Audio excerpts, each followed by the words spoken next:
WCBS-FM HD2, New York.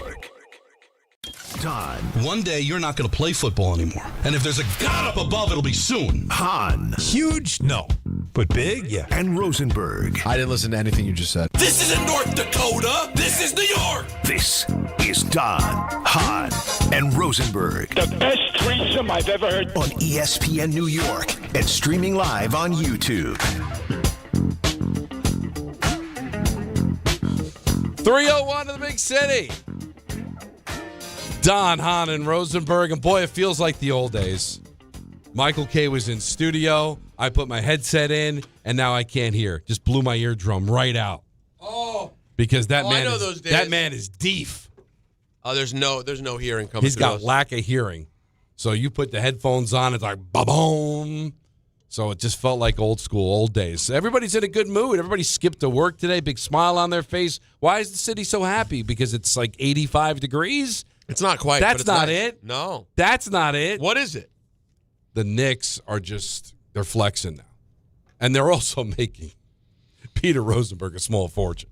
It's even when he gets his fat finger, his fat thumb hitting the button when he doesn't want Remember? to, he's still winning money.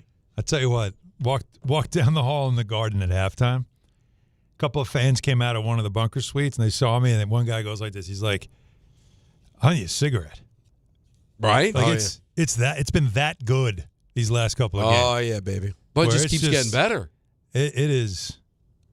It You doesn't need a stop. cigarette after all this. Like, this has been. Because you feel like something has just happened. Yeah. Just winning by more. Remember I said it's and more points. excruciating? It's Knicks playoffs. It's always Oh, excruciating. yeah, no. You've had a solid week off from excruciation. No excruciation. It has been just like you'll just get that one run, and you'll all right, they're done. They're done. What we need to It's talk crazy. about here, honestly, I want to talk about it Tuesday, Oh, yeah. if you will. is the fact that they have literally been beaten in this postseason twice. But figuratively, they have not been beaten by their opponent. The only times they've lost, those two losses against Atlanta, they beat themselves. If they take care of the business, they don't have a loss in these playoffs. They don't. Because in the games that they have played, their opponent has not beat them. In the games they have won, their opponent hasn't come close. Right. That's what I'm saying. Is Every win is double digits. because that's when they're engaged and they're on their game, they cannot be touched by the two opponents they've faced so far. But there was a couple of times where they start, as Peter loves to say, they play with their food a little bit, they let their guard down, and they've gotten beat. And I look at that as they beat themselves. But when they mind their business, Atlanta couldn't touch them, and at least in game one, and I feel for the rest of the series, Philly can't touch them. That doesn't mean that they're cruising to a championship because there'll be different opponents coming up. But you got to like the fact that here we are through one game of round two, and this team is playing. Honestly, you go back longer than I do, even though I'm older. I mean, you've been a Knicks fan your entire life. I don't know if they've had 4 games better in the postseason than they've had these 4. I don't think. Obviously, the stats tell you they haven't, but just the eye test tells you. Go to any period of Knicks basketball in our lifetime, they have not played 4 playoff games like this. Can I also tell you that there's not a single NBA team in playoff history that has had a string of 3 games like this. Not a single team. It's never happened. 3 straight games of 25 or more points, winning by 25 or more. It's never happened. So think about that. The 96 Bulls didn't have this in the first round where they still had to play 3 games when it was a best of 5. They never had it.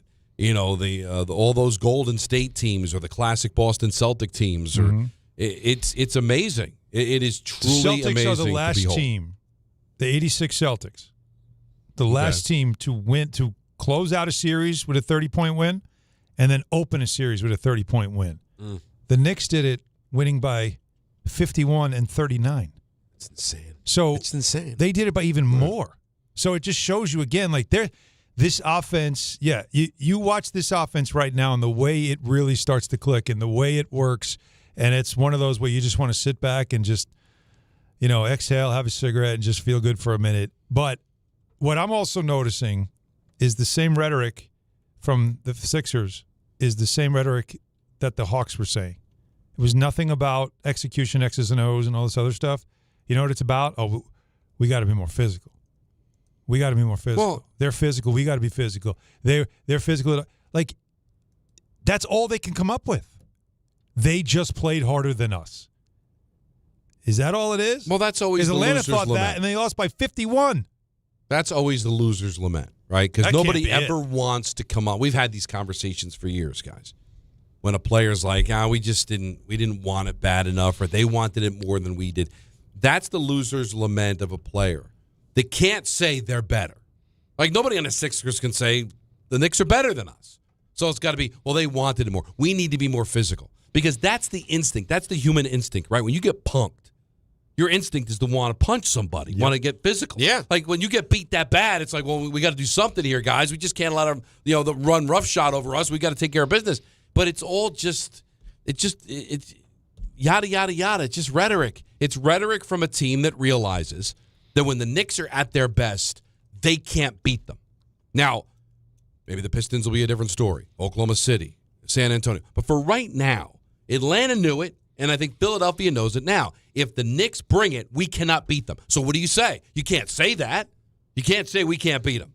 We just got to, no, you're going to say we need to get more physical. They wanted it more. So we'll see. If the Knicks stay engaged and take a 2-0 series That's lead, what it is. what do you think the conversation is going to be going into Game 3? Same thing. Need to get more physical. They wanted it more. Well, you certainly We're going can't back say home. we're going back home because guess what? The Knicks are very comfortable in Philadelphia in that building. and that'll So be you the can't even have conversation that. there, right? It's home south. Yeah, and And by the way, if it's 2-0, all those people that Embiid asked don't sell your tickets, guess what they're going to do? You think they're selling? Come on. Really? You think just 2-0? You think staying on if they get punked 2 games. If they go I up get punked. 2-0 with Yeah, another double-digit win, would you, if you could sell your tickets to a New Yorker and make double the money? and you And you're will. getting- and you both- will. No. And in both Joel games, told you're me not to sell my ticket. Hell no, I'm selling those tickets. And you lost by like 35 Well, I each don't know game. about 35, but maybe they lose by 15. If you know, Come on. One I mean, win just- gets you back in the series. all right, no, though. It's absolutely. one win. And I will say this: like, you look at, because Philadelphia is also down 2-0 in the hockey against Carolina, but they lost Game 2 in overtime, right? So they probably feel like, all right, we're going back home. Yeah. You know, we lost the first game 3-0, but we almost won Game 2. We had a 2-0 lead in the game. If the Sixers play well and lose by a point, lose in overtime, I all bets are off. Yes. But if they get beat pillar to post again, if they're not in the game, there's going to be people in Philadelphia going, this team's done. I think they were re-engaged by beating the Celtics, but put yourself in their shoes, Peter. You're a fan. Like, if you know your team shot and you got a chance And you're like, should we have even gotten past Boston in the first place? You did that. It's kind of wasn't that it? But if you got season tickets, did you pay? Let's say you pay $250 for your seat in the postseason, and somebody from New York offers you First of all, $1,500. I'd What say are you a doing? great deal. First of all, I'm just throwing. no, out a I hear figure. you. Listen, it depends on the kind of fan you are. Some people just will not sell their seats because they're real fans. Yep. And some people, and then there are other people who are real fans but need money, But so if they get punked in both games, I certainly hear the case for why they're just you're bailing. You're not wrong. And then that'll be the conversation, right? Go to Philadelphia, lose Game 3, and the conversation will be, well, none of our fans show. It's just the excuses that players make. I know it's just one game, and also, to be fair of the Sixers, that's a tough turnaround. Saturday night in Boston, emotional victory. Then you got to turn around, 1 day off, travel to New York to play. It was a tough spot. We were a 7.5-point dog, so I didn't feel like the Sixers were winning the game. So, but if it were to happen again, no excuses now. Nice, comfy hotel room. You're not playing again until Wednesday. So I will say that might have something to do with it. Still only 1 day off in between. But now, your starters didn't play in the fourth quarter, and that was That by helps a little design. bit, of course. He pulled the plug early in that game, knowing that we just don't have it. Their energy's off the charts. We're going to have to live the fight another day. And you don't want, because you saw Embiid really start to wear down fast in this game. Early on, he was drawing a lot of fouls. There was some concern because he got Towns early fouls. He got Robinson some early fouls. They were getting to the free throw line like early in the game, and you're going, oh, here we go. They're going to make this thing a slugfest. That's how this is going to be. But Embiid defensively was a major liability. Mm-hmm. They were seeking him out and putting him in every action possible. And there was nothing he could do. And so when you have an offense that's clicking the way it's clicking, and they shot over 60% and over 50 from three. That's a rarity. You're not going to see that. But when they are in that kind of rhythm offensively, you don't have a chance. So I don't know what adjustment you make with this Knick offense. Their offense, the Sixer offense, has got to be better because you can't just rely on drawing fouls. There has to be more that they get out of it. And I'm just not sure, again, when they go to their bench, if they can survive those minutes. And I've been talking about this series in that way. It's just on paper, the Knicks are a better team. Yeah. Deeper. They have found something with their offense that we haven't seen all season. Something clicked. And whatever they've got going right now, they believe in it. And when you have a team that is playing a system that they all look at and go, we could beat anybody with this. There's a confidence that I've never seen with this team offensively. Maybe, just maybe, that January 2 years ago, when remember they were like 12-1 or something like that, and they looked unreal, and then everybody got hurt. That's as close as I can remember a team effervescing with that kind of confidence and belief in what they're doing. That's a new thing with this Knicks group. That's what's making this special. This is no longer a one-off, guys. Like, we can't just say, like, well, let's just see what happens next game. No, this is now a trend in the playoffs for them. And the two losses we talked about to the Hawks were 1 point each in two games that they had two awful quarters that cost them a fourth and a first. Yeah. That's essentially it. And so, and don't take it from me. All right, if I've got the orange and blue sunglasses on, if you want to say that about me, fine. You heard Tim Legler yesterday. He doesn't see a better team in the East. Jay Will said it this morning. When you watch the Knicks right now and the way they play, that's a team. The way they play, that's a team you can see going for a championship. These are other people from the outside seeing it. Michael Wilbon, they're getting out of the East. Firmly believes it. These are all people that are not Knick people that are saying this. And so if that's what the smart eyes are telling you, it's time to start believing that this is a real thing. Yeah, and we'll see what happens tomorrow. We're going to be live at Stout, so swing by. We're going to be doing the show there until 6 o'clock, getting you ready for Game 2. That was a good time last week at Stout. No, it should be a lot of fun. Come back and see us again. Yeah, but run it back. We are. I know. Rewind. Back upstairs with everybody. And now you know where to luck. go. We were good luck. That's a good point, too. Stout's been good to us. Big Game 5. So on 35th Street between 7th and 8th Avenue, we'll be there from 3 to 6, right up until our coverage of the game. And we'll have some guests there as well, as we're getting everything kind of set for Game 2. Now, the other thing, again, just you want to win every game by 30 points. Be great. And I think there's a possibility they could do it in this series because you said they get better. I would like to see them win a tight one because they haven't had to. But no, seriously, in the two games that were tight. No, I Jake, know. I'm good. But I don't need a tight one. Do you need a tight? I don't need it. No, Nope. you don't. Game. But you know. I like resting at halftime. I'm good. Absolutely. Kick your feet up. But at some point, between now and being handed the O'Brien trophy, you want to be battle tested. I would think you're going to have a tight game. And so far, the two tight games they've had, let's be honest, they wet the bed. Bad shot by Bridges, didn't even get a shot off in the other one. But listen, if this is the way it's going to be, dude, you're talking about one of the great runs in the history of the sport.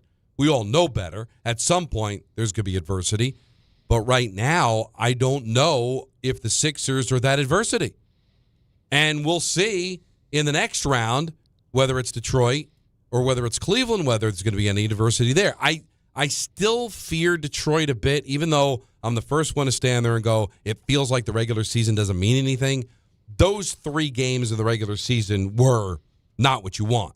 Yeah. So, but let's worry about that when we get there. There's still 3 more games to take care of against Philadelphia. But let's get it started. 1-800-919-3776. Get you talking about what's going on here. It's Talk About It Tuesday. That's going to be at 4:30. We got ENN at 6. We got a full boat today. We're with you until 7 o'clock. Mets were rained out or weathered out. I don't know what's going on in Colorado. What is the weather? The sky's on fire. I don't know. They're It not could be playing. anything.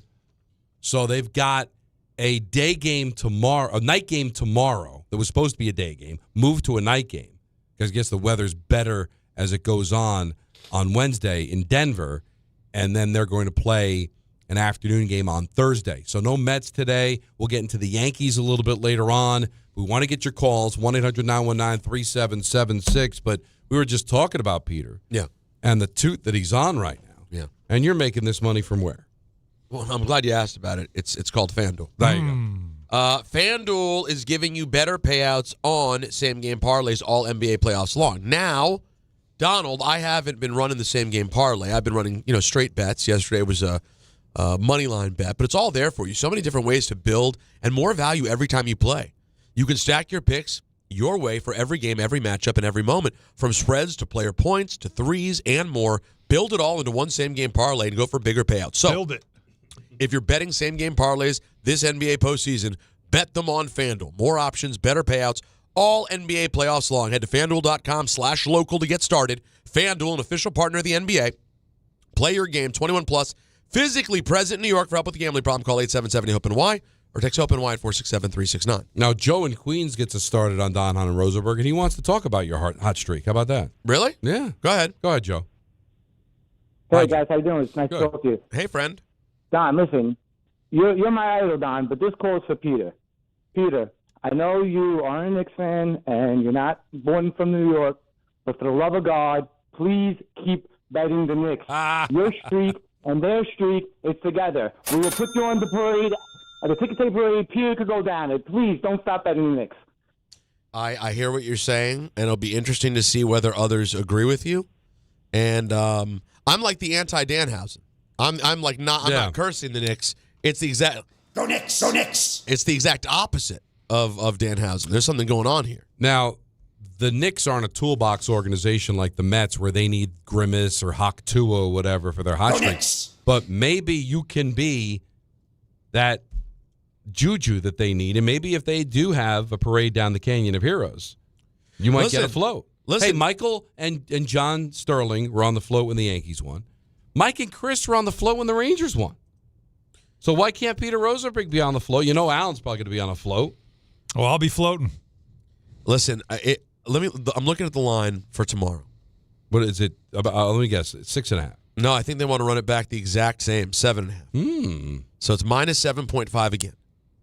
So the question is, if you believe in what this team has been doing, is there any reason to think tomorrow is going to be different? Or is this free money? 5 straight covers. Well, let's be honest, too. If 7.5, when you cover, that basically ends up amounting to close to a blowout. Because to feel comfortable with 7.5, you got to win by like 12, 13. Yeah. So are you saying... Really, right now, they win by 12 or 13. That's close compared to what they've done. That's a close game. Right? Yeah, the last closest game they played was Game 4. I'll be honest. Yeah, that was was that 15? Yeah, I think it was 15. I'll be honest, I'm kind of feeling it right now because here's my concern. If I don't get in right now, what if the line goes the wrong way on me? You see what I'm saying? Yeah. And all of a sudden it's 9.5. Have an and injury you're picking update. yourself. What's going to happen between now and tomorrow that's going to make you just make the bet now? Embiid out with a paper cut. Paper cut? That's going to do it. Yeah, but by the way, you never know if that happens. And by the way, if that happened, the line goes to 12.5 or 11.5. Now it's a bargain at what you got it at. So that's why, I'm going to go ahead right here and put $500 on the New York Knicks. Right on the table. Minus 7.5, right on FanDuel, right for that ace. I got to be honest with you. There are bench players that are doing less for the Knicks than you are right now by betting on them. Can confirm. Yeah. What? No, but here's the question. Yes. Now, you know what? I don't even ask a question. No? No. Well, now the question. wonder. The question was projecting negativity, and I don't want to project negativity. No. I think this is what. Imagine if this were to keep going. I would have found my ultimate place with the Knicks fan base. It's like, no, I'm not a Knicks fan. I'm a Celtic fan. But I like the Knicks. And they're saying, hey, we know it. You're a fraud, but you live here and you like us. But now we have a working relationship. You're supporting us. You're putting down the bets. The team keeps winning. Peter, thank you. You're not a fan. You're not a part of the fan base, but you're a supporter of us Knicks fans, and we appreciate what you're doing. Maybe that's where we're at right now. We like you. You're an athletic supporter. And thank you. And I love that the Celtics, I don't have to deal with it being a Celtic situation. If they were going to get up out of here, I would much rather have them lose to Philly than the Knicks. Now I can enjoy the Knicks series in peace. Like the Celtics, if they were going to lose no matter what, and obviously they were going to because Joe Mazzulla is a hack who shouldn't be in the NBA. Wow. So no, let's be honest, he's on his way. He'll be at a random. He'll be at UTEP in no time.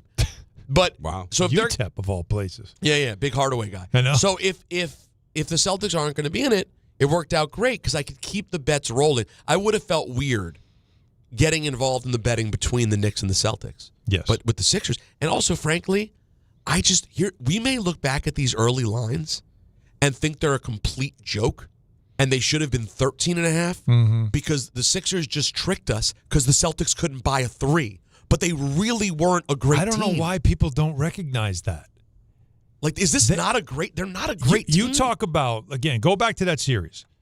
The Celtics won game 1 by 30. And then game 2, they played with their food, which is what they do.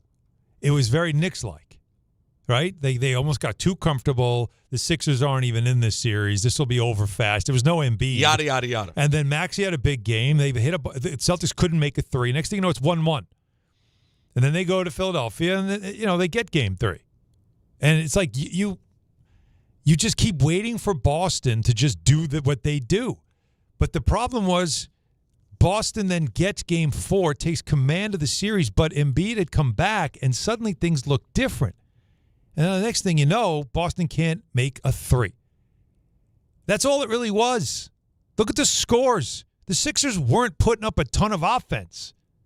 So that's why, like, we kind of fall into this. We create monsters sometimes when we don't want to believe in our own team, in our own market. When we don't want to look at our team and think that they maybe could be that good. Like, I'm telling you. Like, these guys have watched a lot of Knicks basketball. Oh, they've seen some games. I've never seen anything like this. Ball movement, where everybody feels involved, where you don't have... Like, great example. You guys remember the end of the half? Last play of the half. Yeah. Okay. Knicks are up by 20 or 19. Well, I remember this play quite well. And there's Brunson, and there's 13 seconds left. And you know what, for the most part in the last 3.5 years has happened? Everybody just watch Jalen. He's going to go one-on-one and create a shot for himself and see if he can score. That's just how it is. He's Captain Clutch. This is what he does. That didn't happen because they knew that, and so they sent 2 up. So what did Brunson do? He took a screen. They blitzed it. He knew, all right, now I'm doubled. He passed it to McBride. Did McBride give it right back to Brunson? No. McBride saw a wide-open Josh Hart. Get him the ball. He shoots it. Now Brunson, instead of just standing still, he's moving. Everybody else is moving. The shot misses. Bridges gets the offensive rebound. Everybody sucks into the paint. Do you remember watching Golden State during their heyday? You remember watching, there was times it was like a 50-50 ball scramble type thing, and somebody'd get a rebound, and all of a sudden you'd go, oh, my God, Steph Curry is wide open. How the hell is he wide open? Well, guess what happened? Jalen Brunson was wide open with 3 seconds left. Buries a 3. Puts him up 23. He had 27 points in the first half, and none of them felt like too much dribble, too much ISO. It's the best thing. That was very Golden State Warriors that I've been telling you guys. There's something Warriors like about the offense they've been running, and everybody seems to enjoy it. Versus in January when we were talking about what's wrong with Towns. Why isn't Towns happy? Towns isn't involved in the offense. Bridges is checked out. You don't really see him trying. Everybody now feels part of it, and the energy is much different. So that's why I'm trying to convince everybody, like, you know, we've been watching the last couple of games. This isn't an outlier. This is kind of what they've become. They might have stumbled upon this, but right now, this is the best I've ever seen them play. And that's saying a lot for a team that was number 3 in the league in offense. But you said a really profound point. It's simple but profound. The thing that has limited this team, in my opinion, the last couple of years, is that when I watch them in these critical moments as things start to sort of change on them, you're like, it's too much Brunson. Where is the offense? Let's say Brunson's struggling, or they're playing Detroit, and in that game they have a solution, or in the Indiana series they have a fix for Brunson. He's not. You felt like you just never knew where the offense was coming from anymore. They looked so stagnant. Now they never appear to, over the last 4 games, get into that pattern of it's just Brunson ball. He gets his looks. Oh no, he does. Still gets them. But it's not Brunson ball. It's Knicks basketball. It looks like a different team. Well, I'm going to tell you why that might be. Plus your calls at 1-800-919-3776. Talk about it Tuesday at 4:30. ENN at 6. Take you right up till 7 o'clock. Don, Hahn, and Rosenberg on ESPN New York. Knicks. The Let's Go Knicks chants have begun again in earnest. The 76ers. And it'll tick down to 0. Ball game over. Knicks win. And a commanding start to this series with a 137-98 win. The Eastern Conference semifinals. It's just one game. Now we got to be ready to go for game 2 in a couple of days, and we know they're going to be ready. Game 2 coverage gets underway tomorrow at 6 on 880 and the ESPN New York app.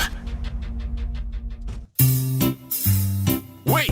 Before you change the station, listen to this. 1-877 Cars for Kids. KARS Cars for Kids. 1-877 Cars for Kids. Donate your car today. Donate your car at carsforkids.org. That's cars with a K. Pickup is quick and easy. You'll also get a vacation voucher and a tax deduction.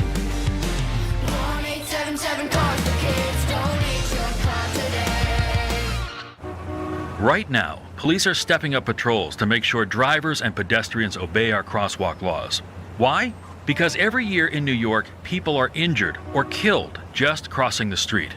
So remember, pedestrians, obey traffic signals and use crosswalks. And drivers, yield to pedestrians in crosswalks. If you don't, we will educate you on the law, and you may get a ticket, because tickets get attention, and that saves lives. A message from the Governor's Traffic Safety Committee. Mother's Day is coming, and you gotta show love to the mothers in your life. Between my mom and my wife, who is now a first-time mom, I got a lot of appreciation I need to show. So yeah, Mother's Day matters, and you gotta get it right. That's why I'm sending farm fresh flowers from the Books Company. Right now, get 25% off with my code Canty. Books flowers are cut fresh, so you get bigger, brighter blooms that last way longer. They've got incredible flowers. Some are even growing on the side of a volcano. And the best part, Books makes it easy. Pick the bouquet, the delivery date, and you're done. No last-minute panic. That's why Books has over 55,000 five-star reviews. With 25% off using code Canty, grab flowers for your mom, your wife, and grandma too. Mother's Day is May 10th, so don't wait. Go to Books.com, use code Canty for 25% off. That's BOUQS.com, use code Canty. Books.com, code Canty. Chris Carlin with you. Glad to be joined right now by Taylor Canfield. He is the U.S. Sail GP team driver, and we are all getting ready for the Mubadala, New York Sail Grand Prix coming up at the end of May. Taylor, how we doing? Yeah, we're excited for the home event in New York, and can't wait to be there and racing in front of all the fans. Now, what is your role as driver of the U.S. Sail GP team? So, as a driver, you kind of have two different roles. One is trying to help make sure that the boat is going, as fast as you can around the racetrack. And then in addition to that, it's kind of the decision maker on board and, using the information that I'm getting from the whole team and the coach booth to kind of make those split-second decisions around the racetrack. It sounds like an awesome atmosphere. What's the energy going to be like sailing right at New York City? There's no better feeling racing in front of the home crowd, representing our country and hearing their cheering through our headsets that we have on board is, it gives me the chills just thinking about it. So we're pumped. We're looking forward to the Mubadala New York Sail Grand Prix coming at the end of May. Taylor, thanks. And now let's take a look at the traffic with Brandy Scott. Thanks a million, guys. Good afternoon. We're going to start off in Nassau County. Not so great on the southern state eastbound. Over by Fletcher Avenue in Valley Stream, a big crash involving a couple of cars. Only one lane is squeezing by. Traffic is at a standstill there from the Belt Cross Island split in Queens. Hutch Drawbridge is up in the Bronx. Traffic stopped there on both sides. Best of it's the outbound George Westside Highway in Henry Hudson. Deegan northbound, bumper to bumper heading over to the Cross Bronx. Broken down tractor trailer in the center lane. You're backed up from before Yankee Stadium. Inbound George roadwork on both the upper and lower decks. It'll run you about 20 to 30 minutes using 8095. Outbound Lincoln and Holland Tunnels 5 to 10 minutes each. This report is sponsored by the Danny Did Foundation. The Danny Did Foundation closes gaps in epilepsy care. In memory of Danny Stanton, a child lost to epilepsy, visit DannyDid.org for safety resources. Enjoy your life, Danny Did. I'm Brandy Scott on 880 ESPN New York. Evan Cohen here. Game day brings the excitement. Your stay should feel just as memorable. With Marriott Bonvoy, official hotel partner of the NCAA and U.S. Soccer, you're connected to a portfolio of brands designed for how you travel. Some offer complimentary breakfast, others give you room to spread out, space to stay productive, or extended stay comforts. So whether you're a traveling fan or part of the team, Marriott Bonvoy celebrates the moments that live on before and after the game. Marriott Bonvoy, where game day checks in.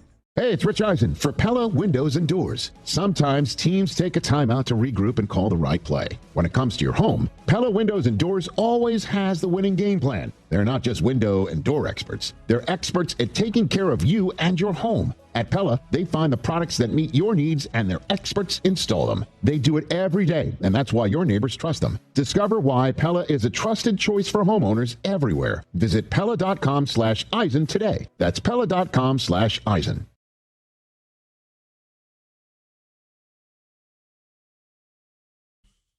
You know, people don't realize this because everybody's so hot for a championship, but this is the natural progression that you go through. Like, it makes sense for the Knicks to be better than they were last year, not just because of the coaching change, but you go through that. You learn. I'm a big believer in it's not a steadfast rule because there are exceptions, just like there's exceptions to every rule, that you got to lose to win.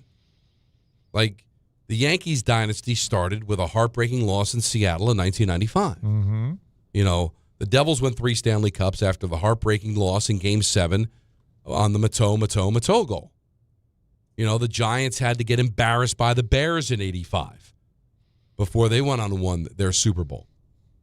There's always those moments that you go through. And if you look at the history of the Eastern Conference, I think it's since, in the last 4 times, the loser of the conference final goes on to the final the next year. So it makes sense that they would be better, that they learn from it. So, yeah, Brown's addition, I think, helped. But isn't this natural for a team to be able to go through, losing to the Pacers a couple of years ago after that win against the Sixers? Go through the heartbreak of the injuries and you fall, and then, lose the way you did to the Pacers. All this builds up that callus, that, what's the word I'm looking for? The scar tissue that you need in order to win. And so it kind of makes sense that they look better than they did last year. Isn't that the evolution of when you try to win a championship by learning from your losses? I'll tell you a story that Jalen Brunson talked about after game, during game 3, is against the Hawks. And they're losing, but they're coming back. And it's in the huddle, encouraging each other through frustration of another bad start and saying, we've been through this. Like, looking at each other and realizing that they have. They've been through wars. You know what their road record is, Don, in the this is the 4th now playoff year with Jalen Brunson. Road record in the playoffs. Well, it's got to be good. It's 12-12. Yeah. But how about in the last 2 years? Well, because all those wins, 8-4. Yeah, because all those wins against Detroit. But but what I'm saying is that a 12-12 road record in the playoffs is not nothing. 8-4 in the last year. That's special. That's even better. So that shows you they've been through wars. They've been in buildings where it's loud and everybody's after you and against you. And yet they know how to circle the wagons and fight back. And have they fallen short? Yes, they have, for various reasons. But yet, here they are back again in another war. And they look at each other, and they can say that now. We've been through this. Remember this. Remember that moment. You learn from it as a group. The trust builds. And then it becomes, I think, a collective, like you just said. Man, like, it's time now. Josh Hart told this story. I might have shared this yesterday, but if I did, forgive me. But I haven't had much sleep. He said, isn't it funny that get up is what gives him no sleep? Right. Get up is go to sleep. Well, yeah, it is get up is really, he's helping other people get up, and now he needs to go sleep. Hey, yo, get up. Josh Hart said that the first 3 games of that series against the Hawks were like you're sitting there playing a video game, you're leaning back. You're just feet up on the couch, just kind of chilling, and now you're losing the battle. Like whatever it is, you're losing poorly. And what do? You sit forward, you lean forward, and now you lock in. Like, no, come on, right? Like, I'm messing around. Let me get serious. And that's sort of what happened between 3 and 4. And from that moment on, they've been a different team. They've been that team we've seen throughout the regular season that just all of a sudden goes on some crazy runs for a while. And that's what they're on right now. And I just wonder if these stories that we're hearing them share, what Deuce McBride talks about when they look at Cat, and them as a group looking at Cat saying, this is the best we've ever seen him play. And we need him to keep playing this way. They're encouraging him, saying, hey, big fella, we can't go anywhere unless you're doing this every night. We need you to do that every night. Something's happening because of the miles they've put in together that might be just finally coming to fruition. And maybe, just maybe, if things continue to break right and, all the fortune favors them, this could finally be that year where a team that starts out as get to the second round and lose, get to the second round and a devastating loss in Game 7, and then finally get to the conference finals, but once again still can't break through. Maybe finally this is that year after going through, like you said, the scar tissue of losing in the playoffs and keeping the core of the group together. 1-800-919-3776. Derek in Harlem, you're on ESPN New York. What's up, guys? I was saying the only team that scares me in the East is the Knicks itself, right? That they let themselves beat themselves. And like Alan said, like you can look at even last year's playoffs where they played with their food in Game 5 against Boston and Detroit and then finish them off. They got a whole different mentality where they're not letting off the gas. They're not letting the wounded animal walk away. But I was saying, like, it's people – I see, like, Brian Warhurst or a couple of people this morning were saying stuff. If their jersey had said the Spurs or the Thunder, we would be saying, like, oh, this team might never lose a game again. We're acting like this is just one game. They won one game by 16, 29, 4. Even last night, they could have won by 50 if you take away all the big foul trouble they had. They shot 34 foul shots last night. Take 10 of those away. That's 49 points right there. Like, this team is playing, and they're playing excellent defense. Because even if you score 140 points, you're holding teams to under 90. Like, that's another thing they're not talking about. Like, they're playing good defense. Everything is clicking with this team. And it's like mentality. They realize, like, hey, we have the best starting 5 in the league. Well, snap, we could really play this way. Well, and it just continues to build and build. Now, I don't think they're going to, they might sweep this series. I guess it's on the table. Why not? But, there's going to be ups and downs. You're going to face adversity. That's just the way it goes. I mean, no championship is handed to you. Correct me if I'm wrong, Alan. I don't think anybody is certainly since you've had to win 16, which started in 2003. Nobody's gone 16 and 0. No. So there will be losses. There will be challenges. Each round presents a different set of challenges. All right. Right now, you don't seem to be worried about anybody. Cleveland never wins anything. Detroit's relatively new and almost got bounced by Orlando. And there might be challenges in this series, too. Who knows? But right now, 4 straight wins by the amount of points makes you thinking about a ring. It does, doesn't it? Mm-hmm. And it also makes me think about when we get to June, I have a project that's about to happen at the house that I'm very excited about. And, I've been talking to you guys about this. And, of course, a big part of this project will be Rings End. Now, the contractor is my contractor, Michael. He is in contact with Rings End, their project manager, Andrew, who's been awesome. They're going back and forth figuring out what is the best type of door for this. There's a big door that we're going to put in while we're doing this whole project at the house. Now, Rings End. Why Rings End? Because they work with pro contractors who build and remodel for a living. So pros like, of course, Michael trust them, so I have to trust them too, right? So should you. They have premium brands, not just in doors now, windows too, decking, paint, lumber, kitchens, all the things that you want to do. Update, upgrade your home. This is that time of year where you start looking around your house thinking about things that you need to get done. Anything when it comes to a project like that, you want to go to Rings End. They do it right. They don't do it over. They're not a national chain. They have regional expertise, 8 full-service lumber yards in Connecticut and Westchester County, and 12 freestanding paint centers as well. Rings End is family-owned and operated since 1902. And if you can't make it to the store, you can shop online at ringsend.com. That's ringsend.com. Back to the busy phones. Gene in New Jersey. You're on ESPN New York. Hey, how's it going? Good. What's up? So I wanted to talk about Jalen Brunson. Now, I know the Knicks are playing well as a team all around, but I feel like Jalen Brunson has now proven himself for what, 4 years now in the playoffs of being a top playoff performer. What? And I just see. Say that again. Say that one more time, out loud. Jalen Brunson has done what?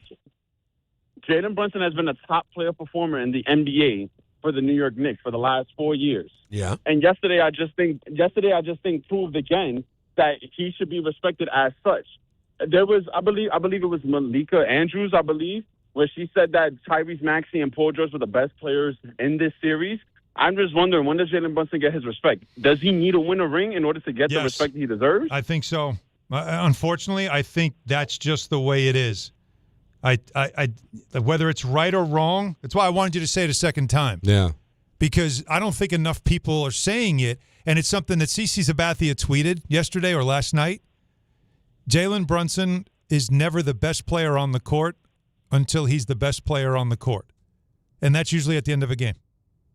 It's like he's like, you never will say it until it happens, and it happens more than it doesn't. Who totally took over the game in Game 5 to put it away against the Hawks? He did. Who took over in the second quarter late to completely demoralize the Sixers at halftime, where they thought they were in a game, 9-point game. Now all of a sudden they look up and it's like, we're down by 23? This guy's got 27? And we have a defense that we talked about. We were supposed to be stopping this dude. And now what are they doing today? Oubre's talking, he's got a big head. That's why he draws fouls. Which was the most ridiculous thing. Embiid is like saying, I don't know if I got to the foul line enough. Ask Brunson. They talk about Brunson like he's still the guy that draws cheap fouls. Well, VJ Edgecombe is talking to referees, a rookie, by the way. Let me hear Embiid on getting to the free throw line. Listen to this stuff. In the first half, drawing fouls, Skenes to the foul line, really worked in your favor. Both He did. I don't know. You gotta ask Jalen Brunson. I don't think I got to the free throw line, as much as I wanted. That's rich. That's very rich coming from Joel. 30-something free throw attempts. And this is the Oubre. I don't know. I just know he has a big head. He's messing So, it's definitely tough to guard him with his head doing all that. But, yeah, I mean, he's a great player. Played against him many of times. And, we have to make the adjustments that we see on film. But, kudos to him. He came out and started the series and did what they had to do at home. And, it's up to us to respond. How many free throw attempts do you think Brunson had? Just throw a number out there. 8? 8. Really? He was 8 for 8. How many free throw attempts did Embiid have? Give me 12. He had 9. What are we talking? And had the nerve to say that. Ask Brunson. I don't know. Ask Brunson. We got no answers. You got nothing. You know why? Again, Oubre's trolling because that's the thing with Brunson, the big head thing. Josh Hart had a funny response to it too because they always make fun of that. But the fact that this is what they've got today, this is what they've got. Because they got nothing. They don't have anything. The only thing, if you gave them truth serum, it would be like, well, they're just better than we are. Blaming Brunson for having too big of a head, and the braids and all that. But it's so unfair. I am going to give you the reason why Brunson is disrespected. All right, let's hear it. Coming up. 1-800-919-3776. Don Hahn and Rosenberg, ESPN New York. The Knicks. The Let's Go Knicks chants have begun again in earnest. The 76ers. And it'll tick down to 0. Ball game over. Knicks win. And a commanding start to this series with a 137-98 win. The Eastern Conference semifinals. It's just one game. Now we got to be ready to go for Game 2 in a couple days, and we know they're going to be ready. Game 2 coverage gets underway tomorrow at 6 on 880 and the ESPN New York app. The New York City Department of Correction offers countless career opportunities, from specialized units to leadership roles that support public safety and change lives for the better. It starts with one step: registering for the New York City Correction Officer exam. Earn over $109,000 after just 5.5 years. Benefits on day one, job security, pension at any age after 22 years of service. Go to nyc.gov/joinDOC or search Join DOC. One career, many opportunities. Register today to take the test. I'm a dog, and my job is to make you happy. So I recommend Optimum Fiber for your home. It's famously fast, way better than flaky 5G home internet, which can slow down the more people or dogs are online. So switch to Optimum Fiber, starting at only $25 a month with a 5-year price lock.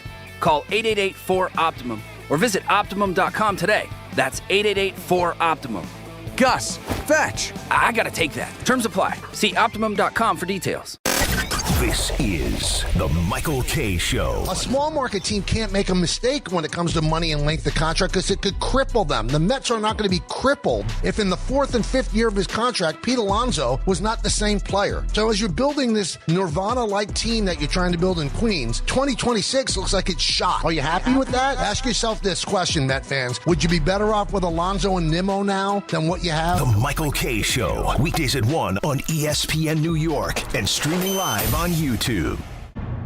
Yankees fans, have the official Yankees official game day program delivered to your door. Subscribe to Yankees Magazine by calling 800-GO-YANKS or visiting yankees.com/publications and get 8 issues a year for just $34.99 plus shipping.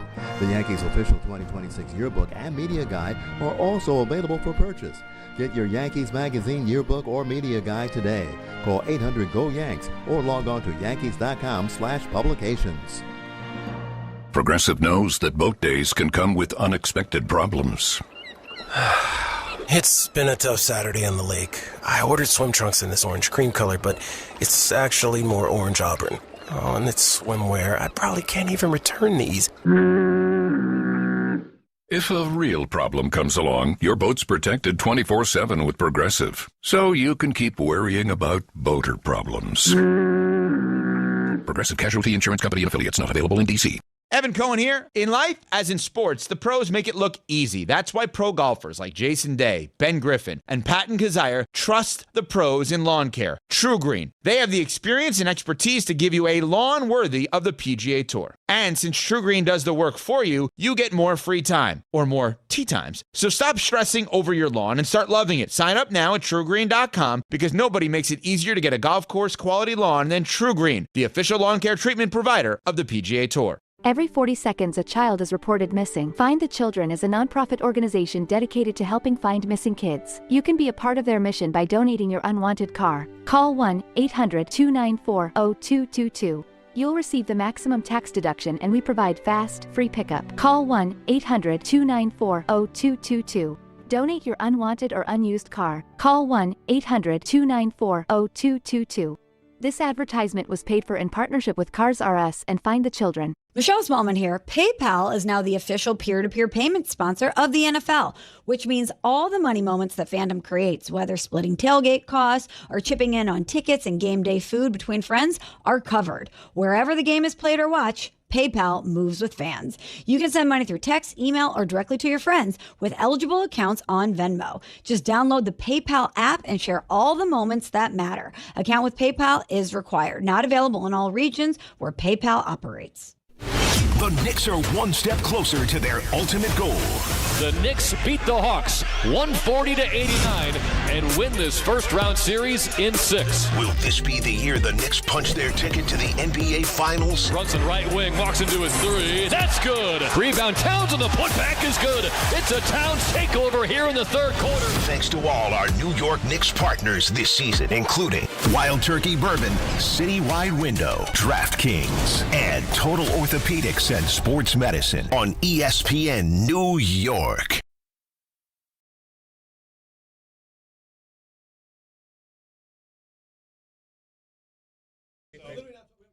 Now, far be it from me to defend the national media or non-Knick fans.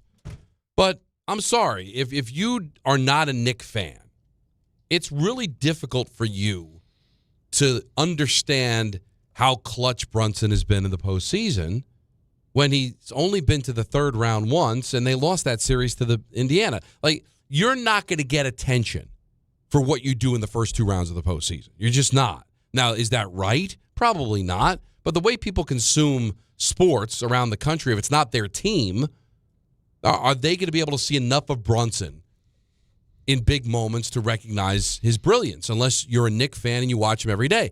Because what you do in the first and second round isn't going to move the needle. Now, you start doing the conference finals, in the finals, it's really difficult in any sport to say what a great postseason performer you are, and you've never played in the final, and you've only played in the third round once.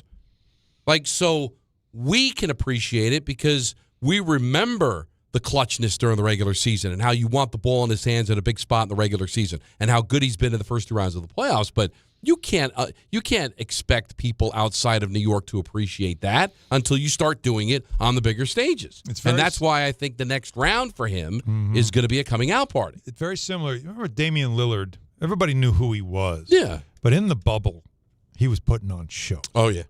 And it became Dame time. Yeah. Right? The Dame logo time was and all big. that, yeah. And right. And that was because it was all we were watching. You know what I mean? Oh, like yeah. it was the NBA came back and they had this kind of summer camp thing where they played some round robin games, seeding games, and he was just lighting teams up. And then he had some big performances. Was it him and Donovan Mitchell, right? Didn't they have like a back and forth, a Jazz Blazers series? Like, so there was a lot of like that, like you just saw like it was just right in front of you because you were watching that what you might not have always consumed because we were back to watching sports. And I think for Brunson on the East Coast, enough people know about it, but I think nationally there is still sort of this sense that, yeah, he's good, but he's not that good. And that's why I just think for him, it's always going to be a knock because A, he's not 6'9", and B, yeah, he's gotten out of the second round once, but he hasn't had that signature moment to get to the big stage, to get to the finals, and then do like the third quarter that he had in Game 5 against the Hawks where it was just lights out. You know, it's not apples to apples, but as hockey guys, wasn't it kind of funny everybody talking about Connor McDavid over the last couple of years? Like, oh, my God, he's a really good player. Yeah. Yeah, because he's playing in the Stanley Cup Final. Right. People are finally paying attention. Now we know how good he Alan is. and I are watching him in November, and we're like, this guy, we knew how great he was. Oh, my God. Even though he couldn't get out of the first round and all that. And all of a sudden, back-to-back Stanley Cup Final appearances. Like, no, this is Connor McDavid. Oh, my God. Now LeBron's tweeting about him, right? Because, and in the bubble with Lillard, like, you need the grand stage. Yeah. You know, and the occasional Saturday night on ABC or the occasional moment in the postseason in the first or second is just not needle mover. No, I'm telling level. you. But I also think you need those moments. Yeah. the thing that's turned for Brunson as well, not just now the trust in the offense thing, which I think was the last level for him to get to, but I also think, you know, in the past, the free throw thing, the foul baiting thing was a knock on him because he does know how to draw fouls. But this year, he's taken the fewest free throw attempts, I think, in his Knicks career. He is not going to the free throw line nearly as much as he used to. What he is, though, is he's showing you insane footwork that, you know, this is like Hakeem Olajuwon kind of stuff that you don't normally see with guards because he's not going to jump. He's not Ja Morant. He's not going to jump over you. He's not doing that kind of stuff. And he's not Steph Curry on his toes taking step-back threes. He is a footwork guard who, I'm telling you, man, watch a highlight film of him with his footwork and making baskets around bigger players. It's impressive. He's a lot of fun to watch when he's dancing like that. Let's go to Spike in St. Pete. You're There on he ESPN is. New York. I gotta tell you, man. I gotta tell you, boys. I'm gonna make you smile. My 3 hours with my best friend this morning, and he says we're seeing a metamorphic transition. And he remembered the moment for me when DiPietro came over. And there was a point. I know you guys don't remember. You weren't alive. But there was a point. It didn't take Dave DiPietro a long time to fit in, obviously, and we know what happened. I'm not going to bore. Most of the people can't really know what happened. But there was a point of time. It happened in Game 4, in my opinion. And here's the problem with it last night. With all the circus acts going on, first of all, you guys watch Sanford and Son? Did you watch it? I did, sure. Okay. Didn't Joel Embiid look like Grady last night? Yeah, he did. I mean, yeah. He looks like an old guy, and put all that on the side. They're probably, my guess, if he doesn't do anything defensively, has no elevation, they'll probably try without him and play fast because putting Bridges on help me out. Maxey. Putting Bridges on Maxey was tremendous. I didn't think it was the right move. What the hell do I know? But and then putting sorry man, the guy from San Diego that made all the threes last night, Paul George will shoot over you, but you can't have him trying to guard Brunson. And, you know, I mean, there's some stupid coaching going on here. And how much does Mitchell Robinson irritate Embiid? And Cat, I said it 10 times this year. Would you give the kid credit? Can someone put a hand in front of his face? Because he's just shooting pool cues over there, throwing the ball to OG. The Knicks are so confusing and have so many options. Listen carefully, Alan, on offense and defense. And I said it again. OG Anunoby's playing Kawhi Leonard-ish ball. I don't think anyone can stop them in the East. Yeah, well, we'll see. Definitely strong. The first 2 rounds. Again, we'll see. Detroit's interesting just because of how well they played against them in the regular season. Because let me ask you this. Everybody's scared off of Detroit because they had to go 7 against Orlando. What if they sweep Cleveland? I don't think they will. But let's say they did. Okay. Like, would that all of a sudden make you scared of them again? Or are we riding such a Nick high that you don't fear anybody but, the Thunder? No, I think you have a healthy fear for a Detroit team that A, is just that they see red when they see you, and B, if they figured it out, just the same way you figured it out and got back to their game. But I'm tonight's game, you want to watch that carefully because that matchup. Remember, Cleveland wanted Detroit. Right. That means they have a they're very confident in how they think they can match up against them. So that's clearly something to watch. Let's go to Ant, New Jersey. You're on ESPN New York. Ant-Man. He was great. Hey, how you guys doing today? How you feeling today, man? What a day to be a Knicks fan, man. Good. I'd say how are you feeling, but I can hear it in your voice, so you're good. Yeah, I'm feeling good, but I was just calling back because I called last week when they were playing the Hawks, and I was telling you guys how they were going to win that series because I saw something on the team, even from all the way from the coaching staff, the way they were making adjustment to the players coming off the bench. They were coming out on the game with a purpose. And I want to give credit to Allen, because Allen said that they had to play a team that were kind of better, that was going to test them and push them. And I think that kind of is helping the Knicks moving forward. I just wanted to say that. I just wanted to give Allen his credit. Appreciate that. Because you got to get credit where it's due, man. You guys have a great day, and I'm going to keep listening. I just wanted to call to give my piece. That's all. You got it, Appreciate What a that. day! All right, man. Listen. You know what? It's about time somebody gave credit for that statement that I made. Because I heard it was mocked up and down our station. Really? When it was 2-1. I don't think disagreeing is not mocking. No, it was mocked. But you're saying mocked? Down 2-1, it was mocked. But people openly laughed. mocked. But you're saying they laughed at you. Yeah. The whole idea of wanting to, you want the Hawks because you want to play the tougher team. Well, look at you now. You're going to lose the series. And I just said, if you weren't going to be able to beat a team like that, then you're not who we thought you were. But you have to sometimes face the trials and tribulations. I don't know if iron sharpened iron, because really they should have wiped the floor with them. Well, right? So your idea was, I don't know if it did or didn't. Because could that have happened against anybody? I mean, they are better than Atlanta. And it's looking like they're better than maybe all the teams in the Eastern Conference. But right? they didn't. But all year, for a team that won 53 games, which is a lot of games, right? All year, did you ever feel that confident? When they played bad teams, they mopped the floor with them. Right. They had one of the best records against teams with a losing record. They killed bad teams. That was one of the first promising things, I thought, was how they took care of business. They always took care of business. And yet, there was always this sense of when they played good teams, it was always like, I don't know, another test. And then when they beat them, there was always this sense of, well, they got to do it in the playoffs. Like, it never really felt like you really believed or trusted what you saw. And I'm saying this from my perspective. Right.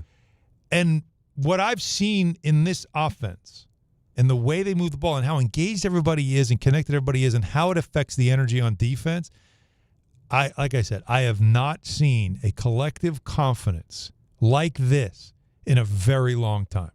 And that's what makes you want to say, there's something here. It's something you can believe in. More of your calls coming up at 1-800-919-3776. There's also something very special going on in the Bronx as well. Yes. It's kind of being obscured by what the Knicks are doing. Talk about it Tuesday at 4:30. ENN at 6. Don, Hahn, and Rosenberg take you up till Dan Grassa at 7 on ESPN New York. Hi, this is Don LaGreca. Just like the New Jersey Devils protect their home ice, Viking Pest Control protects your home. And I know because I use Viking at my own place. As the pest control provider and proud partner of the New Jersey Devils, Viking brings 45 years of trusted experience and expert service to keep ants, cockroaches, stinging insects, rodents, and even mosquitoes out of your zone. Their local team builds a personalized game plan that actually works. And when you bundle pest control and mosquito services, you score big savings. One call, one company, total peace of mind. Visit VikingPest.com. Protecting your home inside and out. At City Harvest, we believe no New Yorker has to go hungry. With your help, we're on the road 365 days a year, rescuing over 77 million pounds of nutritious food and delivering it free to millions of New Yorkers, transforming surplus food into sustenance, sustainability, and smiles, rallying thousands of New Yorkers to power a network of nourishment across our city. One day, one meal, and one New Yorker at a time. That's how we feed good. FanDuel is giving you better payouts on same-game parlays all NBA playoffs long. With more ways to build and more value every time you play, you can stack your picks your way for every game, every matchup, and every moment. From spreads to player points to threes and more, build it all into one same-game parlay and go for bigger payouts. So if you're betting same-game parlays this NBA postseason, bet them on FanDuel. More options, better payouts, all NBA playoffs long. Head to FanDuel.com/local to get started. FanDuel is giving you better payouts on same-game parlays all NBA playoffs long. With more ways to build and more value every time you play, you can stack your picks your way for every game, every matchup, and every moment. From spreads to player points to threes and more, build it all into one same-game parlay and go for bigger payouts. FanDuel, an official partner of the NBA. Play your game. 21 plus and physically present in New York. For help with a gambling problem, call 1-877-8-HOPE-NY or text HOPE-NY 467-369. This is the story of the one. As a procurement manager for a hospital system, she keeps every facility in her network stocked and ready. That's why she counts on Grainger to be her single source for thousands of products, from disinfectants to lighting, air filters, and more. And with fast, dependable delivery, Grainger helps her keep every facility stocked, safe, and running smoothly. Call 1-800-GRAINGER, click Grainger.com, or just stop by. Grainger, for the ones who get it done. Harry Douglas here. PayPal is now the official peer-to-peer payment sponsor of the NFL, which means all the money moments that fandom creates, whether splitting tailgate costs or chipping in on tickets and game day food between friends, are covered. Wherever the game is played or watched, PayPal moves with fans. You can send money through text, email, or directly to friends with eligible accounts on Venmo. Just download the PayPal app and share all the moments that matter. Account with PayPal is required. Not available in all regions where PayPal operates. What's up, Met fans? This is Francisco Lindor. This is Devin Williams. This is Luke Weaver. Bo Bichette here. You're listening to the home of New York Mets baseball. WHSQ and WCBS-FM HD2, New York.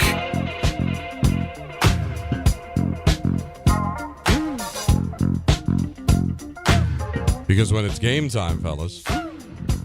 It's totally time. It's totally time. Mets snowed out. We got the weather report from Denver. It's snowing in May. No. It's 80 degrees in New York. Everything is normal. This is normal. So that leaves just the Yankees as the only local team in action as they begin a series against the Texas Rangers. Your American League leading Yankees, sir. Oh, everything. Right. They just your keep first winning. Place New York A Yankees. machine. Sir. So Dan Grassa will be on coming up at 7 o'clock here on 880. He'll take you up until 9. Tullamore Dew, the original triple distilled, triple blended, and triple cast matured Irish whiskey. Be sure to grab a Tullamore Dew. And try the new Tullamore Dew Honey during today's action. Glasses up to enjoying Tullamore Dew responsibly. You know, while the Knicks continue to win, I remember last year it was like, let's check in on what the baseball teams were doing when the Knicks season ended. But still, you got to give the Yankees their due. They just win every day. They swept the 4-game series from Baltimore. And Baltimore's supposed to be good. They spent some money. They went and got Pete Alonso. Yeah, not. And no competition whatsoever. They're just a machine. And I just hope that the Yankee fans can have fun with this. I know they haven't won in a while. Now, I heard Michael talking about this today, that they're a very well-run organization, okay? And I know they haven't won a championship since 2009, but coming from a Met fan that sees all the ups and downs, and really every team in this market, what every other team has gone through in this market, and the Yankees just continue to go about their business. Mm-hmm. And here's the other thing, too, that kind of makes the Yankees special, is that, of course, Aaron Judge homered last night. Of course, Aaron Judge, allowing Michael Kay to do this. Poetic. And the pitch. High drive, right center field, going back to Veras. It is high, it is far, it is gone. Aaron Judge, a Judgian blast. Here comes the Judge. And was there any doubt? I didn't get a chance to talk to Michael. I saw him a little bit today. He was in the studio, but we were just kind of catching up, and I didn't get a chance to ask him about it. He had to know driving to the stadium. Of course Judge is going to home. And I'm going to honor John Sterling's passing. Like, of course, because it's the Yankees. And the only thing they haven't done is won a championship in going on 17 years. But it just works out. And they're just winning again. And you got the Volpe dilemma. What do you do with Volpe? Leave him in the minor leagues. Doesn't matter. Caballero's doing the job. Mm-hmm. And even if he wasn't, they're still winning games. They're still scoring runs. Right now, take a look at the odds. The top 2 odds to win the Cy Young. Both Yankees. Mm-hmm. So even the thing that they kind of struggled with in recent vintage of being able to develop pitchers, do you realize, like, we talk so much about prospects, right? And then it's the guys that come out of nowhere. Happened with the Mets and DeGrom, right? It's Harvey, it's Wheeler, and all of a sudden it's DeGrom who ends up being better than all of them, right? Schlittler comes up. You're the Yankee fan, Alan. Correct me if I'm wrong. Did I hear, here comes Cam? Nope. Did we hear conversations about, eventually they're going to call up Cam Schiller? No. He's going to be amazing. No, and he comes up and he's got a chance to win the Cy Young. His ascension was fast. It just clicked. And give the Yankees credit because you know why? Because they kind of cracked the code on him, right? And they've worked with him, and now he's developed a tremendous fastball. How many times did he hit 100 yesterday? So I know we're talking about the Knicks and everything that's going on there, and the Yankees. The Yankees winning, big deal, but it is a big deal when they're doing it at the clip they're doing it. And I understand the American League's weak, but that's not their fault. And they're taking care of business. Well, the part that frustrates me is that with all the success they have at 24-11, second highest run differential in the entire league, is that Tampa just keeps winning too, and they're right on their tails. They should have they have an 8-game lead over everybody else, but Tampa is just, as Don would say, on a toot, and they are right on their heels at 22-12. Not just a quick update. Crazy. Yeah. American League. Yeah. There are, count them. Okay. 1, 2, 3 teams above 500. Out of the 15 teams in the league, the Yankees at 24-11, Tampa at 22-12. So that's bad luck for the Yankees. They're in the same division. So despite being 24-11, you're still game and a half above 500. Yeah, not at You got 500. a few teams, Tigers, Indians, that are exactly at 500. But the Athletics at 18-16, the only other teams that are above 500 of the entire league. But again, that's not the Yankees' fault. Mm-mm. But the Yankees still, and I've been told this a million times, no matter the sport. You want to look at how good a team is, take a look at goal differential, run differential, point differential. The Rays are one back in the loss column with a plus 11 run differential. The Yankees are plus 76.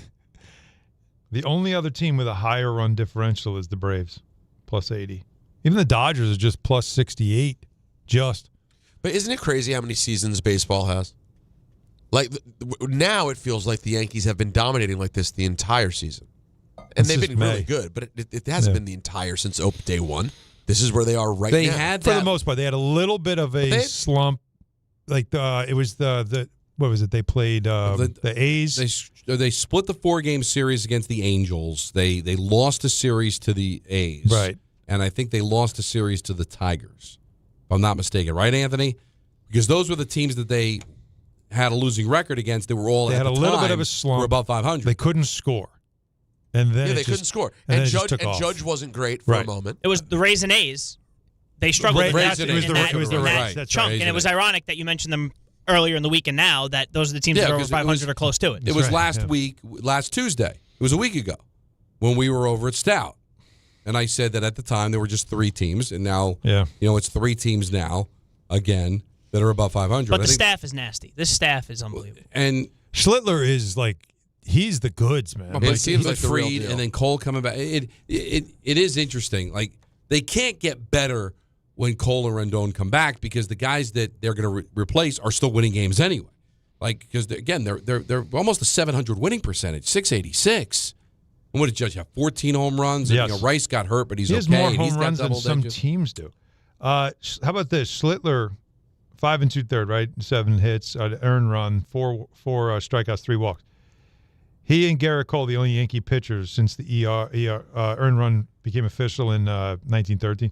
50 strikeouts, 8 or fewer earned runs through the first 8 games of a season. 50 strikeouts and 8 earned runs and 8 starts. Yeah. And it's only him, I mean, him and that's Cole why. since 1913. Him and Cole. To start a season this strong, and Cole hasn't even, like you just said, he hasn't even jumped in this thing yet. And only 4 teams in the American League with a positive run differential. Coming in fourth, the Mariners at +3. They're under 500. Coming in third, the Rays at +11. In second, the Tigers at +17. And in first, the Yankees at +76. Which means the Oakland, Vegas, whatever A's, who are the third of the 3 teams over 500, have a minus run differential? -10. That's wild. But it's been crazy. Yeah. But I was just thinking that, like, because I when I was driving home, I was consuming all the Knicks pregame and everything, and I was flipping around. I missed the Judge home run. When I caught up with it later on, and I saw it, and I was like, of course it worked out. Mm-hmm. It's really amazing. Judge hit the home run.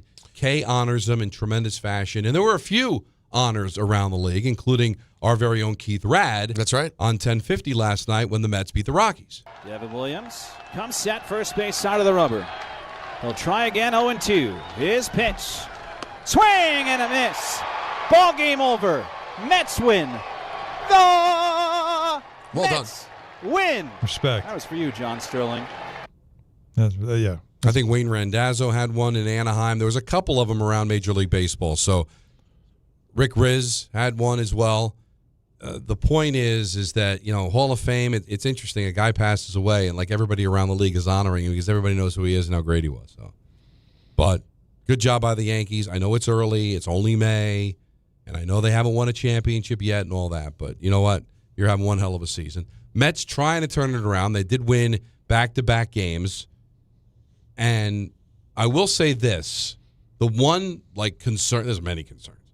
Devin Williams, 4 straight really good appearances. Retired the side in order against Colorado, the side in order in Anaheim, his last 2 saves. So it's turning the Titanic around a cul-de-sac. I get it. But at least starting to gain a little traction. Still 9 games under 500. That's why I think they've buried themselves. But they're not the worst team in baseball, but they've dug themselves a hole it's going to take a lot to get out of. But just trying to get something going on. So while you're watching the Knicks, that's what's happening on the baseball front, what you have to look forward to once the Knicks and the basketball season is over. One other note before we get back to the calls with 1-800-919-3776. Anthony's going to be engaged tonight. You know why? He's got his Yankees playing, but he's going to be keeping an eye on ESPN at 7 o'clock. Why is that? Draft lottery in the NHL. Like you dream about. And the Rangers have, the third best odds, Anthony? Third best odds.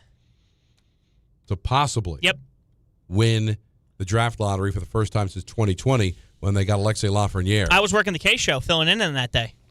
Because it was during the day. It was, again, COVID. Everything happened We were during at the day. war. We couldn't do things when the sun was down. And it was more contagious at night, apparently. We basically were at war. They got the consensus. They got the consensus number 1 pick that year. How'd that work out? Well, they proceeded to not develop him the way they should, and now he's not as good. Now he's going to go on a toot. That's all I had. That's it. No, he's going to let it out. It's talk about it Tuesday. He's still there. He's still there, so he can still become. I like him. I think it's unfortunate that they waited so long to give him power play 1 minutes in top 6 minutes. Oh my God. Yeah, it's all right.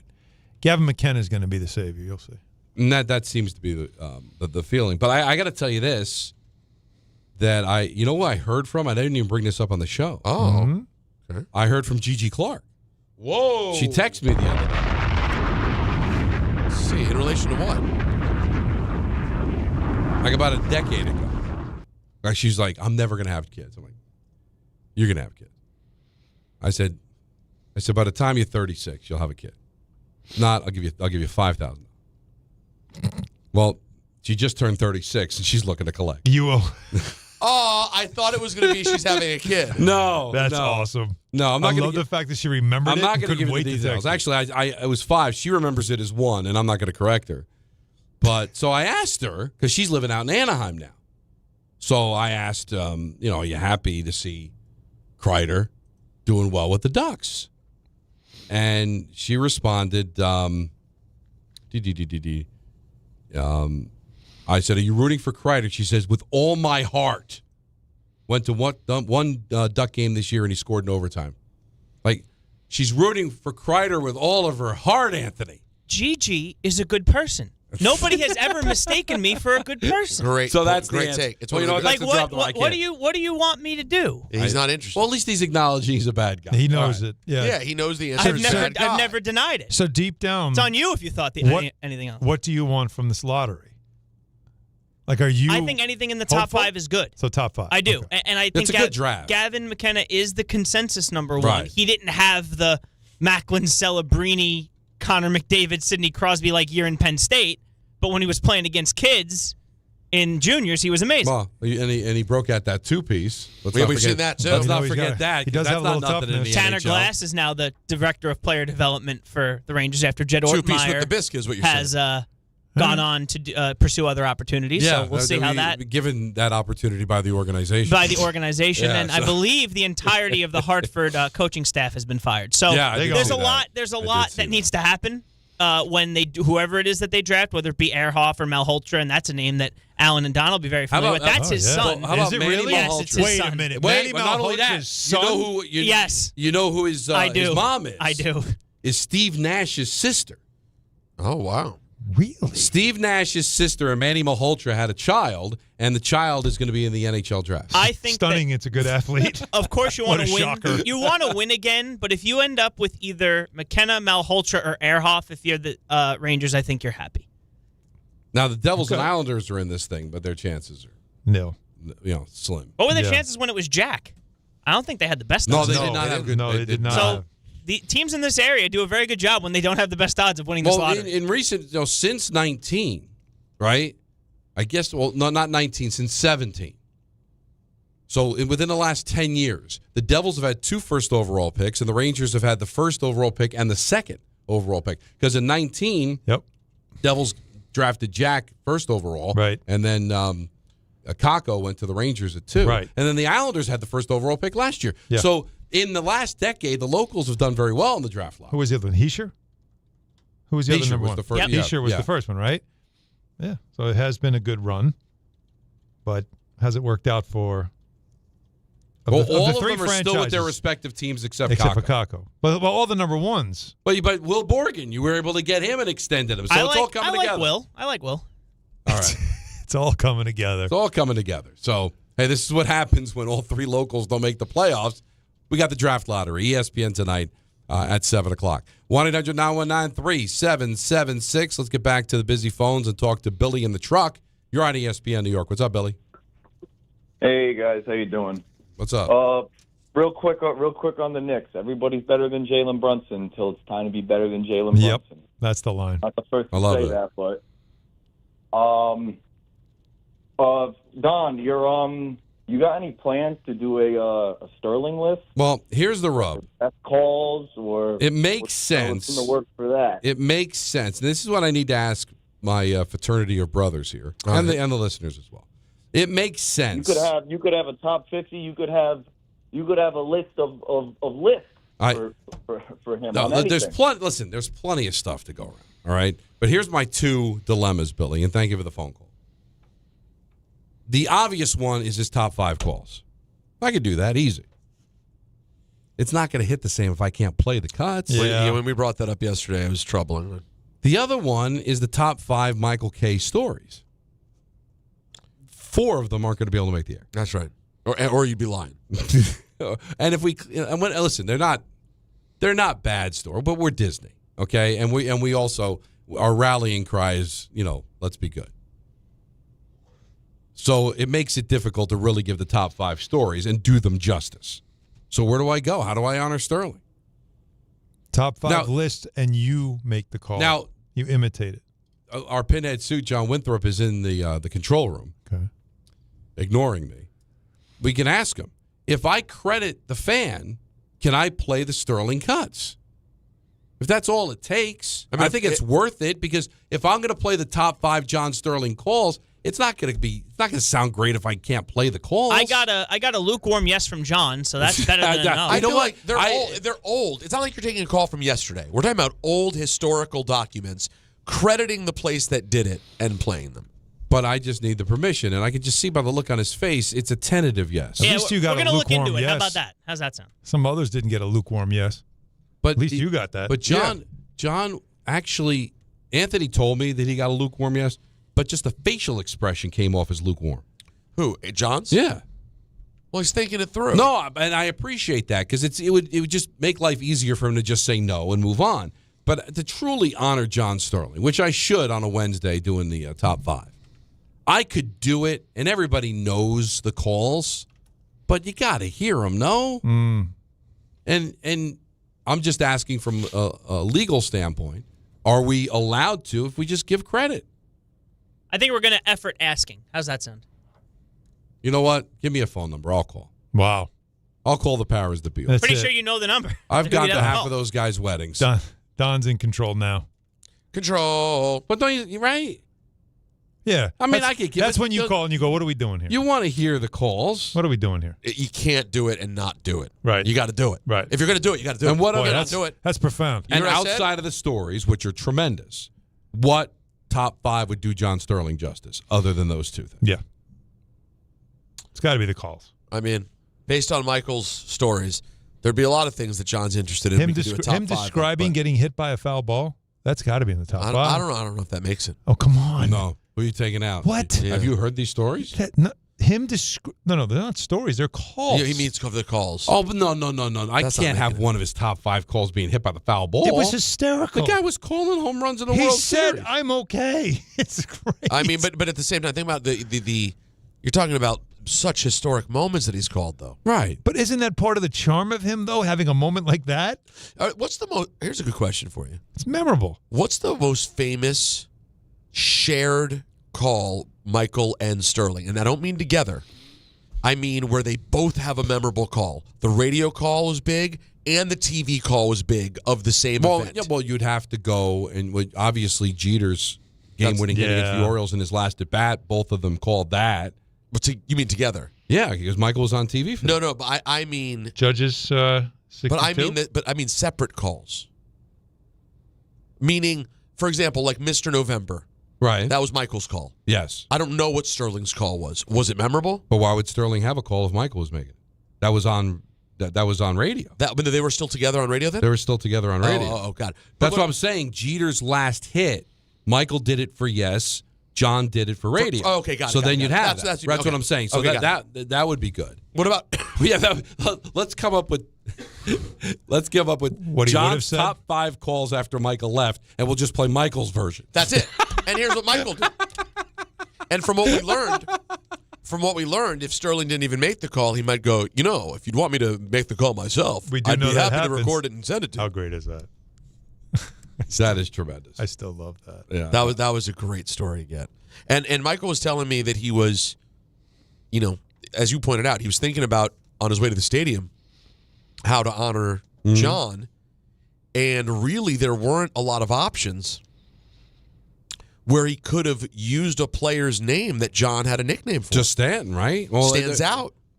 Yeah, I'm just trying to think guys that were on. So anybody on the 24 World Series team, right? So you look at this. I got to take a look at the starting lineup. I don't think there's anyone. And which is super unfortunate to think that he didn't get to call a Ben Rice thing because that would have been so easy for him. Oh, I mean Ben Rice. It's a shame that John never had Ben Rice. But look at last night. Just look at the starting lineup last night. And I don't think there's anyone besides. Yeah, because Volpe's not there. Mm-mm. That's a good point. So Michael, the way he described it to me was Wells. The way Michael described it to me was that it felt like John produced last night because it had to be. No. Yeah. It had to be a Judgian. Yes. Which, by the way, I looked that up. Confirmed, not a word. Not a word? No. I mean. A Judgian blast. That's just straight Sterlingese. Right. Sterlingian. Created a word. Because Judgian blast. I mean, it's perfect, but what is it? We don't know. Well, Wells had at-bats in 23 and 24, so Sterling might called have had Austin Wells. I don't know what his call was for Wells. Maybe Anthony remembers. Going back to the Wells. Hell's Wells. Both great options. Really. Thank you. We know the man. Both could be true. This is when you grow up with somebody's voice. Anthony right now is engaged in conversation with John. I cannot hear what they're saying to each other. Completely checked out. Well, it's overtime, so I figured you should be in break anyway. But that's not the point. The point is that you're fully engaged. Where we're actually talking about, I even said, Anthony, do you remember? And nothing. I got nothing from Anthony. No, because he's talking to the boss man now. He can't do anything for you. I disagree. Talk about it Tuesday. Up next, Don on Rosenberg, ESPN New York. The Knicks. The Let's Go Knicks chants have begun again in earnest. The 76ers. And it'll tick down to 0. Ball game over. Knicks win. And a commanding start to this series with a 137-98 win. The Eastern Conference semifinals. It's just one game. Now we got to be ready to go for game 2 in a couple days, and we know they're going to be ready. Game 2 coverage gets underway tomorrow at 6 on 880 and the ESPN New York app. I'm a dog, and my job is to make you happy. So I recommend Optimum Fiber for your home. It's famously fast, way better than flaky 5G home internet, which can slow down the more people or dogs are online. So switch to Optimum Fiber, starting at only $25 a month with a 5-year price lock. Call 888-4-OPTIMUM or visit Optimum.com today. That's 888-4-OPTIMUM. Gus, fetch! I gotta take that. Terms apply. See Optimum.com for details. Some stages celebrate. This one tests everything. Every drive, every approach, every putt. Pressure builds, resilience matters, and history waits for the bold. In June, the 2026 U.S. Open Championship returns to the Hamptons at the iconic Shinnecock Hills Golf Club. Experience the world's best golfers as they compete on one of the sport's most storied stages. Daily tickets are available now on SeatGeek. Don't just watch greatness. Experience it live at the 126th U.S. Open. At Uline, they know going the extra mile takes hard work. For companies pushing to go further, Uline will go the distance with you. 24/7, they answer the phone to get you the shipping and industrial supplies you need. Business can move fast. Unexpected large orders, adverse weather, new safety guidelines, and changing economic trends. Uline works hard keeping 41,000 items ready to ship, minimizing detours on your way to the extra mile. Visit uline.com. Good Karma Brands is proud to be an equal opportunity employer, providing equal employment, development, and advancement opportunities to all teammates and applicants. To learn more about careers with us, please send an email to talentacquisition@goodkarmabrands.com. That's talentacquisition@goodkarmabrands.com. Do you have trouble getting in and out of the bathtub? Are you afraid you'll slip and fall entering or exiting a tub? Safe Step walk-in tubs can transform your bathtub from an area of concern to a calming refuge. Call them today at 1-800-731-4558 and save $1,600. Safe Step walk-in tubs and showers are proudly made in Tennessee and offer an ultra-low step-in, avoiding that difficult climb over a traditional bathtub wall. They also offer a variety of therapeutic benefits that may help soothe your aching muscles and joints, increasing your mobility, boosting your energy, and improving your sleep. Safe Step walk-in tubs are designed to easily fit your existing tub space and are often installed in as little as one day. Just dial 1-800-731-4558 today to save $1,600 and receive a free shower package. That's 1-800-731-4558 for a free no-obligation consultation and to save $1,600. Safe Step walk-in tubs. Safety never felt so good. Now let's take a look at the traffic with Brandy Scott. Thank you so much, guys. Hitting the brakes on the LIE eastbound in Queens. A crash in the right lane by Main Street. That as you backed up from right out of the Midtown Tunnel. You stay packed on the eastbound side. Some heavy slowdowns heading through Nassau County, approaching Jericho Turnpike. No relief on the Deegan northbound, heading over to the outbound George. Still have this broken down tractor trailer in the center lane right before the Cross Bronx. Large wrecker on the scene. Been out there for over an hour. Delays go back across the Triborough Bridge and up onto the Bruckner. Inbound George, they're picking up the roadwork on the upper deck. It'll run you about 20 to 30 minutes. Lower level, just about a 10 to 15 minute ride. Outbound Lincoln and Holland tunnels about 20 to 30 minutes each. This report is sponsored by Mothers Against Drunk Driving. For victims of drunk and drug driving, your grief is unique, but you're not alone. You always have a police at MAD. Visit MAD.org. I'm Brandy Scott on 880 ESPN New York. Harry Douglas here to tell you about Confetti Craze 5-Hour Energy. It tastes just like the best birthday cake ever. Vanilla, buttery, frosting vibes. It's basically a party in a bottle. And here's the best part. All cake, no sugar. And you know I love my cake. So I get that big birthday energy without any sugar guilt. The bottle's small, easy to toss in my bag, and perfect when I need a quick, tasty caffeine boost to cakeify my day. The Funfetti flavor is back on 5hourenergy.com or Amazon. Crack open a Confetti Craze 5-Hour Energy shot today. Empower. Ellie here is getting the sleeve she's always dreamed of. She worked with Empower and planned for her next move, so she got good at money. Now she can be a little bad. Oh, by the way, you spelled journey wrong. No worries. She can afford the cover-up, too. Ooh, check out my tat. It says, invest well, live a little. Start today at empower.com.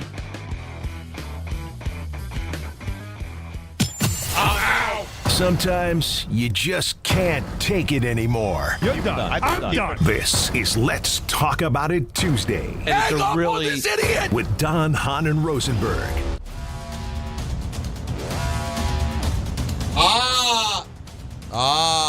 Talk About It Tuesday, ladies and gentlemen, on this. What day is today? Tuesday. No, it's a good one. Tuesday. Yeah. 4/3. Tuesday? Cinco de Mayo. The 5th of February. That's right. Yes. Special day here. Happy Cinco de Mayo to those who celebrate. Now, Taco Tuesday. It's perfect for a Taco Tuesday, and I personally would love to celebrate today because I love celebrating anything Mexican because I love Mexican food. Mm-hmm. I believe Mexican food to be, if I was forced at gunpoint, which is an unfortunate situation to picture. You don't want to be in that. My favorite food, my favorite kind of cuisine. There's a very good chance it's Mexican. It's right there. All right, what's the runner-up? What's the battle? No, the battle. The front runners here are Mexican, Italian, Chinese. Okay. And when I say that, I mean our version of Chinese American, sure, whatever that is. And I don't know. Being with my wife the last several years, there's a chance Middle Eastern food has crept into the conversation. Interesting. Just because it's now become like a home food for me. Mm-hmm. But I think the winner is Mexican, man. I think up and down everything on the menu. Granted, most everything is sort of a version all of the itself. Same stuff, just packaged differently. But they're all awesome. Yes. And then on top of that, now you want to go to the drink part. Oh. Well, guess what? I'm the marg man. Okay, give me the marg.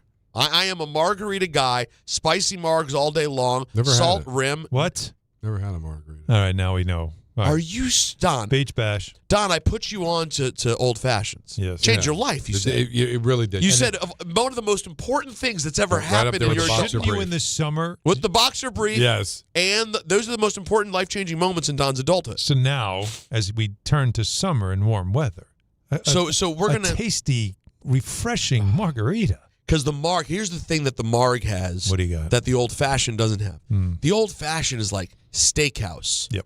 Cold night. Sure.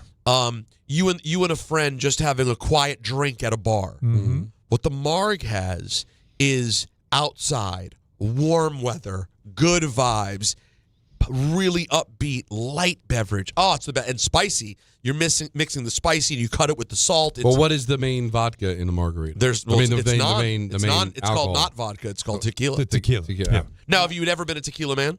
No. See, that's the thing. The reason I got turned on to the old fashioned is that I did partake in bourbon here and there. Now, have you ever taken part in any sort of tequila? A shot. Maybe let's do tequila shots. All right. But if I'm going to tell you right now, too, the other adult thing that I only figured out the last few years because I'm a classless heathen. I think a few years ago for my birthday, Ebro bought me a bottle of 1942. Oh.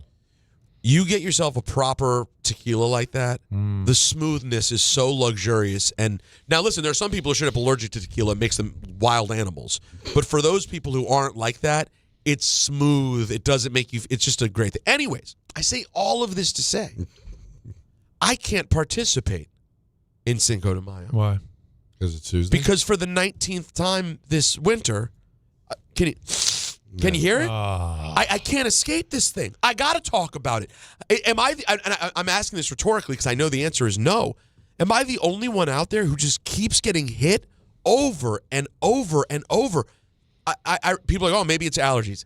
I really don't believe it is because my daughter's getting it too. I don't think we both. I don't think I developed allergies and she's. I don't think that. I think we're both getting sick. Well, did you try a Claritin or something just to see if it clears it up? I took an Allegra today. Okay. So far, not much difference. I've tried I did Sudafed the other day. Not much difference. Well, I was going through the same thing, and it was just that I just think I got a sinus infection and just couldn't shake it. Yep. I don't think yours. I don't think it ever went away. I think you've just had the same sinus infection for a month. But when you have an infection, and this is going to get a little bit colorful, it isn't like they're like mucus that's gross looking and greenish. Mm-hmm. I don't have that. It's clear. Clear. Huh? I'm just stuffed up and can't get it all out. I think it's allergies. I just think you need to find the right allergen.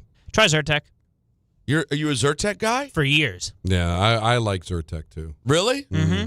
How common is the Zyrtec? I used to get it when it was prescription. Now it's over the counter. Now it's over the counter. Yeah. So I can just walk. It might be locked up at CVS. You got to take the. So is the dental floss, but I mean, it is crazy what they lock up. And it doesn't make you drowsy anymore, so that's helpful. You can take it in the morning. I want to give a shout out to everyone out there who's been going through this too, because I do have another theory that like it's also just a post-COVID thing, that different new illnesses have come along, like new strains of things have happened. Probably. And everyone's like, I'm sure the year and a half we spent inside was not good for our immune system. Yeah, I would imagine you're right about that. Because we didn't expose ourselves to anything for, 18 months. And now I'm getting hammered in ways I don't ever. And Alan, before you ask, I'm taking the zinc, I'm taking the C. It's too late now. So if you were to have a marg, as you put it, yeah, you wouldn't be able to enjoy it. You wouldn't be able. No, to enjoy it's I don't. Just because I'm not a raging alcoholic, so as a result, when I get sick, I just try not to drink. I think for most people out there, I'm not trying to like tell you how to live your life.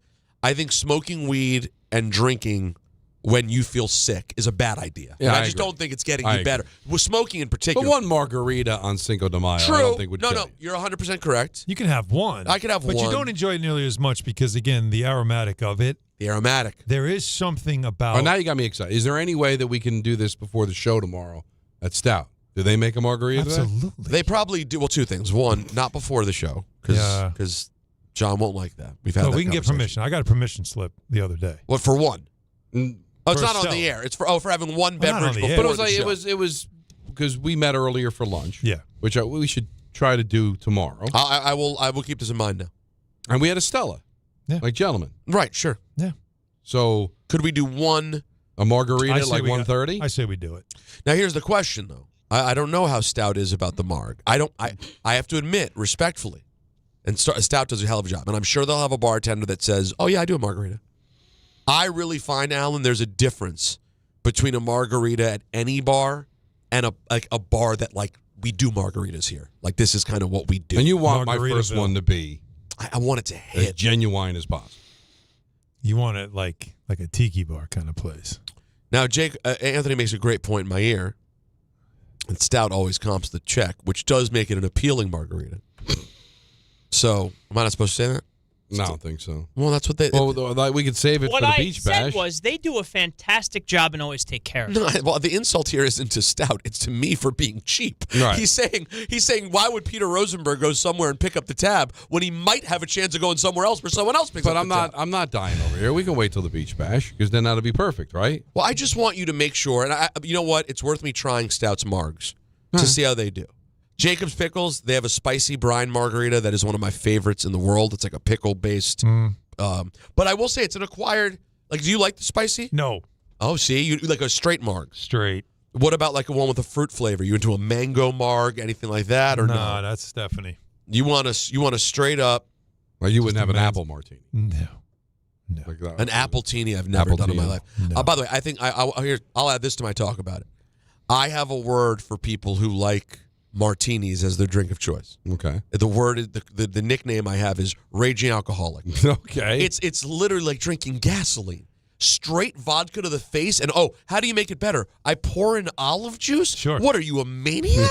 Well, no, you're drunk. Yeah. You're a fall-down drunk. I don't, but a lot of people love them. You're Dean Martin. No. Yeah, you're Don Draper. Who does this? Don Draper is bourbon. No, he's both. He's both. He does bourbon in his office quite a bit. The martinis were at the. But that was a '50s dinner party thing. Oh yeah, everybody did that. Dude, there was an episode I watched. But Draper was straight, like right after work. Oh yeah, hitting straight to the bourbon. Yeah. I was watching an episode and Don, how have you still not watched Mad Men? For God's sake, never. He's never seen it. If I could go back in time, that's where I would go. Oh, we know. You do quite well. It would be your era. My God. So Draper and Roger go to this dinner one night, and they are pounding martinis. Tremendous. Extra dirty martinis while chain smoking cigarettes. And I'm just like, if this night was, I'm vomiting at 9:30. How are you guys doing this? They are. Well, first of all, they were Constitution back then. no, it's different. Remember, different. they built up to that from high school when they were just a little bit of smoke and right? a couple of martinis and some beer. Like they didn't really have. No, they'd been building the whole way. Then they got to college, and then the real it started to kick in. You had to build yourself up to the point where you're 30 years old and you're committing suicide every single day. By the way, you're throwing while during this. It's steaks. It's everything, and it's just every night of the week. Red meat. That's what's amazing bourbon, about this animals and because cigars. We had a little bit of a meeting today. Yeah, we did. If it was 1967 and we had the same meeting, we'd be drunk. We'd be drinking. We'd be fall over drunk. Yeah, we'd be smoking and drinking during that meeting. Did you ever think that too? When whether you're like you're just meeting someone for lunch or it's even like somebody that you work with and it's like you got time to kill. Hey, let's get breakfast, and you sit down, you have breakfast. You ever think that like in the 50s right now we'd be sitting there just ripping darts and just having like a mimosa. You know what I mean? I know. There are times when I think it's totally different now. So different. Do you have one today? No, this was good. Me just talking through how I'm not able to drink. And I've got an interesting one. We always run out of time with me. All right. But I want to squeeze this one in because I think this is an actual conversation of talking through it. So I take the family to the Somerset Patriot game on Sunday. Okay. And I'm taking a look at the upcoming events. And on May 14th, Somerset Patriots are having Jewish Heritage Day. Oh. And the special guest is former Met Art Shamsky. Somerset Patriots are the minor league franchise of the New York Yankees. And they're playing the Rumble Ponies, who are the minor league affiliate of the Mets. Oh. And the special guest is Art Shamsky. Now, it makes sense because Art Shamsky was the manager of the Israeli baseball team. He's in the Jewish Hall of Fame. Sure. That's not my point. My point is the Mets don't have a Jewish Heritage Night anymore. The Yankees do. The Somerset Patriots do. And they're bringing in a former Met. Are the Yankees trolling the Mets? I'm asking a genuine question. Are the Yankees trolling the Mets by having a Jewish Heritage Night and inviting Art Shamsky, a former Met, to be there? I'm going to go yes. I would say my thought, Alan, would be yes if it was at Yankee Stadium. But for the Somerset Patriots, they really... That makes it so passive-aggressive. Because it's too obvious if the Yankees did it. But if they do it in the minors, it's sort of like this passive-aggressive way of like calling them out without... If they do it at Yankee Stadium and it's Art Shamsky, it's too obvious. Too obvious. But this flies under the radar. Yeah. But to the discerning eye, you're going to be like, that's a little sketch. I thought it. Yeah. I thought they were trolling. I'm going to ask you a question, though. How many Jewish Yankees have there been? Let's find out.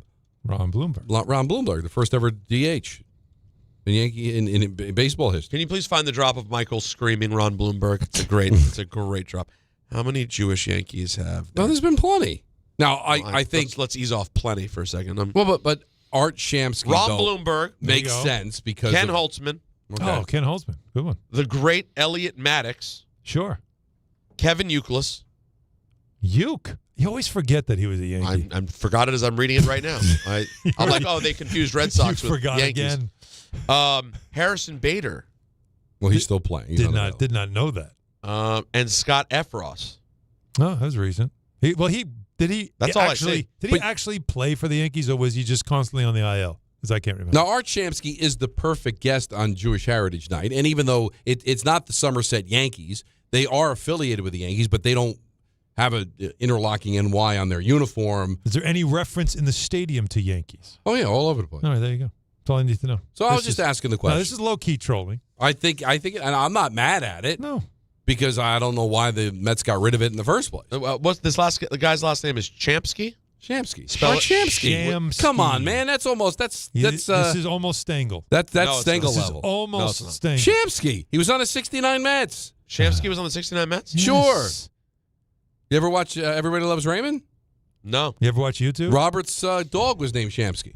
Really? Yes, because they were Met fans. Yeah. And real quick, just to be clear here, the spelling of his last name. S. Oh, Art Shamsky. Yeah. S-H. That's what I said. Shh. Art Shamsky. Yeah, he is on the list of confirmed Jewish ball players. Well, he's in the Hall of Fame, in the Jewish Hall of Fame. Yeah. He was the manager of the Israeli baseball team, or involved in some way. I forget exactly. That's the Smasher to you and me. I want to see the exact title. Nicknamed Sham and Smasher. Yeah, he was the man back in, I think, it was a while ago. But there was an Israeli baseball league, and he was a manager in the Israeli baseball league. So he is the perfect person to have, say, if the Mets were doing it. Yeah. Yeah. That would work. He was born in St. Louis.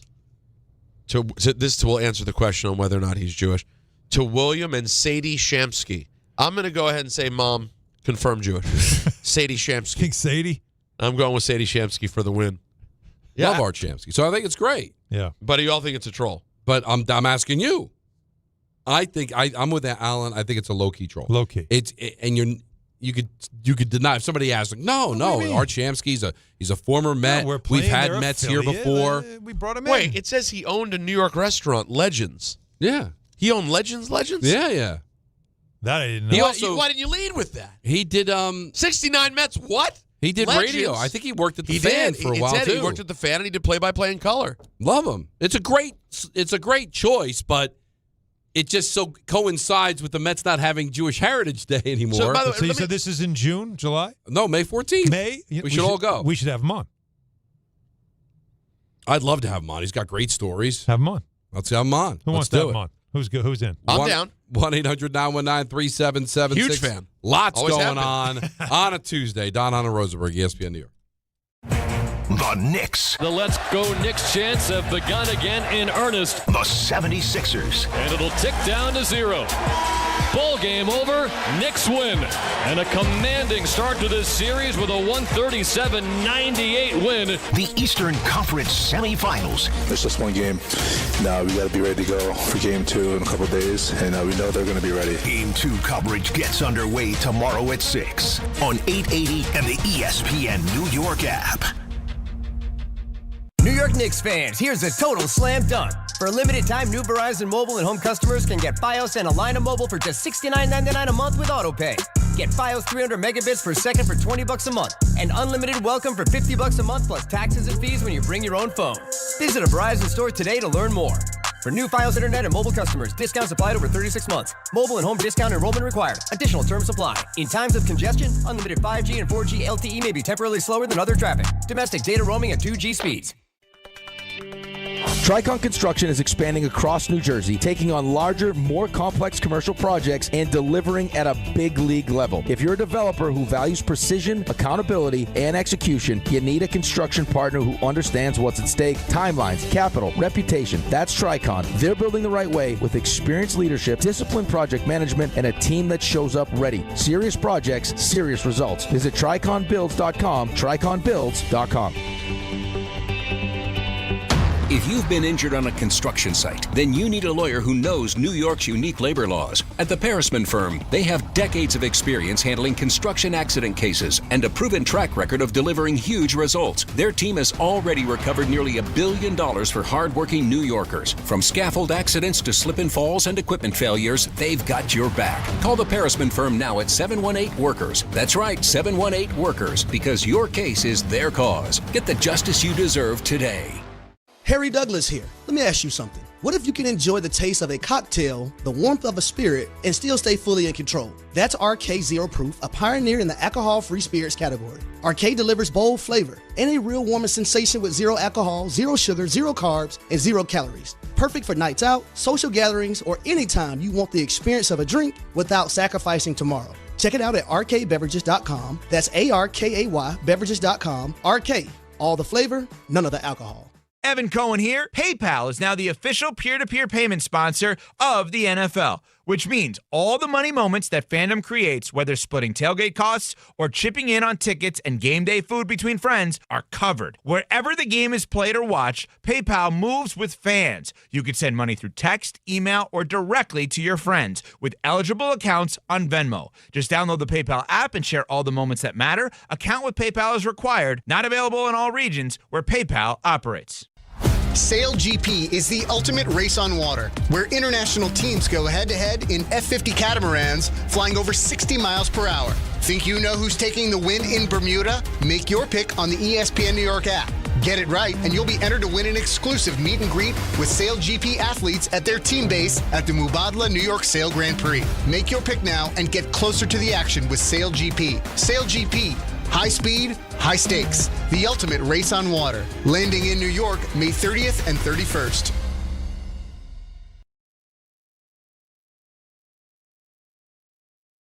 You trolling Philly with this music now? Wow. Now remember, when we trolled Atlanta, remember, that was after the series was over. Jacob's now trolling after game 1. So there's something to be mindful It's aggressive, but it was when you win that big and you're on this kind of a roll, it's hard not to, but it is just one game. Take your time. Now, Ben Stiller was involved in a bit of controversy last night. Yeah, unfortunately, Allen had to leave, so he wasn't a part of it. I saw, though. No. Wow, Jacob is strong. Oh, was that on the air? Dare you? No, it wasn't on the air, but Jacob I told Anthony yesterday. That, you know what? I'm going to call it as it is. Zipper key. Listen, Knicks game 1 of Met Gala. Listen. Sometimes sometimes decisions are made for you. Last year, Chalamet, he had to make a decision. Went to the Met, had to. A year later, he's like, I don't have to know. Man, listen. You know what I mean? Like I something tells me that was one of those non-negotiables, if you know what I mean, in a relationship. I don't disagree with you. And sometimes you just got to go, all right, gonna have to do this one. Take one for it's game 1. I'll be back for game 2. But how many times are the Knicks in the playoffs? Every year? The last, 4 years? Yeah, that's a lot. Prior to that, how many times will he go into the Met Gala? He had plenty of opportunity. But hold on, you say that, but you don't actually know that. Like for example, last night when they said they showed Timothy Chalamet and said Timothy Chalamet deciding to come to the game, not the Met Gala. Oh, and there's Tracy Morgan. They didn't say Tracy Morgan deciding to come over the Met Gala. And Tracy Morgan, like Ben Stiller, is a huge beloved comedy figure. Yeah. But not everybody, unless you're Timothy Chalamet, who is the top 5 hottest actors in Hollywood with one of the top 5 hottest, richest women on the planet. Mm-hmm. You don't always have, you're definitely going to the Met Gala.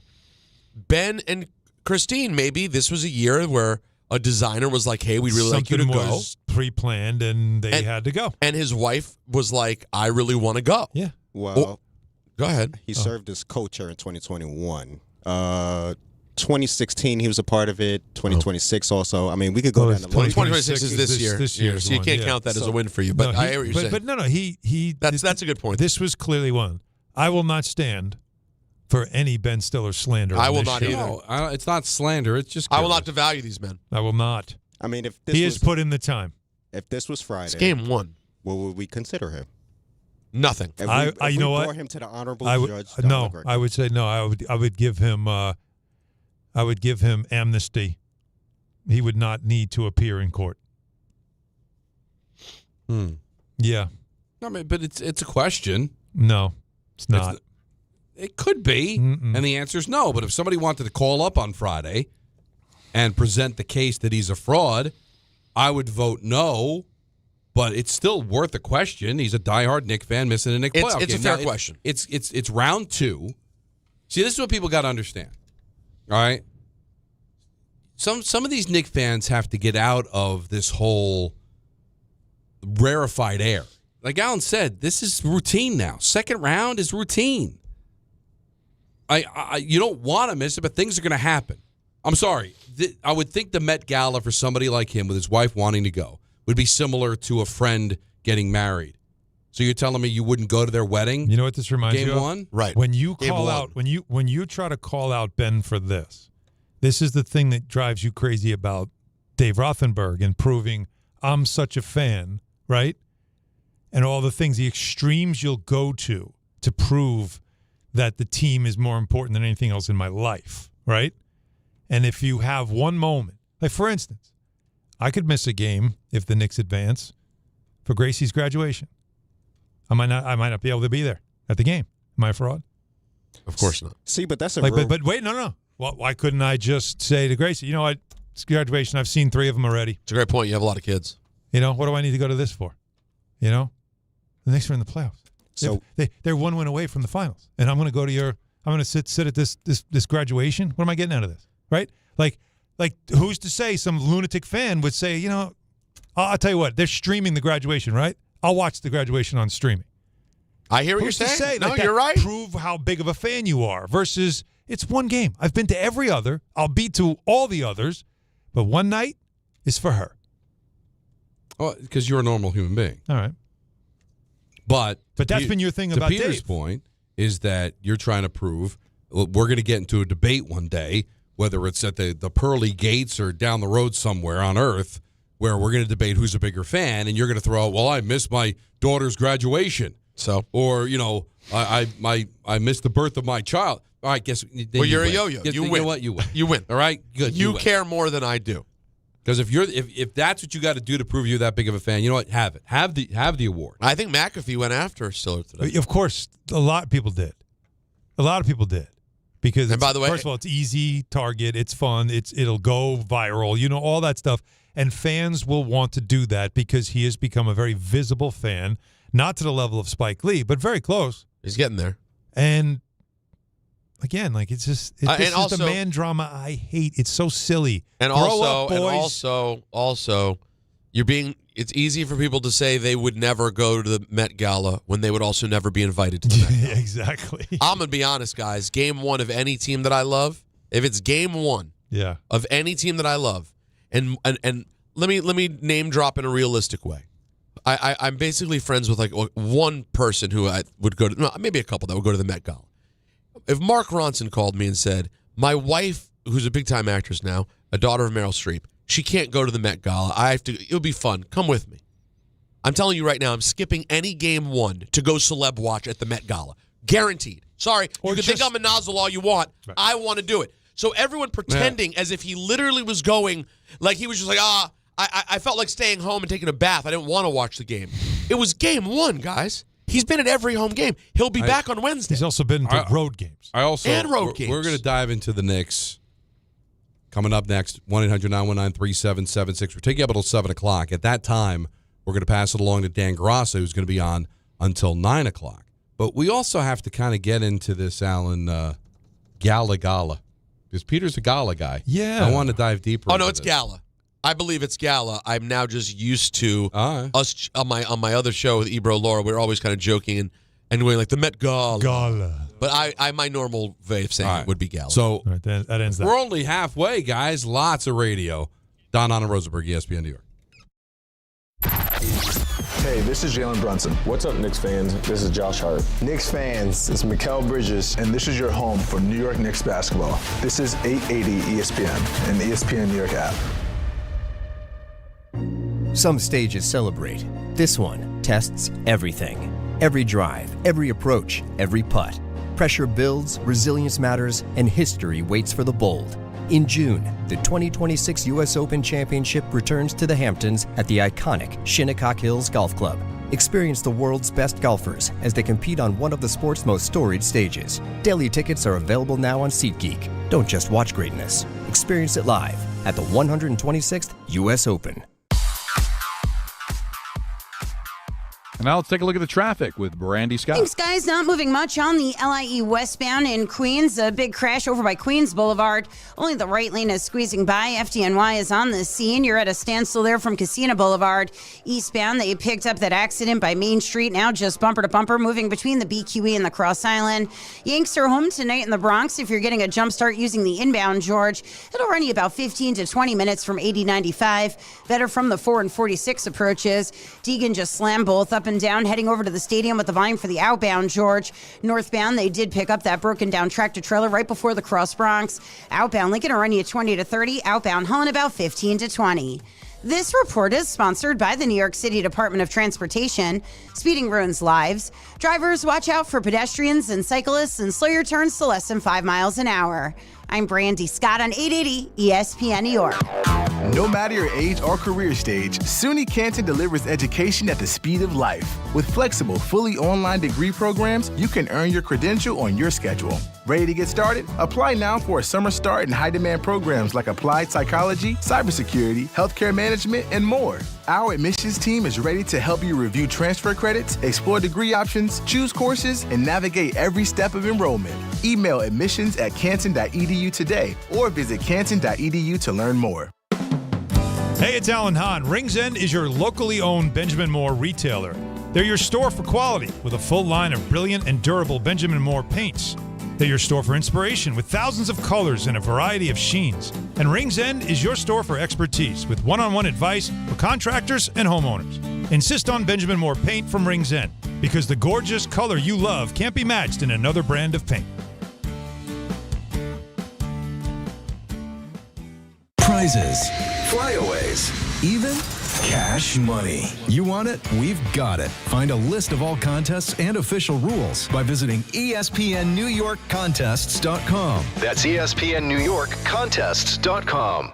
Harry Douglas here. I don't wait for birthdays to celebrate. I grab Confetti Craze 5-Hour Energy. It tastes like rich vanilla birthday cake with buttery funfetti goodness. Seriously, it's unapologetically extra in the best way. And it's sugar-free, so I get all that cake flavor without the guilt. It's tiny, portable, and ready for whenever I need a quick boost. I keep one with me because you never know when you'll need a little party energy. The Funfetti flavor is back on 5hourenergy.com or on Amazon. Crack open a Confetti Craze 5-Hour Energy shot today. Rich Eisen here. PayPal is now the official peer-to-peer payments sponsor of the NFL, which means all the money moments that fandom creates, whether splitting tailgate costs or chipping in on tickets and game day food between friends, are covered.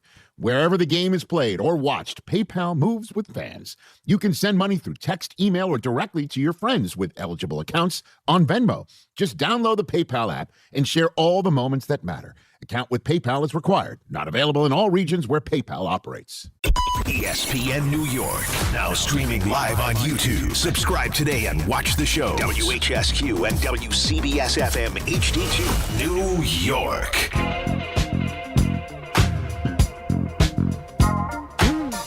Game Time is brought to you by Tullamore Dew Irish Whiskey, because when it's game time, guys. Yeah! It's tally time! It's tally time. Mets snowed out, so they're going to have a game normal tomorrow night that was supposed to be during the day has been moved to night, and then Thursday they're going to play in the afternoon. But all this is to tell you that Dan Grasso will be on after us at 7 o'clock. He'll take you up to 9. Yankees, they'll start a series with the Texas Rangers over the stadium at 7:05. Tullamore Dew, the original triple distilled, triple blended, and triple cast matured Irish whiskey. Be sure to grab a Tullamore Dew or try the new Tullamore Dew Honey during today's action. Glasses up to enjoying Tullamore Dew responsibly. You know, the Knicks are just doing stuff that I don't think anybody, even the most positive Knicks fan, could have thought was possible. You go back to last Friday after they lost Game 3 to the Hawks in the fashion that they lost it. And they have not lost since. And the closest game was the Game 4 15-point win. It's astonishing, the turnaround. And I brought it up at the beginning of the show. We want to take your calls on the Knicks at 1-800-919-3776. Is that they really haven't been beaten by anybody but themselves in these playoffs. Right now, they are 5-2 in the 7 games they played. And the 2 games they lost against Atlanta, they beat themselves. Bad fourth quarter in Game 2, Right. bad first quarter in Game 3, and both of them cost them 2 games. And they are showing you when they are at full efficacy, because they're as healthy as they've ever been, and they're playing well. Sorry, knock on wood, or whatever this is. Formica? That this is how good they are. Tim Legler was on yesterday, said they're the best team in the Eastern Conference. And not for nothing, and it's only 1 game, but that was a bad loss by the Spurs last night at home to Minnesota. Yep. So they give up home court immediately in that series against the T-Wolves. And the Spurs are a team that can beat the Thunder, and the Knicks have proven to you, if you buy into the regular season or at least the Cup, that they could beat the Spurs. So you might want to keep the Spurs alive here if you really have aspirations of winning the whole thing. Yeah, but right now, let's hold our horses. Let's get through the second round. But the way things looked last night, everything's golden in Knickland right now. Right now, yes. And everybody shot, like they shot over 60% from the field, over 50% from three. These are not normal numbers. They are red hot. 70% from 2-point range in the last 3 games, guys. Like these are not normal numbers. But these are numbers you get when your offense is flowing to a point where you're just getting good looks, rhythm looks, and that's what it's been over the last couple of games. Now, you expect adjustments. Now, there's one piece of sad news out of Philadelphia. Okay. And it's Nick Nurse, the head coach. He lost his brother last week, suddenly. Damn. And he wasn't with the team today. He flew back to the family home in Iowa for the funeral. So the Sixers had to spend the day without their head coach. Now, of course, the assistant coaches are all capable of putting a game plan together and showing film and all that stuff. But still, for Nick Nurse, he's had a heavy heart for the last week, and you're talking about one of the epic comebacks, down 3-1, that his team pulled off, a Game 7 win in Boston. These are all things for him right now that you don't even know where is he numb right now? There's a lot that he's carrying. I can't even think about what he's going through. So also a side story going on within this series is that. So that's a tough situation for him, and you certainly feel bad for him, and condolences to his family. But they have one day. They had one day to go from Game 7 to Game 1 against a team that was definitely in a rhythm. And now they've got one game to go. All right, what did they do against us, and what are things we're going to try against them to stop it and slow it down? But if you're the Knicks, I mean, you've got to feel pretty confident that whatever you felt you had rolling in Game 4 and 5 and 6 against Atlanta, you were able to continue it in Game 1 against a different team. So there's no reason for you as a group to not feel collective confidence that you can keep this thing going. Until they can prove they can stop it, how do you not have the confidence that you can keep it going? And as Don said, I think, and I hate to do this, Peter, the make or miss league thing, but that's really it. You could have a cold shooting night. It could happen. Bunch of open threes, miss them, and that's what Boston did. And now all of a sudden you're in a dogfight late. So that's what you want to see is, does the hot streak, the hot shooting continue, and does the momentum continue? And I'm telling you right now, I firmly believe this. If the Knicks win Game 2, the series is over.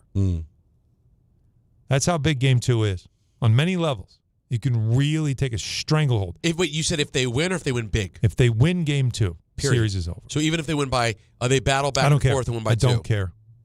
2-0. They'll know it. Sixers will know it. They'll know it. And they're comfortable playing in Philly. They've won there in the playoffs before. And they go in saying, we just got to split. So let's go to Philly and pressure, split. Yeah, all that stuff is that it becomes that feeling. And I know, yes, this Sixer team was down 3-1 to the Celtics. That Celtic team, something happened to them. They weren't right. Well, and if you're late to the show, I already put 500 down. So nice. with the Knicks and the points tomorrow. So you don't even have to watch the game. And the points. So you're going 500 minus 7.5. So 500.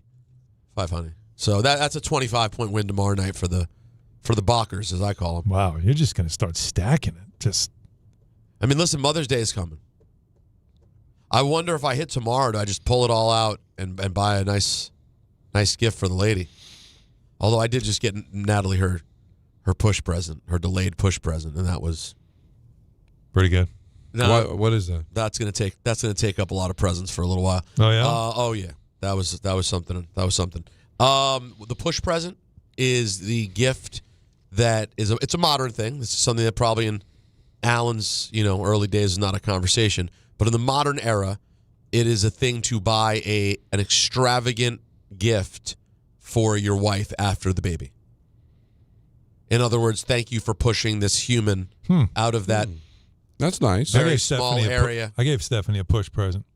What's that? Gracie. No, that's not. No? No. It's more of a pushback. She gave you nice that. lives. No.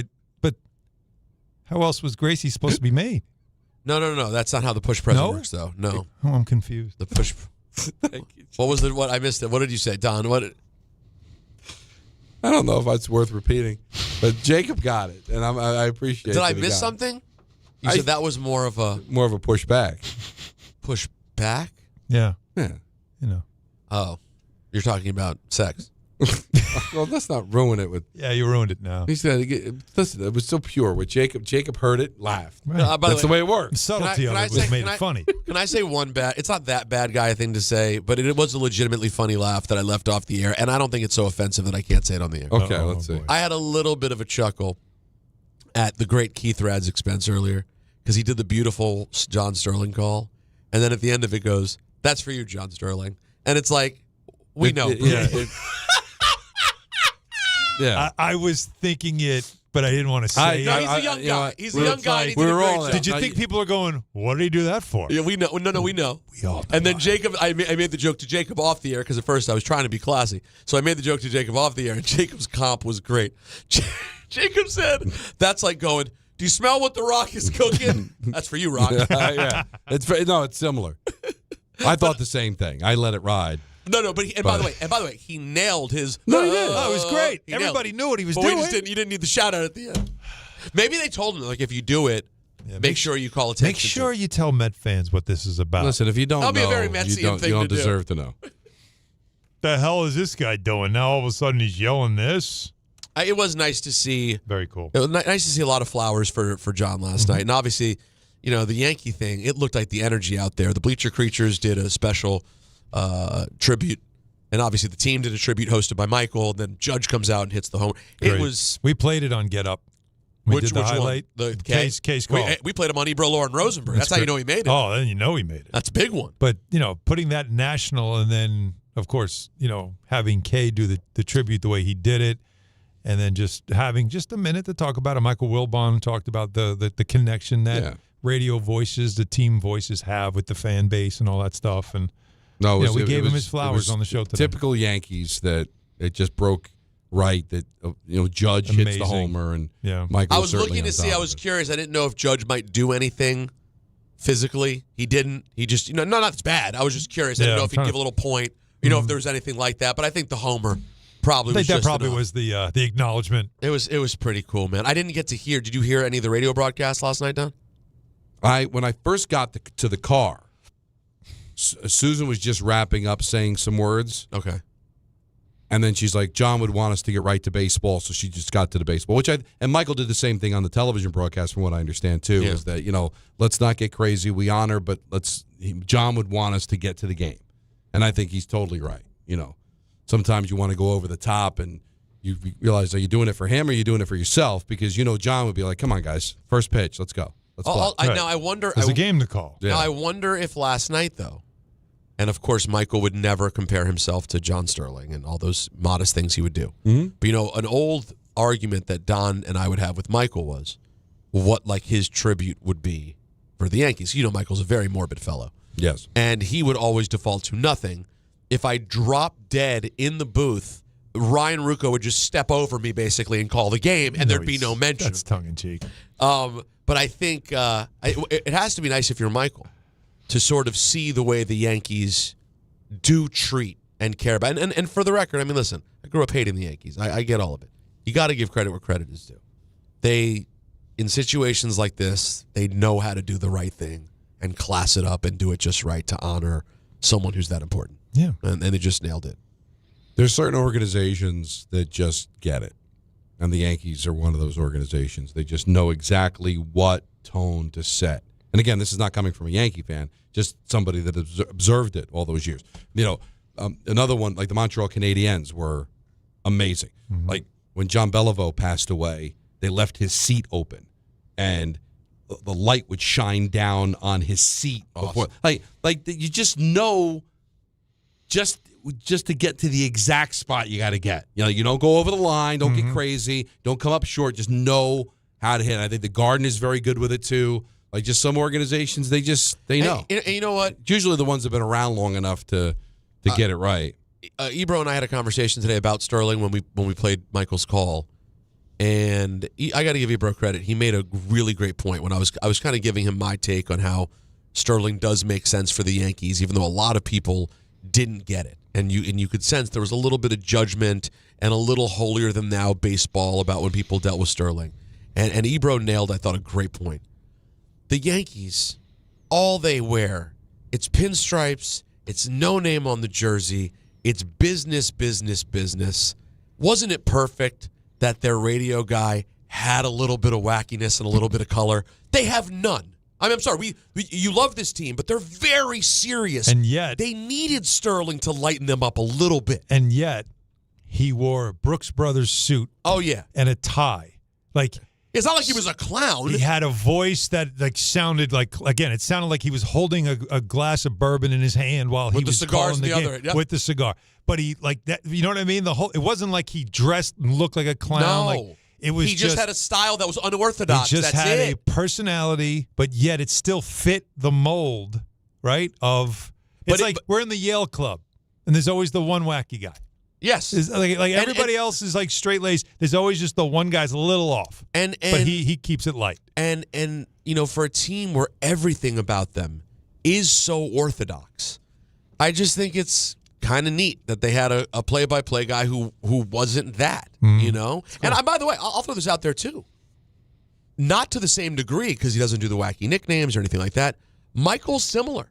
And I think Michael gets hated on too. Michael's voice and style is not exactly traditional standard issue play-by-play man. Right. He has a different affect to his voice.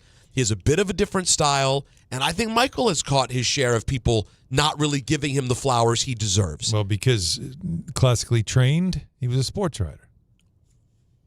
He came up his way.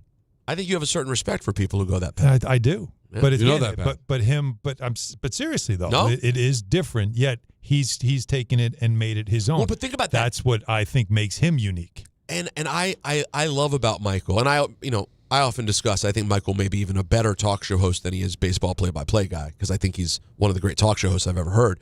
But it's interesting to think that Michael, coming as a sports writer, was not spending his life developing the perfect sound because he wasn't going to be that.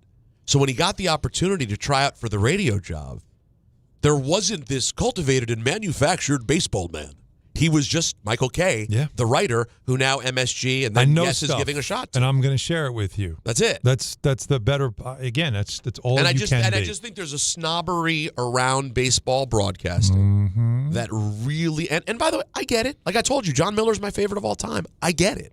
But there is room for a little bit of. There's too many of the Brackmeyers. There's a lot. That's why he literally made the show. I know. To mock that whole thing. Because there's so many of those types. And that's what I think makes it unique. And you bring up John Miller. John Miller's got personality. He does. Yeah. He does. Adios, he'd say whenever when a Latino player hit a home run, he would say it in Spanish. Yeah, that's true. He just had the traditional pipes, though. No, you're right. I think there's a cookie cutter way we expect our play-by-play people to sound, and when they don't sound that way, it's jarring. But again, it was a great job by Michael last night.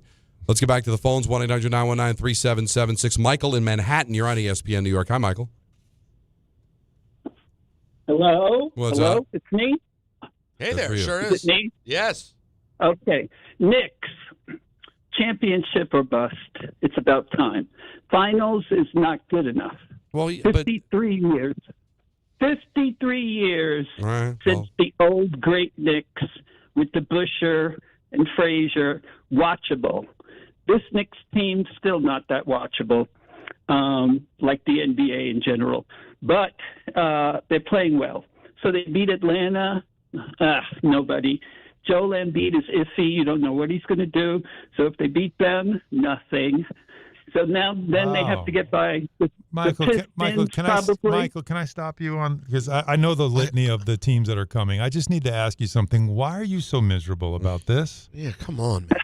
Why you characterize? No. 53 years. What you just did was say, this is years. nothing, Are you that's satisfied nothing. with the finals? Nobody's satisfied. I'm 53 asking years. you a simple question. I didn't ask you how many years. I know how many years. I'm asking you why in the midst of this, and you're still not impressed, and this is not fun, and this doesn't mean anything, and that doesn't mean anything. So you're telling me you're sitting and you're watching, and you're saying to yourself, I hate all of this, and I'll only like it if in the end they're hoisting the trophy. And even then, I might say, but yeah, the Hawks sucked, and the Sixers sucked, and if they play the Pistons, they're not any good. And if they get to the finals, who knows if they're any good. So really, this championship doesn't mean anything. Why can't you just enjoy it? All right, Michael, go ahead. Your return. Because they're not watchable. They're not that watchable. All right, tell me Walt why. Give me Frazier's one. in Of play. course, Walt Frazier was entertaining. Not watchable. What is Michael, it? hold on. No, they they're just not. scored Carl Anthony 100. Towns, 100. He lumbers. He lumbers out there. They have Mikal 33 Bridges, you don't know what you're gonna get. assists per game, and they're scoring 135 points a game in the last 3 games. Michael, can I just say one thing? thing? They haven't given up 100 points in 4 straight games. What about them is not watchable?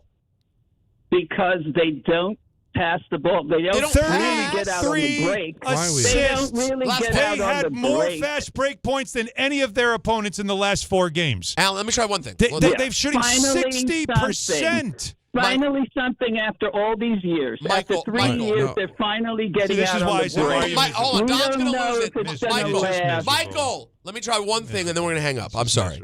Don't you realize, though, as we're responding to you, hear yourself out loud, that this is like an incredibly sad and unappreciative way to live life? This is a really fun time. Sports ultimately is not serious.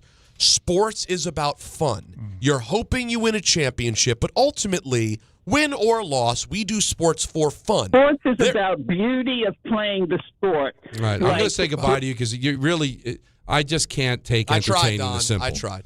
When somebody admits to you that they don't like something and they're trolling us, I refuse to be trolled. I'm not going to interview a troller. Michael in Manhattan, welcome. You're on the board. Oh, no. The worst caller of all time. We'll put him up there. Lang is. But Lang I sense 2 months. the ignorant. I smell it because I'm dumb myself. And I don't want people interviewing me because I'm stupid. Well, the one thing that helps being stupid is I can sniff out a person that's a moron. And when somebody is trying to troll us. So you call up a show on a day where the Knicks win by 1 billion points. I'm not entertained. It's not good. You don't like basketball. Then go call some other show. Don't call our show because we're enjoying what's going on. You don't. You don't enjoy life. And the reason I know that you were trolling us is because if all of a sudden this disgusting, ugly, I want to throw up watching basketball results in a championship, then you would all of a sudden be happy. And all of a sudden it looks beautiful. No, you don't enjoy basketball. Don't watch it. And don't call and troll us, okay? We got other things to do. But you did accomplish something in a life that probably accomplished little or nothing, is that you're the worst caller, and it's up on the board. I love what Don just did. Thank I you. agree with But you every word. entertain these yo-yos. No, I thought I could get through. You know what? You see a bug, you step on it. I thought I could get through at the end. No, and be you like, couldn't. don't you hear it? And he wouldn't even What are you, hear what Freud? I'm saying. I couldn't take I don't know. it. I thought, don't you hear how ridiculous you sound? No, he got you. Because that's what he was hoping to do. This is a person that maybe didn't talk to somebody in like 3 weeks. It's not. You made his day. It's not I'm Walt sorry. Frazier. It's not as good as that. They don't pass the ball. 53. Look at the numbers. It's literally the same as those 70s teams offensively. I love the championship. Cat lumbers. He lumbers. Look, God bless Willis Reed. Oh, jeez. I know. God bless. I know. Again, There was that's some lumbering. Now, that's the captain. But there was some lumbering. I don't besmirch the name of the captain. You're not besmirching. I mean, if anybody invented lumber. It's come on, man. Those Pete Maravich dribbling drills must have been doing numbers back then. Oh, yeah. No, that was what he loved. Listen. No, and by the way, get his football takes. All he wanted was 3 yards and a cloud of smoke. Cloud of dust. Right. That's And all smoke. he needed. And smoke, perhaps. See, that Michael was an example of what happens when you don't smoke weed and listen to the show. Yeah, that's why you got to smoke before the show. Man, lighten up, Francis. All right, let's go complete opposite. Let's go D-Funk in L.A. You're on ESPN New York. What's up? Fellas, how you doing? That last call bummed me out so bad. Me I too. feel you, But dog. we're gonna come back. I live in LA. I'm originally from New York. I moved out here in 2017. This season, by far, is the most fun Knicks season of my entire adult life. it's just amazing to see this. How the old only are you? season that was better was maybe last. I'm sorry. How old are you? I'm 47. Okay, so that's so not my last.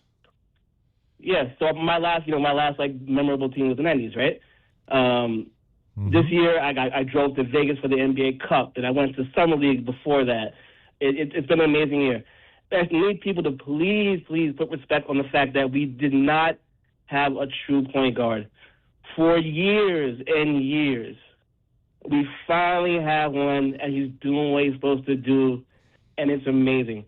These last 4 games, I'm like almost scared. I don't even know when the last time we had a run such as the one we had where we're scoring 100-plus points by the third quarter. It's insanity to me. It's kind of like scary. So what I ask you guys is that when do I officially jump out the window where I can go, okay, this is the year, this is the one? Because don't jump out the window. If this is not the time. Don't do it yet. Hold my horses, right? Well, I don't want you to jump out any window. This wouldn't be the time to jump out. No, I won't. I have kids and wife. I won't do it. But yeah, no. But when do you embrace the idea that this is the year? Is that what you're saying? Yeah, that's my question. That's my question. Conference finals. Yeah, we're close. I'm getting close. You gotta get back there, because that's where you left off last season, and it's always about advancing the cause. So to me, you can't embrace anything. Right now, this is just watch this thing and go, this looks right. Like, this is starting to look right. And that's what you just keep watching right now. But then when you take that, then you get to that next step and you got your matchup in the conference final and you see what you've got, then you start to say, all right, like this could be it. Like this could be it. They're back where they started. By the way, coming up, I do have to talk about something, though, Don, where something happened last night after the game that made me think of you and say, you know what? Don was right. Wow. All right, we'll check that out next. ENN at 6. Take you up until 7 o'clock, and it's Dan Grassa on ESPN New York. The Knicks. The Let's Go Knicks chants have begun again in earnest. The 76ers. And it'll tick down to 0.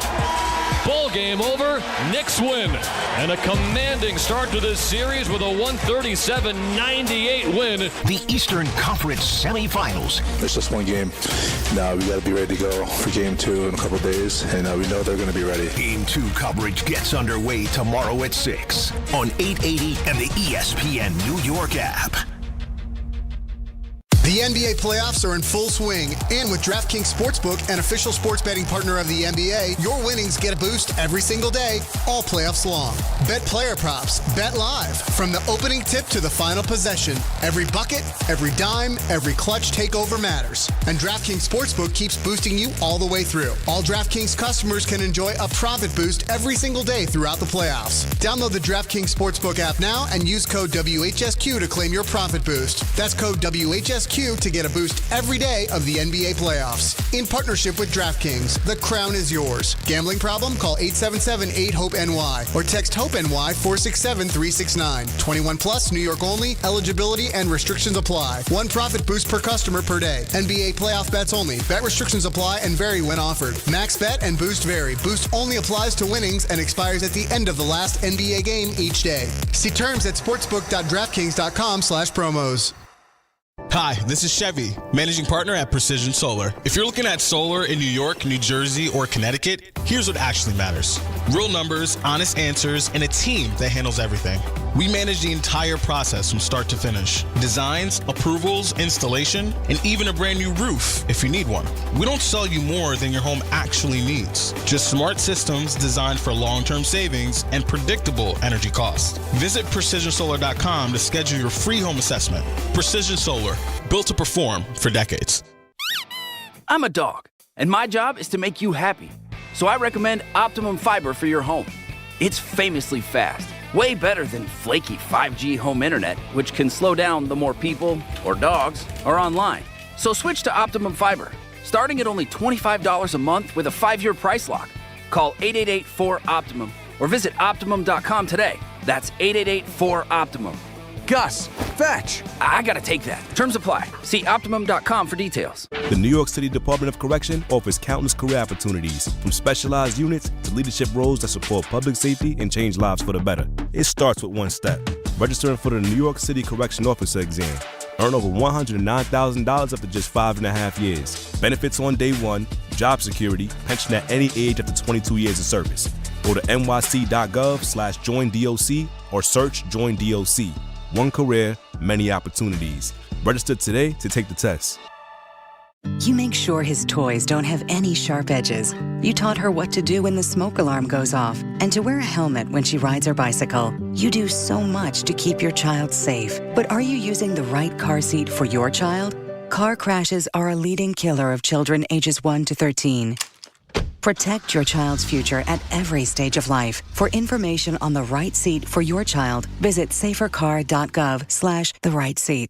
Sponsored by the New York State Governor's Traffic Safety Committee. And now it's time for traffic. Here's Brandy Scott. Thanks so much, guys. Big concert tonight over at the UBS Arena. Bruce Springsteen and the E Street Band already have some heavy pockets of slowdowns on the Cross Island southbound, heading over to Hempstead Turnpike from the Throgs Neck Bridge in Queens. Not moving much on the Staten Island Expressway westbound. A crash over by Slauson Avenue. FDNY is on the scene, starting to back up across the Verrazano into Brooklyn. You stay on the brakes westbound, heading over to the West Shore. Yanks are home tonight in the Bronx using the inbound George. Stick with the lower deck about 15 to 20 minutes. Upper level, a 20 to 30 minute ride using 8095. Deegan just bumper to bumper in both directions, heading over to the stadium with the volume for the outbound George. Outbound Lincoln and Holland tunnels are running about 20 to 30 minutes each. This report is sponsored by Mothers Against Drunk Driving. For victims of drunk and drug driving, your grief is unique, but you're not alone. You always have a place at MAD. Visit MAD.org. I'm Brandy Scott on 880 ESPN New York. Less than 4 in 10 kids aged 6 through 12 are playing sports regularly. 4 in 10 kids? Let it sink in.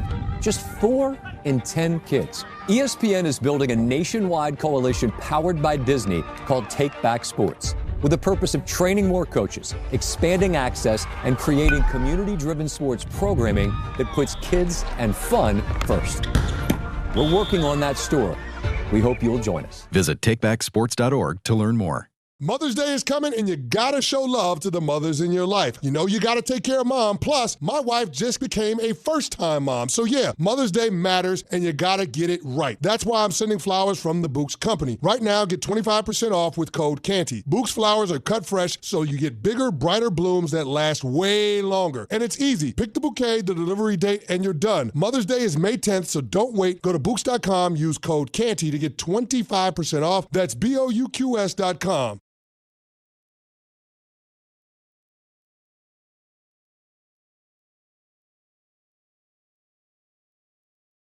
We'll be live tomorrow at Stout NYC at their new location just 2 blocks north of the Garden on 35th Street starting at 3 p.m. Pre-game energy, real fan takes, and the biggest Knicks conversation in the city, all leading straight into tip-off.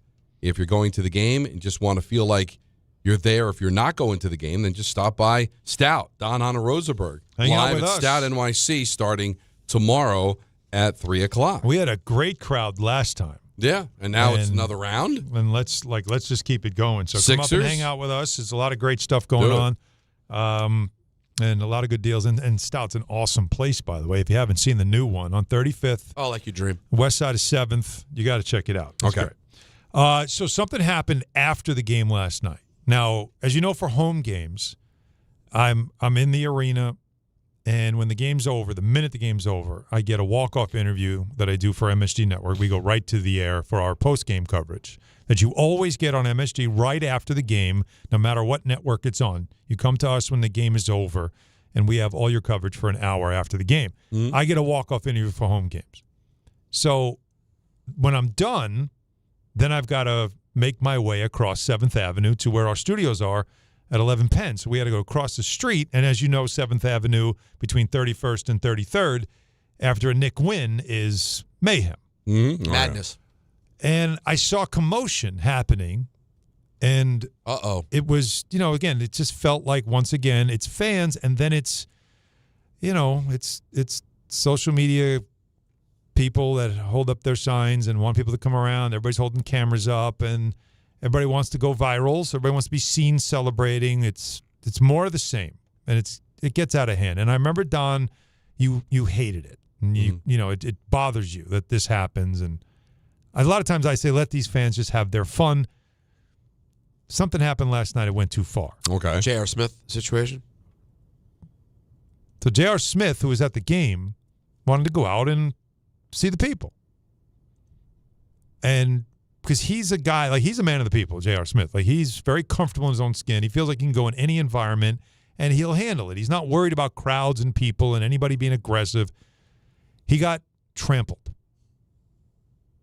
He was all of a sudden surrounded by a swarm of people, of kids, mostly guys. And they're all, of course, holding their phones and their cameras, and they're singing and chanting and jumping up and down. But it just starts to become a crush. More and more people are now pushing against J.R. Smith to a point now where the crowd now starts to fall over. J.R. Smith is now lost in the sea of human.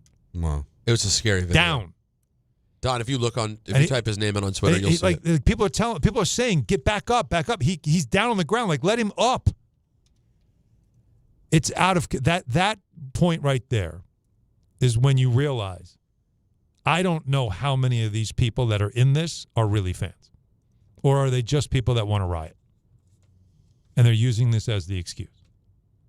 Because if you know that's J.R. Smith, first and foremost, why are you crushing him? Exactly. Second of all, when he falls down, how are we all not stopping and helping him up? It's ridiculous. This it's is not. And by the way, any of the viral videos out there, face recognition, please call this out. Because he could have seriously been hurt. Oh, very much like so. seriously been hurt. I'm just looking at it. It's pretty scary. And all he's trying to do is be out with fans and enjoy the moment with fans. And now I don't even know if you're fans. And what's going to end up happening here, because this was a really cool thing that now is going to get to the point where they're going to end up shutting this stuff down. Well, they did. Remember last year in the conference finals, they did. Yeah, and they're going to do that. And you know what? I could see. I'm sure the majority of the people out there are legit Knicks fans and they want to celebrate because that's the one thing. They come out of the makes bars it difficult. And they come down from 35th where the bars are, from down 7th Avenue, and they all converge in the front in the plaza, and then fans come out of the building, and it just becomes sort of this moment where everybody's just chanting and cheering. It's fun. But there's also, you see signs being held up of their ats, right, on these different social media platforms. And you're seeing bigger, brighter lights. And like moths to a flame, some of these people are drawn to it because they want to be seen on some of these videos, and it just starts to become a crush of enthusiasm that gets it all over the top. Yeah. This was a scary moment for JR. And you see it, and I saw another thing on social media.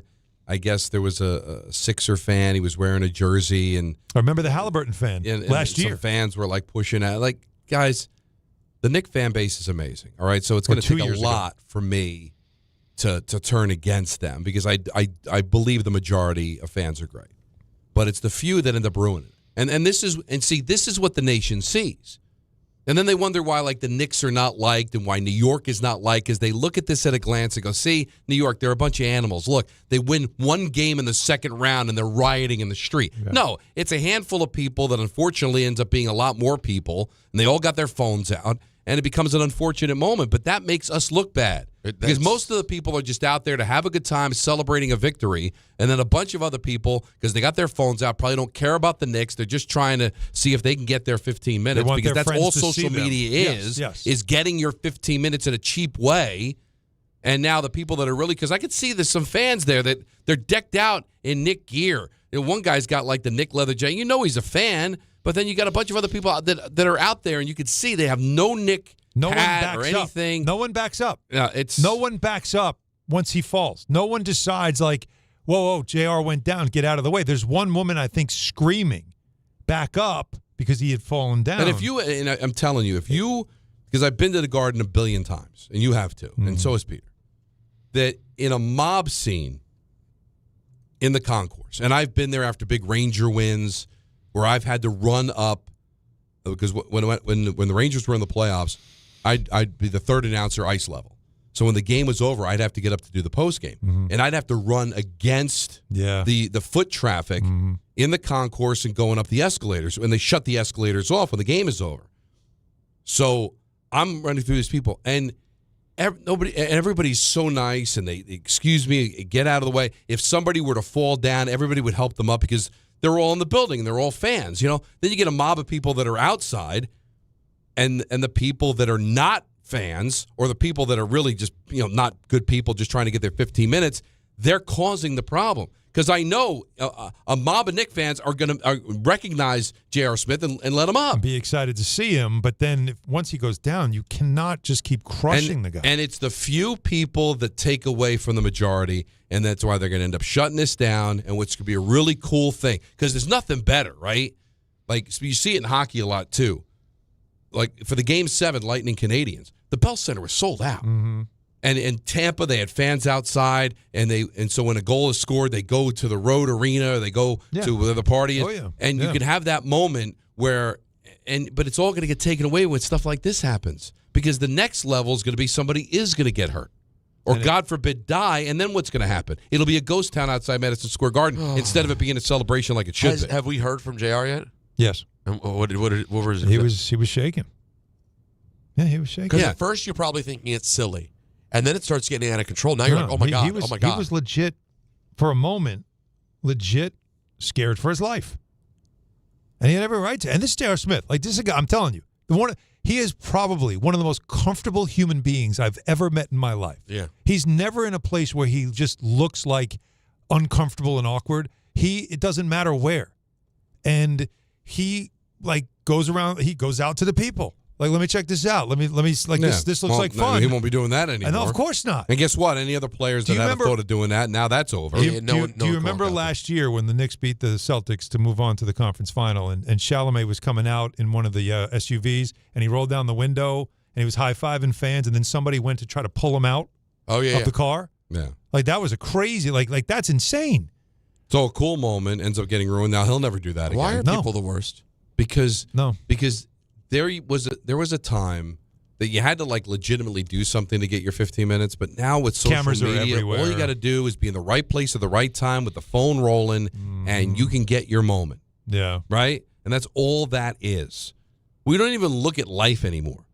Parade goes by and we're all looking through our phones. Like, we don't even know how to look at life or enjoy anything unless we've got the phone, unless we're documenting it. Don't you? I really do wonder sometimes. Because it's so like Black Mirror, how we all behave. Black Mirror is very good. Do you think that I just wonder if the powers that be, when these ideas came to be, knew one day they're just going to be literally a bunch of droids staring at their phone. Yeah. Because we all, it's everyone. It's all of us in some way. It's the elevator thing. It really Crowded is. elevator, and nobody will know everybody. It's like the comfortable thing to do now. I don't want to make eye contact. I'm going to look really busy. I got all these emails to look at. I know. To me, that's amazing. a separate conversation. I think it is an issue that we're growing up with a whole generation of people that don't know how to interact with each other, that only know how to have a conversation through text message and all that.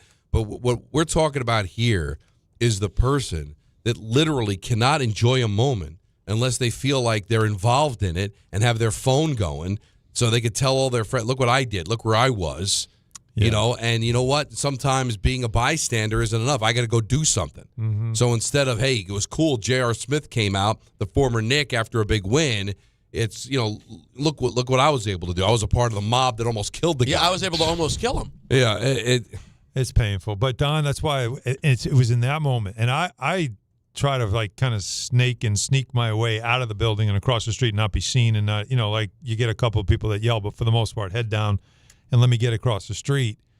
But that moment, I thought of you right away, and it's like, Don condemning the celebrations to a level. Well, because I know there are people that aren't Knick fans that are there. Because what would be cooler for you, Alan, as not only a Knick guy but a guy that grew up the Knicks, to be a part of that, to go high five those people. But no, you put your head down and run because you realize I could end up being J.R. Smith and I can get gobbled up in the midst of people. And plus, I'm a little claustrophobic, so if all of a sudden I got that, if I'm down and can't get up and I got millions of people around me, I don't know what I would do. Yeah, I would be freaked out. Never mind physically, mentally, I think I would break down. That was a tough scene to watch, and I'm glad that JR's okay today, but he was definitely shook by it. It was a bad scene, and something that anybody if you're out there, and it's another win, and this starts to go on, you got to understand. You look stupid. You don't look like a celebrating happy people anymore. You just look like lunatics. Like, that's not what you want to be. Really, the last thing they're guy. there for is the Knicks. Well, and that's the shame. That of it. part bothers me for too. those people. Damn grifters. 1-800-919-3776. Tons of phone calls to get to. 6 o'clock, we got ENN. We're taking up until 7 o'clock. And I got a Yankee question for you. I'm ready for it. I'm going to ask you, for Tarek Skubal, what would you have asked the Yankees for? And knowing what you know now, was it a good thing they didn't do it? Don Hahn and Rosenberg, ESPN New York. The Knicks. The Let's Go Knicks chants have begun again in earnest. The 76ers. And it'll tick down to 0. Ball game over. Knicks win. And a commanding start to this series with a 137-98 win. The Eastern Conference semifinals. It's just one game.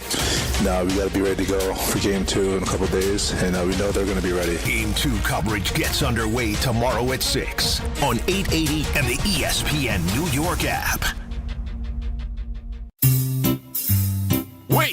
Before you change the station, listen to this. 1-877-CARS-FOR-KIDS. K-A-R-S Cars for Kids. 1-877-CARS-FOR-KIDS. Donate your car today. 1-877-CARS-FOR-KIDS. K-A-R-S Cars for Kids. 1-877-CARS-FOR-KIDS. Donate your car today. Donate your car at carsforkids.org. That's cars with a K. Pickup is quick and easy. You'll also get a vacation voucher and a tax deduction. 1-877-CARS-FOR-KIDS. K-A-R-S Cars for Kids. 1-877-CARS-FOR-KIDS. Donate your car today. 1-877-CARS-FOR-KIDS. K-A-R-S Cars for Kids. 1-877-CARS-FOR-KIDS. Donate your car today. Donate your car today. Right now, new customers can bet $5 and get $150 in bonus bets if your first bet wins. That's right. Turn $5 into $150 in bonus bets just for getting started. FanDuel makes it so easy to get closer to the action, from player props on your favorite stars to all the tools you need to stack them up. It's everything you need all in one app, so don't miss your shot. Head to FanDuel.com/local to get started. Right now, new customers can bet $5 and get $150 in bonus bets if your first bet wins. That's right. Turn $5 into $150 in bonus bets just for getting started. FanDuel makes it so easy to get closer to the action, from player props on your favorite stars to all the tools you need to stack them up. It's everything you need all in one app. FanDuel, an official partner of the NBA. Play your game. 21 and over, physically present in New York. First online, real money wager only. $5 first deposit required. Bonus issued as non-withdrawable bonus bets, which expire 7 days after receipt. Restrictions apply. See terms at sportsbook.fanduel.com. For help with a gambling problem, call 877-8-HOPE-NY or text HOPE-NY 467-369. This is the Michael K. Show. I hate to say it because I don't want to start a fight with my wonderful co-hosts who listen to the show. A lot of you people, man, really down on Cashman for years. Really down on him. Guy's a really good GM. I know he hasn't given you the championship you want, so I understand the angst. But for those that paint him as a guy who knows nothing, he is a really good GM. The Michael K. Show. Weekdays at 1 on ESPN New York and streaming live on YouTube. Attention, New York Verizon mobile customers. Score a massive win with award-winning Fios home internet for an incredible $20 a month, guaranteed for 3 years. Switch today for savings you can count on.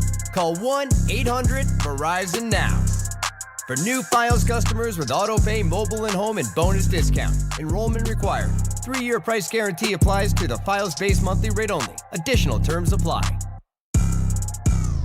Are you ready to make a difference for the environment while helping the visually impaired at the same time? Then donate your vehicle to Heritage for the Blind today by calling 1-800-983-6530. Every donated vehicle will either be properly recycled in an eco-friendly manner or given a new life through reuse. Donating your vehicle is easy. Simply call 1-800-983-6530 and Heritage for the Blind will do the rest. They'll even arrange for your vehicle to be picked up at no cost to you. And for a limited time, when you donate your car, you'll receive a $200 restaurant voucher and a 2-night, 3-day hotel stay at one of 50 locations. Call 1-800-983-6530 right now to schedule your vehicle donation and make a positive impact on the environment while helping others. Heritage for the Blind, where every car donation counts and every person makes a difference. Call 1-800-983-6530 now. This advertisement is paid for by Heritage for the Blind. ESPN New York and Floor & Decor are giving you the chance to meet me, Michael Kay. One lucky fan and a guest will win a studio visit with an exclusive meet and greet. This is your all-access pass and an experience you will not forget. To enter, visit ESPNNewYork.com or the ESPN New York app and submit your entry today. It is Michael Kay's Double Play, presented by Floor & Decor. High-quality materials, unbeatable prices, and everything you need to get your project done right.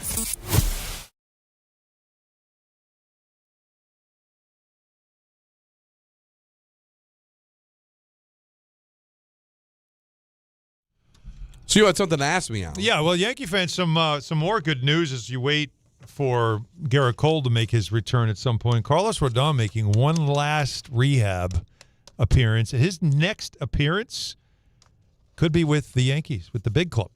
So that's a good sign as he works his way back. If he gets through it, if he gets through everything fine today, he will be also in the Yankee rotation. But has anyone told him, Carlos Rodon, that Don insists his name is Anthony Rendon? When did I do that? Well, you did it earlier. Rendon. You do it. You like it. Carlos Rendon. You do a little Rendon with Rodon sometimes. Yeah, you're Rendon and Rodon. Rendon and Rodon are. It's a lot of names to remember. No, listen. By the way, I've been there. The only thing who hasn't? Yeah, we've all been there. Rendon and Rodon. I think. What was mine? What was the name that I completely? No, there's so many. Gritchick and Gritsuk was yours to this, but that's not this. That. But thankfully, that's no longer an issue. That's not an issue. No, there was another one that actually was in the bowl. That was Gnocchi. You didn't call. That was a bad day. That was. That was a bad day. I'll never live that. No, and by the way, Don's never going to eat Rendon. You want Ogumike announced on First Take Monday that the deal was all set. That was tough. Yeah. What was that one more time? I said. Nico Ogumike announced on First Take Monday that the deal was all set. Excuse me? Ogumike. Look at you. Neka Ogumike. There we go. There you go. I love Jake's. There we go. the confirmation was great. All right. So, anyways, the Tarek Skubal news was tough. Loose bodies in the elbow. Loose bodies in other places, not so bad. In the elbow, terrible. Why in baseball there's so many loose bodies? That's a lot of time, a lot of free time. I guess a lot of arm movement leads to loose bodies. It does. Well, anyway, so he'll miss some time. Now, there was, of course, a moment where he was thought to be available, and the Yankees were, and other teams were reaching out to the Tigers to see what would it take to make a trade. And John Heyman apparently now has what the Tigers asked for in this trade. Now, the best trades are sometimes the ones you don't make. Exactly. And as we know right now, that would not have worked out well if the loose bodies came up and now the Yankees don't have Tarek Skubal. But they wouldn't have other players as well. So there were 3 players that Heyman named that the Tigers said they wanted, and the Yankees said, hell no. And what was the Clint date on Frazier, Miguel Andujar. Well, that was for Cole, right? And Manny Benuelos. No? No. That wasn't them? No, They're still not in the system? Still, no. Okay. I think they're gone now, finally. But I think Florial, though, is still somewhere, isn't he? I don't think. No, I don't think you got to be able to get Florial. All right, so when was this? So give me, this was in the offseason. This offseason. So give me the 3 players that the Tigers said, all 3 guys, and you can get Skubal, and the Yankees hung up the phone. And said, we're good. We're all set. Volpe. No. Ben Rice. Yes. Ryan McMahon. No. Jason Dominguez. No. What do you guys know? You're 1 for 4. Is there a pitcher? There is 1 pitcher. Well, they wouldn't have had the audacity to ask for Cam. Correct. Wow. That's 2. There's still 1 more. The audacity. You know what kind of gall that was? Unmitigated. Yeah, the unmitigated gall. Well, they wouldn't be interested in Spencer Jones. No. Probably Lombard, no? Lombard Jr.? That's it. That's the 3 names that they asked there's for. There's hair on those cubes.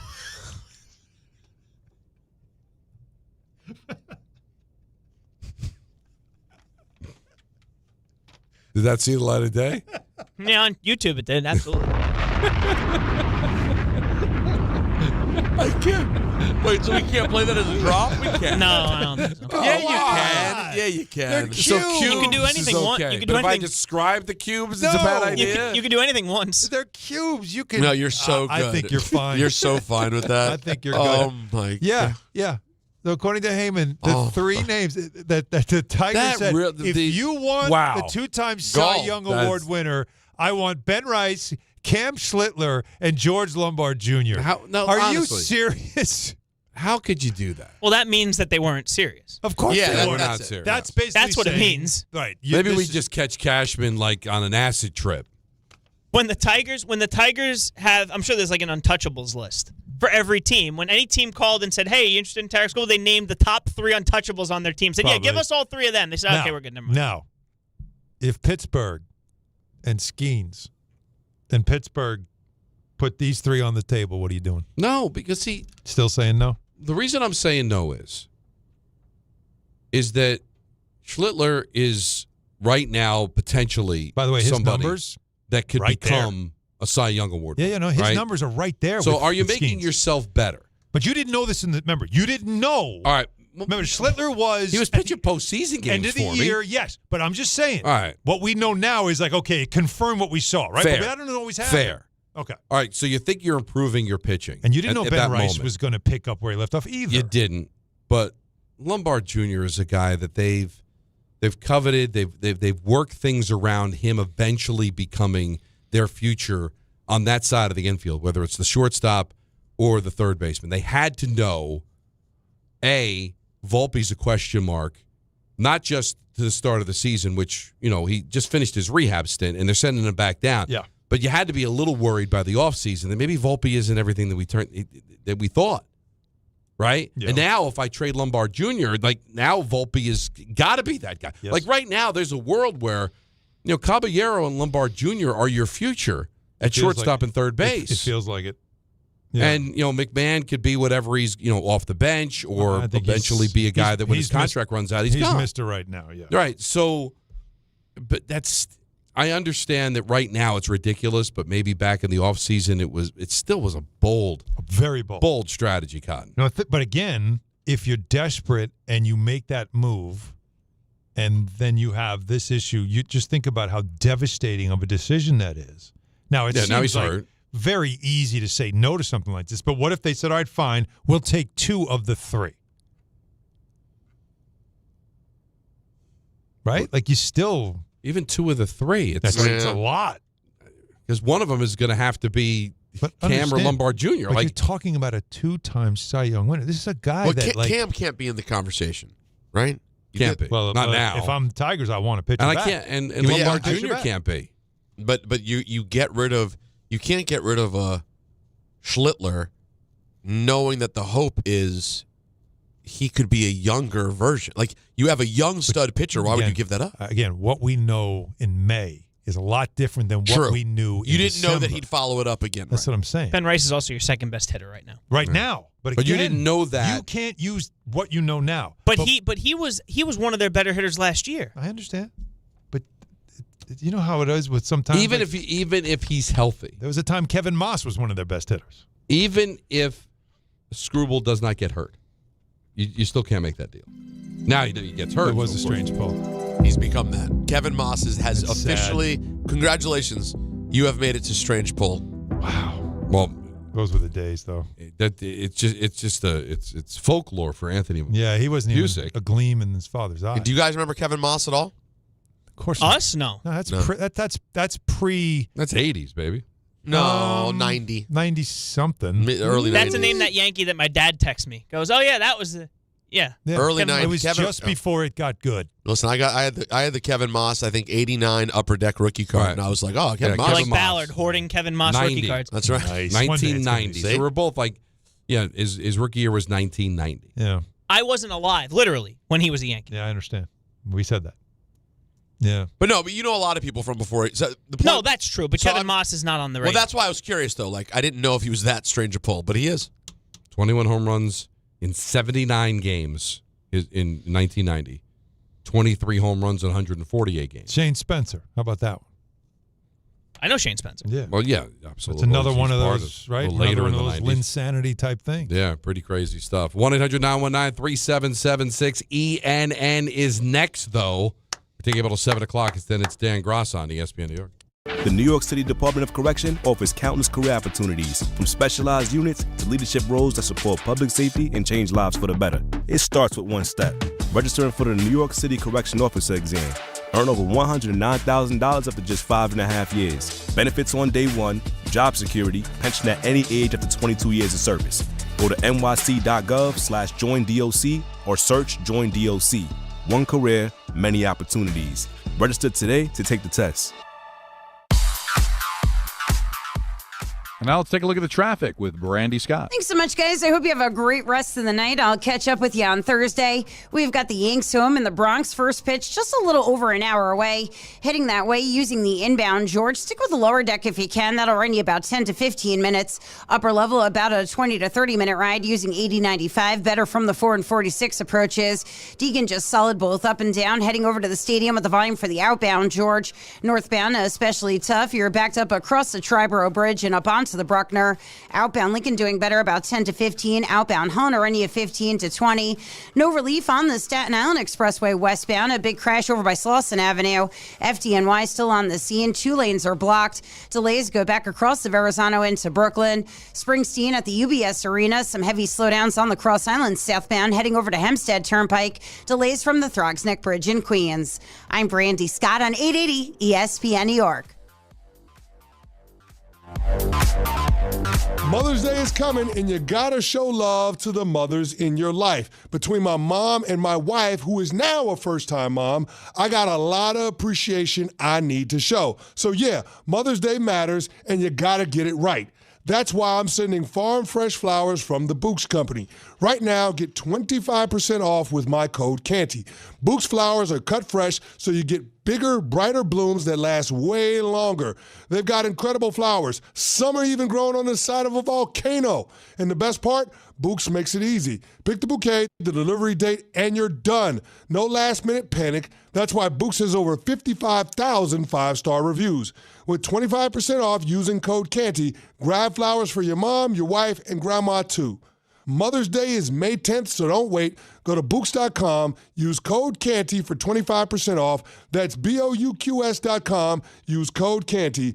Books.com, code CANTY. At City Harvest, we believe no New Yorker has to go hungry. With your help, we're on the road 365 days a year, rescuing over 77 million pounds of nutritious food and delivering it free to millions of New Yorkers, transforming surplus food into sustenance, sustainability, and smiles, rallying thousands of New Yorkers to power a network of nourishment across our city. One day, one meal, and one New Yorker at a time. That's how we feed good. Hey, it's Rich Eisen for Pella Windows and Doors. Sometimes teams take a timeout to regroup and call the right play. When it comes to your home, Pella Windows and Doors always has the winning game plan. They're not just window and door experts. They're experts at taking care of you and your home. At Pella, they find the products that meet your needs and their experts install them. They do it every day, and that's why your neighbors trust them. Discover why Pella is a trusted choice for homeowners everywhere. Visit Pella.com/Eisen today. That's Pella.com/Eisen. Do you read more about your team in the off-season than in the season? Does your game day outfit include a brown bag with eye holes? Then you may be a fan of a BST or bad sports team. Luckily, when you bundle your home and auto insurance with Progressive, you're protected. Because seeing your painted face in the rearview mirror after a loss isn't just depressing. It's distracting. Visit Progressive.com today. Progressive Casualty Insurance Company, affiliates, and other insurers. Covered subject to policy terms. Not available in all states or situations.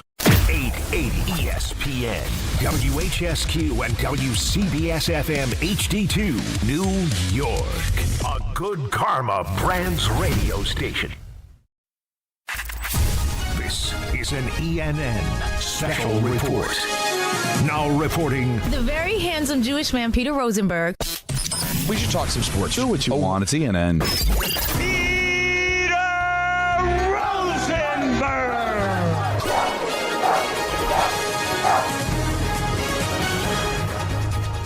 ENN tonight. Welcome, folks. It's brought to you by our friends over at Fanatics Fest NYC. Still looking for the perfect Mother's Day gift? I know what you need. You need your mother to meet Danhausen. You know what I'm talking about? No. Yeah, no. So, if you want your mom to meet Danhausen, get her something unforgettable the whole family's going to love. Now through Sunday. Knicks. That's right. Now through Sunday, May 10th, buy one adult ticket and get one kid's ticket free at fanaticsfest.com. I swear he's saying Bo Nix. Yeah, he loves Bo Nix. He loves the Broncos. Go Knicks. I'd like to start off by saying good evening to myself and Don. He was on a 69 Mets. Shamsky was on the 69 Mets? Sure. And to Don. Shamsky. He was on a 69 Mets. And to Don. I mean to myself. The guy's last name is Champsky? Oh, boy. You were doing that on purpose. No. You were. Nope. Yes, you were. And to Alan. Damn grifters. Wow, I like that. That sounded bad. Damn grifters. And to Don. Damn. So that's my list today on Cinco de Mayo, the 5th of February. That was during COVID. Nothing How did counted. that happen? To the caller. That's how happy that guy was. He was. Remember how lit that guy was about the Knicks? Now, what I don't remember was it February 5th and I thought that was Cinco de Mayo, or was it May 5th and I just accidentally said February? No, it was Cinco de Mayo. It was Cinco de Mayo. Yeah. All right. Because why else would you do that? That would be unusual. Very unusual. But you went But Cinco again, de it was Mayo. COVID. Well, why everything. go the 5th of February? It's just... I don't know. Why? Go why- Knicks. So, do you guys know who was on First Take at the same time as me today? The same time. Go Knicks. It won't. No, not Danhausen. This won't mean anything to Don, so I'll just spare you. Okay. Cameron Oh, yes. was on First Take as well. Let's see how he did. Cameron is, at this point, a legendary rapper from Harlem. Okay. He has a sports show that he does called It Is What It Is. Of course he does. Which has gotten popular over the last couple of years. Him and Mace, they're both rappers who do a sports show together. And Stephen A. apparently had made a promise to Cam that he would have him on the show, and today it happened. Let's hear how Killer Cam sounds on First Take, saying he still doesn't trust the Knicks. I've seen this movie before. I'm not falling for the banana and tailpipe. Pause. We'll start there. I don't know if you're even old enough to understand some of the things I'm about to say. I don't know if you're familiar with Louis Orr. I don't even know if you're familiar with Bernard King. These are players that's supposed to do it for the Knicks. I don't know if you – I'm pretty sure you know Charles Oakley and them guys, Anthony Mason, John Starks, Patrick Ewing. They was actually up 3-2, 1994 finals, where everybody in New York was celebrating. We're about to win the championship. Michael Jordan went to play baseball. Woo! No championship. If you're the $100 million man, Allen Houston was president at that time. No, it doesn't get done. Carmelo Anthony. No, he didn't have a lot of help. Doesn't get it done. Stephon Marbury, let's get a New York guard. No, doesn't get it done. Another New York guard, Mark Jackson, let's get it done. Rod Strickland, it doesn't work out. I'm not going for this. I understand it. Listen, that's a broken man. I get it. He sounded like Michael from Manhattan. Well, at least he sounded like more upbeat, but yeah. I love that he did the whole, like, Louis Orr thing. Strange pull. By the way, Louis Orr. I love that he did this. Yeah. He looked at Stephen A. like, you don't know Louis Orr. I just like that he said banana in the tailpipe. Pause. That was He crazy. was so quick to say And it. you know what the funniest He part had about that to. is? And this is why I'm calling nonsense. He didn't have to use banana in the tailpipe if he didn't want to, but yet he chose to. Good job, Cam. Now, I mentioned yesterday that Masai Ujiri has found his way to Dallas to be like, what did I say the title was? GM and Alternate governor. Governor. Yeah. It's a character in Star Wars. Here is Masai Ujiri on the fans' feelings around Luka, Cooper Flag, all the things that have taken place in Dallas. I want to be very respectful to everybody here, and yes, there's a healing process with that. Luka is a Hall of Famer, future Hall of Famer, and that's the past. I always say in Africa, we say when kings go, kings come, and the king went, and we have a little prince here that we're going to turn into a king. That's him talking about Cooper Flag. Well, thank you. That's for you, John Sterling. And by that, he means Cooper Flag. It was a nice way of trying to put it all. Okay. What did you think of the limerick, or whatever that? The saying. The saying. It was a very I don't think you said it properly. complicated saying. Yeah, maybe it would sound better in a native language that's not. But didn't he English. have it was redundant though. He didn't say kings come and kings go. It was like kings come and kings stay. He messed it up, I think. Please don't play it again. Please don't. But I want to be very respectful to everybody. Play it out.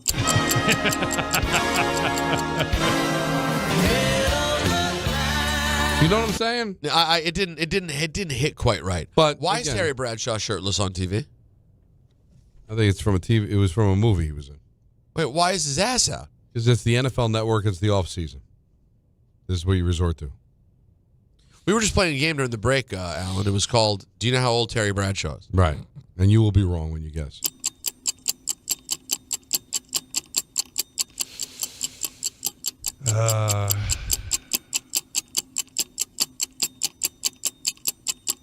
Wow.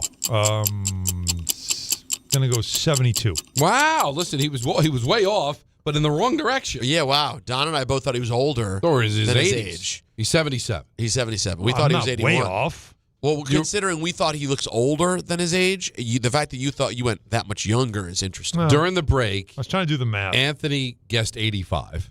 That's and Peter and I both guessed 81. Now you win because you were less, but still, you weren't thinking the same way we were.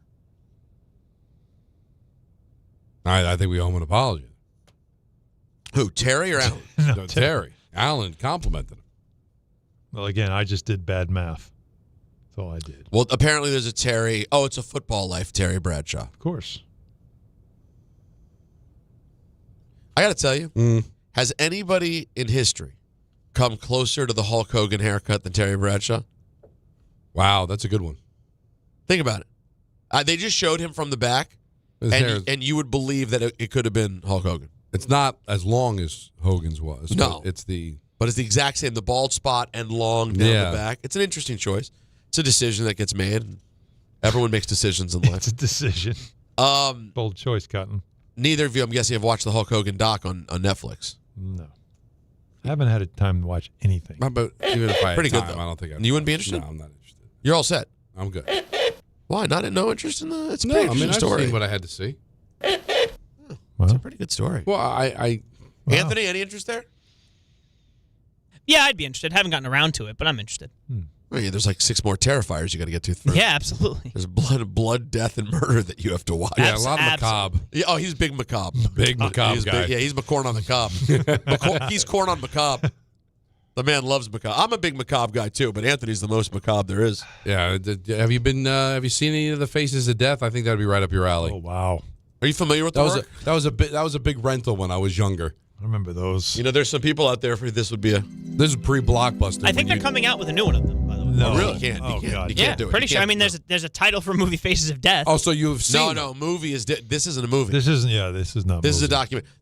The Faces of Death commercial comes on right after Girls Gone Wild. So you've seen these movies? No, he doesn't know what we're talking about. But he doesn't know. Some of the Faces of Death stuff wasn't. They were actors, right?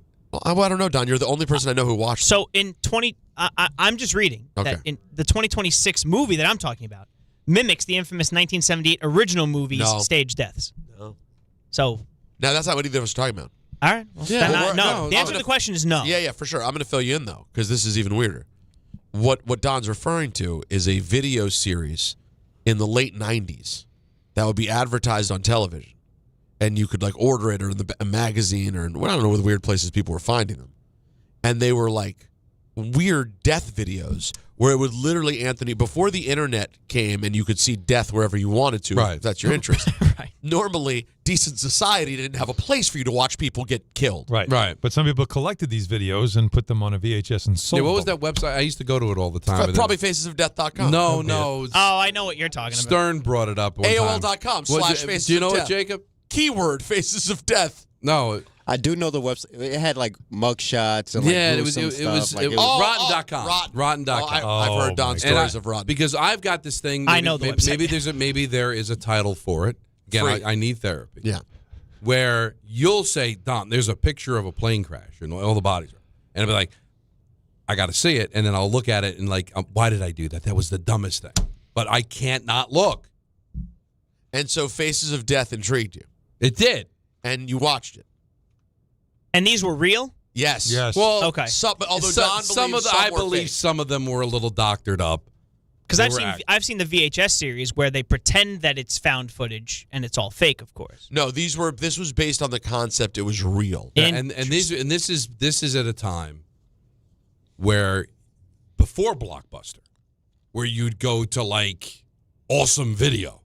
Like they were independently owned. No. I'm talking about the Faces of Death. I'm talking about VHS mid-'80s. Oh.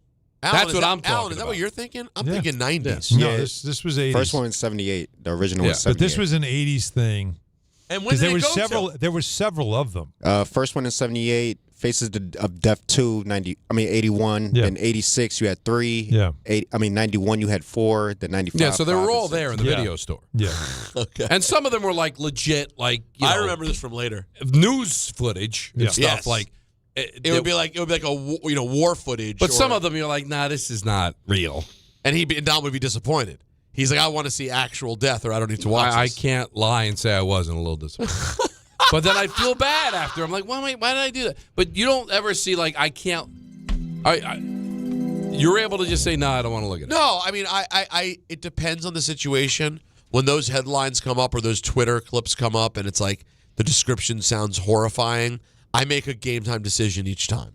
DiPietro's chimed in. Oh, I can imagine. Oh, no. The Faces of Death is like when Natalie knows that Peter's coming home after a weekend. Wait a minute. I didn't get it. He said it to you? Faces of Death. That's the face that Natalie looks up at when Peter decides to get on top. How close is he? Not close. Faces It does of not. Death. That's Natalie's It does whole not face. involve Natalie. Really? No. It involves me? No. Me still. Just you. But not Natalie. Oh, okay. Just What- me. what- I could have sworn I saw a nude of Peter on Rotten.com. Oh. That's a shame. I was expecting better. You That's thought not you bad, but That's not bad. I was more of a broken bat single. I was. Yeah, you wanted a homer. Yeah. Well, he's been sick lately, right? May, oddly enough, a very interesting month for horror movies. A lot coming out. Really? What do we got? Obsession. Hokum is out now with Adam Scott. Apparently, everybody seems to love that. Yeah, that looks scary. I don't know if Resident Evil. Everyone keeps talking about it. Black Metronome, who's always in the YouTube chat, We is love talking Black about Resident Evil. I sent that to you, Peter. You the did. trailer Is for that a horror? It's horror because it's from Zach Krieger, who did Weapons. Oh, it's the weapons guy. Yeah, so that looks good, and it's based off of the games video loosely. game. Yeah. And what was the trailer I saw that you said was like a comic book movie, but I said looked horrifying? Oh, Clayface. It's from the DC. Did you guys see the trailer for Clayface? No. Popped up during an NBA game the other day, and I'm like, you can't just run this commercial. Scary? Oh my God, it's like Faces of Death at Jays. I gotta look at it. So you know, Yeah, this is look me now. I gotta. No, By the way, we that lost Don. But Don, you don't do. But you I'm go- going to Rotten.com just searching your name. I don't think we should do that. I just Don- want to see. but Don- Maybe Peter is That's there. still up and running, that website? No, it I can't don't- be. You want me to check? No, I don't want Are you. you sure? No, it's not bad. I mean, I don't even think they have a firewall here. Let's get a working mic. So, I think you might be able to get You through. think it'll come up? Is it still going? That's the question. This site cannot. No, there you go. They moved on. Wait a second. I fat fingered. My bad. I'm sure it's still there. Now they're both trying at the same time. Nope. Oh, wow. Yeah, they moved on. Here you go. So Well, it was Don, fun you'll while I you'll literally have to haven't find your checked. death videos somewhere else. Listen, I have not checked in a decade, But he will now. but there was a time. I would find videos. I would do this to the board ops back at the state when we were back in West End, when I would be doing like a 10:30 Ranger game, and I'd be doing it from home, and and nobody's on the floor but the board op, whoever the board op was. Like Munguia would be the board op, and I'd say, "Dude, check out this video," and it would freak him out. Now because he's alone in the building by himself. Why would you and do I that to him? completely mess with him. And where- now he's freaked and out where are because he you? saw the video. You would send I'm it- home. You're home. You're a bad guy. Doing the bad Ranger guy. pre and post game, and Rangers are out in like Anaheim. Brian, like this poor. When I'm in the bad post game at like guy. 1:15, I'm like, Munguia, check this out. No. Don knows his And he'd be like, audience. oh my God. And he'd be like, he couldn't. What movie? Since we're talking old movies, and it is ENN, of course, brought to you by Friends of Fanatics. Of course Fest. it is. This is ENN. This is ENN. Don't you know? You don't know, then you don't know. What movie do you recall in the Blockbuster days having the most copies when it first came out. Because remember when the big ones would drop? Like an Independence Day or something comes out. No, like 3 walls. Yeah. You'd be like, oh my God, there's 3 walls. No. And by the way, whenever that was the case, they were all gone. Gone. Oh, yeah. Everyone was gone. You'd be waiting at the drop-off point, waiting for someone to drop it off. You look at the ones that are stacked Don't worry, up. I'll rewind it at home. Yeah, Just give it to me. I got it. See, you might be too young to remember, but when the videos first came out, you'd have to write a check. You're right. For I'm like too young. $60, and they would put it like on file, so that if you ever didn't return the video, they'd cash the check. And so every so often, like when the check would like run out, you'd have to kind of renew again another check.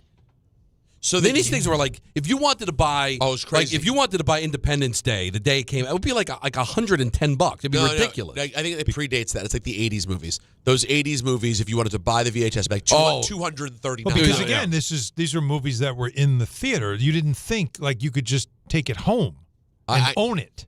Like that was a weird concept back then. Like no, you go to the theater and watch it. And let me guess, Don, your brother was probably like me, looking straight for the wrestling section, trying to find all the down south wrestling matches. Can you remember the first movie you rented?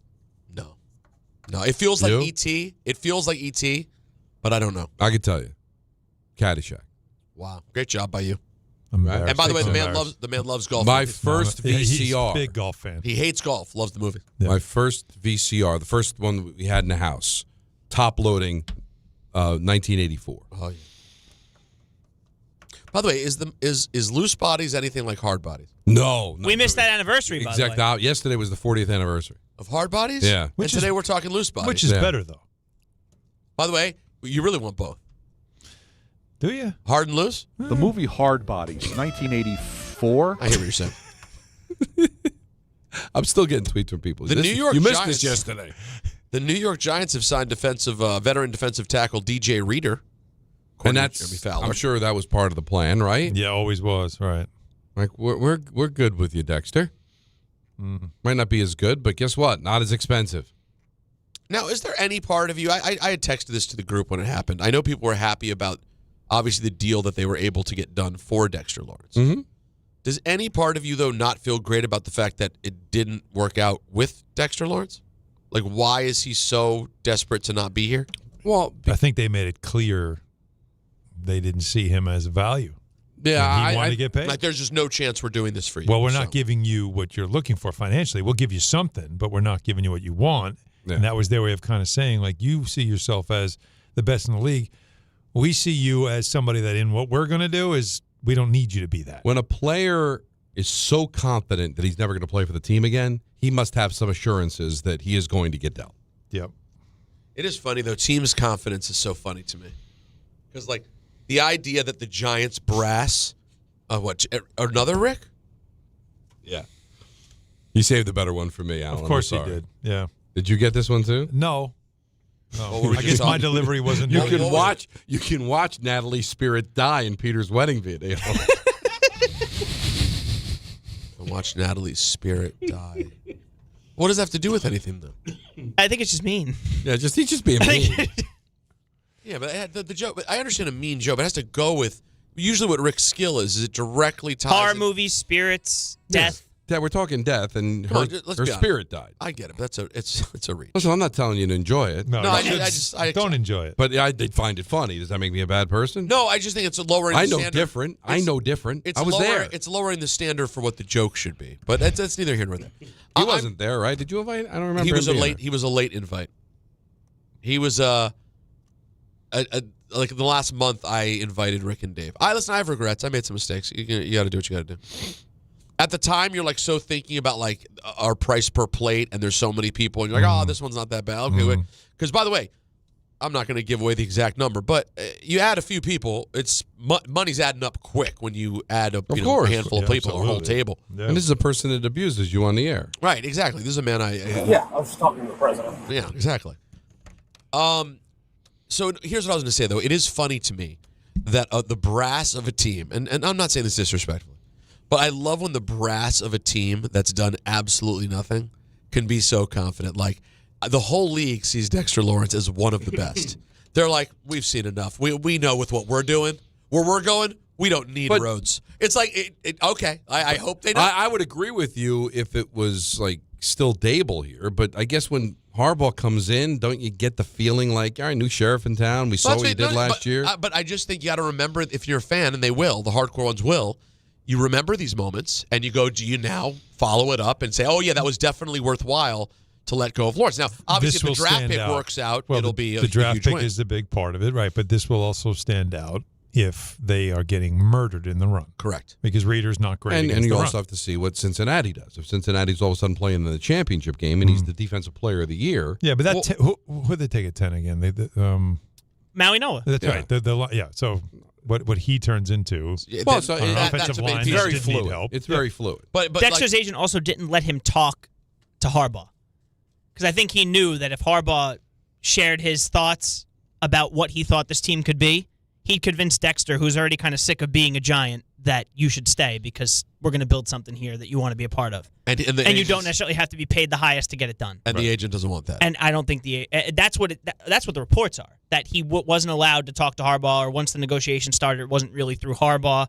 It was the agent was talking to Harbaugh, not Dexter. It's just football is just interesting, though. You fight like hell to get someone on the line as good as Dexter Lawrence. And then it doesn't work out, and you move on, and you sign a veteran for $6 million a year. And you're like, no, we'll be fine. Plug him right in. But you just had there is the arrogance of you came off a miserable year, and you're asking to get a raise. And you can understand an organization in a cap sport to say, I can't do that. Hey, guess what? I bring that up all the time about even a Max Crosby. I'm like, people are throwing these guys. Myles Garrett, you're going to make him the highest paid player ever. The team sucks. Yeah. Like, now in the case of Cleveland, at least it's an absolutely dominant defense. Right. There are teams out here where they're giving their big linemen $45 million, and the defense isn't even that good overall. And right. So it is just interesting. Well, there's a lot of things that come into play here, but it just sounded to me like he didn't want to be here. He saw his buddies move on and win championships, and I think he just wanted out. Stephon Diggs is not guilty on charges of felony strangulation and misdemeanor assault in that case with the woman who was his former live-in personal chef, who testified that he slapped and choked her during an argument. He pled not guilty, that the alleged assault never happened, and he is reportedly not guilty. Well, that should be something that should be shouted from the rooftops, right? Oh, absolutely. It's always so funny when you're accused, it's front page news, and you're found not guilty. It's, by the way. That's why where we do the big news, ENN, the serious hard and news, also, this is not get to it. A plea deal or that he paid her. No, he's found not guilty, right? And that does not happen often. Now, speaking of big stories that we reported loudly at the time that deserve a follow-up, Gino Auriemma has spoken again about what happened at the national championship game, or the semifinal. About the blow-off? Yeah, that's right. He said, when I walked into the locker room, this is about his blow-up with Dawn Staley. When I walked into the locker room afterward with the coaches, you're just shaking your head thinking, 5 more seconds. You couldn't keep it in for 5 more seconds, Auriemma said. You just feel dumb for the way it played out. We're all human. We do dumb stuff. This is him talking about, I guess, the way he responded. I didn't see a lot of it, but that is to be expected, he said, of the backlash. I think maybe some of it was warranted, and some of it was people have been lying in the weeds waiting for that moment. It doesn't matter what you've done for the game. It's what you just did. Unfortunately, that's the world we live in today, and it usually is one side. See, I don't It's love the world this. we always lived in. I know, but here's the thing I don't It's not like. the one we live in today. That's the problem, though. I hate when someone like starts to take a little bit of ownership, and they go, but the problem is that's the world we live in today. No, just stop at, it wasn't a good look. I was wrong. That was stupid of me. Let's move on. That's it. Don't share the blame. There's no reason to have to pass it around. And we really all should be at fault here. I think collectively everyone thought you were at fault. Yeah, no. You were the one at fault, and we all noticed and talked about it. I like it. But I like that he's owning it. That's what he should do. This is a big news story here from the Chipotle CEO, Scott Boatwright. Okay. Who says you should never pay double for bigger portions. If you want more, you should ask for a little more. I promise you. There's never a team member on that line is going to say no to you. We will continue to put heaping spoonfuls of food in bowls and burritos. It has always been our brand ethos, and it is still to this day. We serve big, beautiful bowls and burritos. No questions asked. So you're not skimping people? We are not. I tell my team all the time, put as much food in that bowl and burrito as you possibly can. That's a coach. Wait a I want second. the consumer to tell you it's too big. We're about abundance. We're about value. Value equals benefit over price. If I can hold the price constant, which I am working hard to do, Even in the face of mid-single-digit inflation that I'm seeing in my business, I'm not passing that off to the consumer. We're absorbing. I just want to say thank you, Scott Boatwright, for doing the right thing. Because I'll tell you right now, Alan, I've went to Chipotle. And when I order my veggie fajita with a side of heaping churrasco, I want that double-sized burrito. I don't want it to feel like a burrito, guys. I want it to feel like a pillow that I can lay my head on, with fajita vegetables dripping out the side, guacamole all over my face. So I want to thank Mr. Boatwright for giving us in the Keegan family the nourishment we need. You know, we have Chipotle 3, 4, 5 times a week. Usually it's Monday, Wednesday, Thursday, Friday, and Sunday. We all Keegan family What head happened on. to No, we take a break. We're not savages, Alan. So thank you. It's Chipotle. I was not expecting that today. Me I neither. did not see that one. That was a nice treat. But no pun intended. Not expect that. That'll do it for ENN. Yeah, I get so into it. It's brought to you by Fanatics Fest. You already know the vibes. Javits Center, July 16th and 19th. All your favorite stars from sports, WWE, and so much more. Tickets available now. fanaticsfest.com. Last call, crew. 1-800-919-3776. Don Hahn and Rosenberg till 7 o'clock, and then it's Dan Gross on ESPN New York.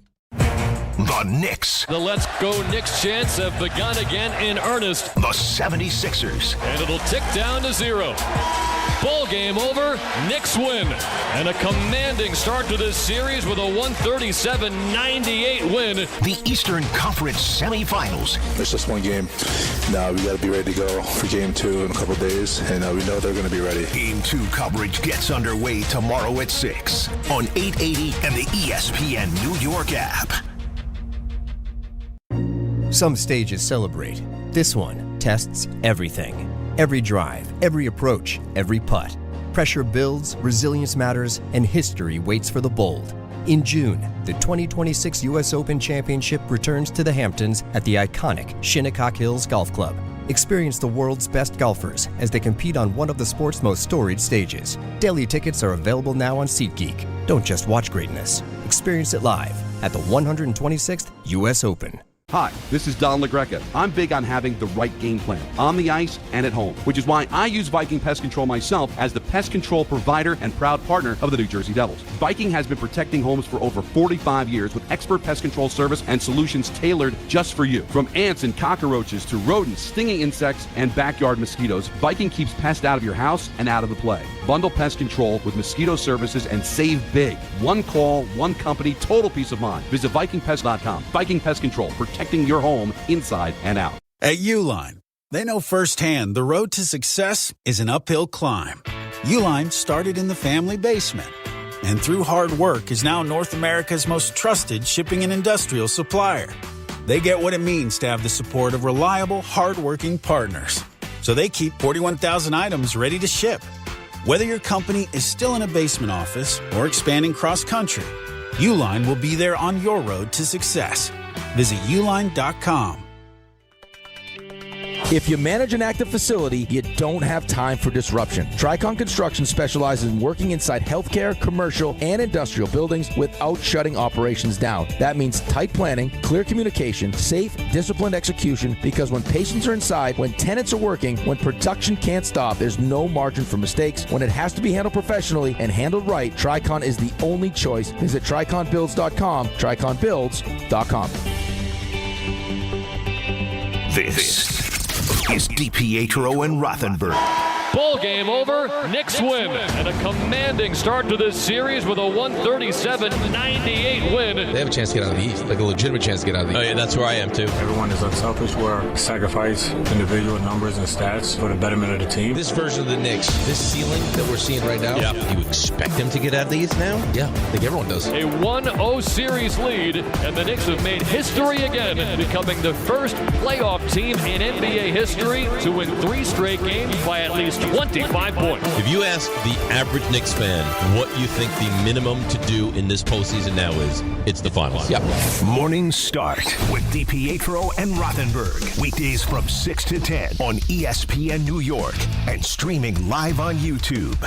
Chris Carlin with you. Glad to be joined right now by Taylor Canfield. He is the U.S. Sail GP team driver. And we are all getting ready for the Mubadala New York Sail Grand Prix coming up at the end of May. Taylor, how we doing? Yeah, we're excited for the home event in New York. And, I can't wait to be there and racing in front of all the fans. Tell us why fans should be excited for the Mubadala New York Sail Grand Prix. The racing is just so exhilarating coming in and watching it from the shoreline of Governor's Island and in front of the Statue of Liberty, racing in one of, the biggest, most amazing cities in the world. I'm getting the goosebumps just talking about it. And, these boats are, the fastest boats in the world racing, with the best sailors in the world. It's really cool. And it's going to be so electric in New York. And it's our home event this year. So we're pumped. We are pumped as well. Taylor, we appreciate your time. He is U.S. Sail GP team driver, Taylor Canfield. We're looking forward to the Mubadala New York Sail Grand Prix coming at the end of May. Taylor, thanks. Smalls here. If you're heading into summer without a medical emergency kit, you're taking a risk most people don't think about until it's too late. Summer colds can turn into sinus infections that last weeks, ruining your perfect vacation getaway. And when you're traveling, finding a doctor and a pharmacy, it's stressful. That's why I ordered a medical emergency kit. It's like having an urgent care and a pharmacy at home. It includes prescriptions like amoxicillin and generic Z-Pak to treat a wide range of illnesses. So if you wake up sick, at home, or on the road, you have what you need. No waiting for your doctor, no hours at urgent care, and no pharmacy lines. Also, no copays. Match your symptoms to the right prescription in your guidebook or call their telemedicine doctor. Start meds sooner and feel better faster. Every home needs a medical emergency kit, so order yours online in minutes. It's shipped right to your door. Save $45 with my promo code SMALLS at urgentcarekit.com/smalls. That's promo code SMALLS at urgentcarekit.com/smalls. Prescription required. Always consult your doctor to determine if this product is right for you.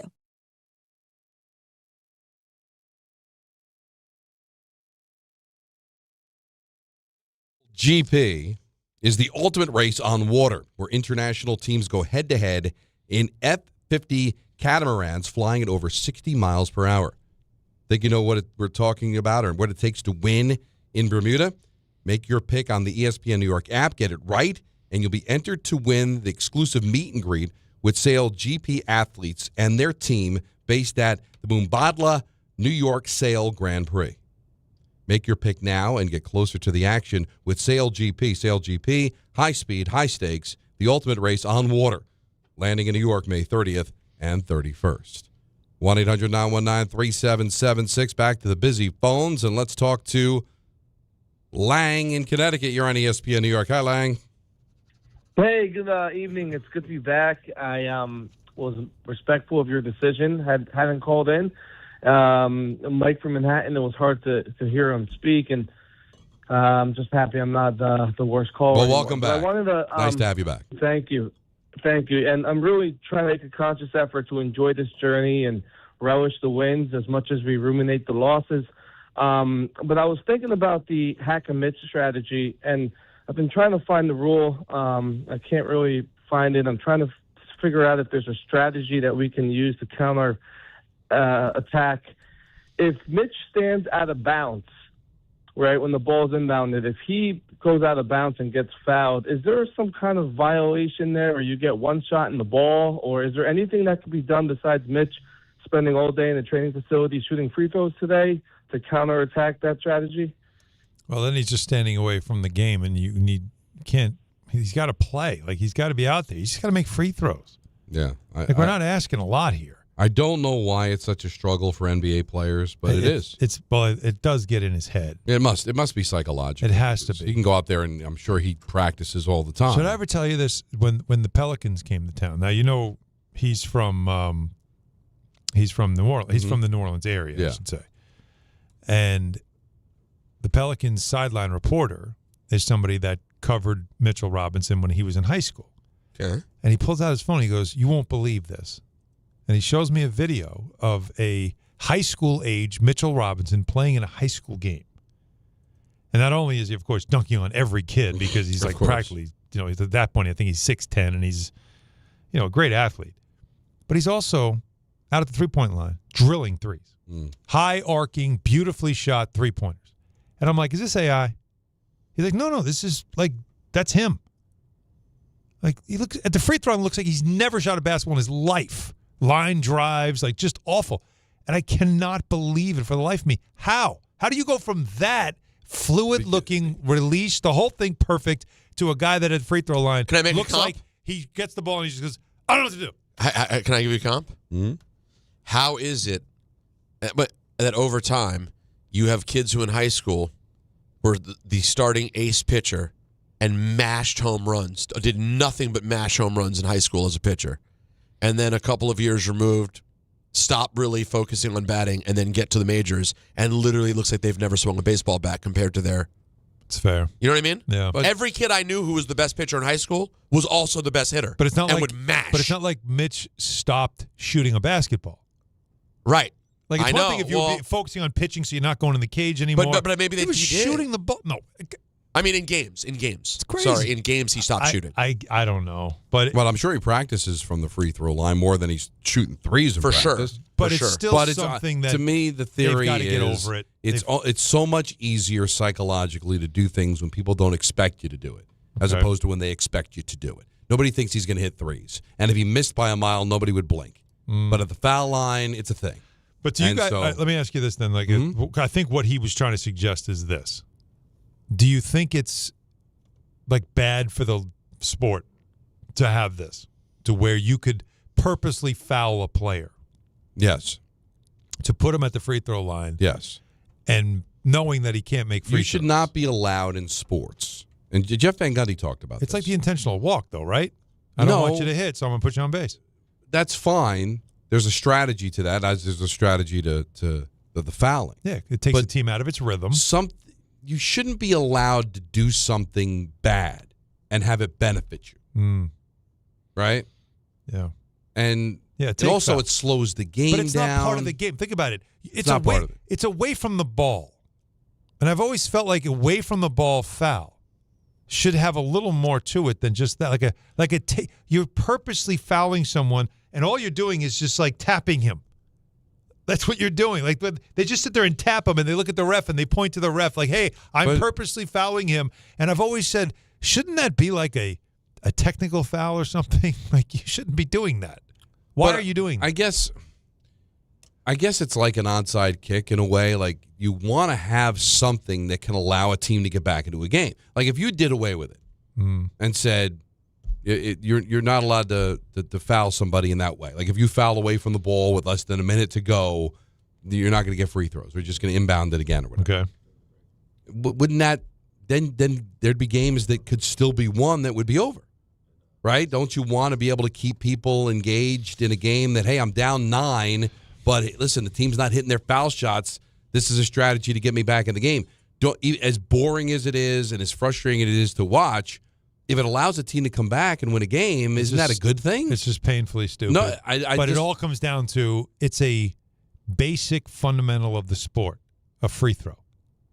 And I'm sorry, if a team is giving you the opportunity to shoot free throws, they're handing you points, and you're going to have to be good enough to simply make them, right? Right. So that's the argument. The argument is, wait a minute. If a team is willing to give you free throws, take them. Why would you not take them? That's why but it's just such an ugly part of the game. It does slow it down, but it is a strategy. And when there's a team that knows we can't, this guy dominates the boards out here. We got to get him off the floor. We know he can't shoot free throws. So let's do that. It slows down the Knicks offense. It gets them out of rhythm, gets him off the court. This is a win for us. That's a strategy. It's eliminating a piece on the chessboard because you know its weakness. All right, more of your calls at 1-800-919-3776. Alan? Yeah, Xfinity. You guys know you already enjoy ESPN as part of your TV lineup with live games, daily sports coverage, and expert analysis. And now the ESPN Unlimited plan is available at no additional cost, giving you access to additional ESPN content in the ESPN app, on-demand programming, and originals to explore as well. Visit Xfinity.com/your-subscriptions to activate ESPN Unlimited Access. Then start watching in the ESPN app. More from ESPN, all in one place. You know, a little quirky thing in hockey that bothers me is that, all right, it's 2-1 late in the game. You're up 2-1. Okay. And the team that's down a goal is really putting a lot of pressure on you. You ice the puck. The punishment is now there's going to be a offensive face-off in your zone. However, if I commit a penalty, I get to ice the puck. Even though I'm down a guy, and I don't want to be, I now add the strategy of being able to clear the puck all the way down, and I'm not punished. I can just, it really makes it it's not easier. Right. I'd rather not be penalized, but one of the benefits of committing the penalty is I can ice the puck now. It's actually not crazy if you think about it. Especially if you're up a goal, it's a little risky. But if you're up 2 goals, and you're just trying to, you just want to frustrate them and kill the game, take a penalty. But you shouldn't gain a positive from a negative. That's a good point. So you're saying last 2 minutes of a game, you're not allowed to clear the puck. You still get an icing. Yeah. I would change things. Tremendous. Tons of calls to get to. 1-800-919-3776. Don Hahn and Rosenberg, ESPN New York.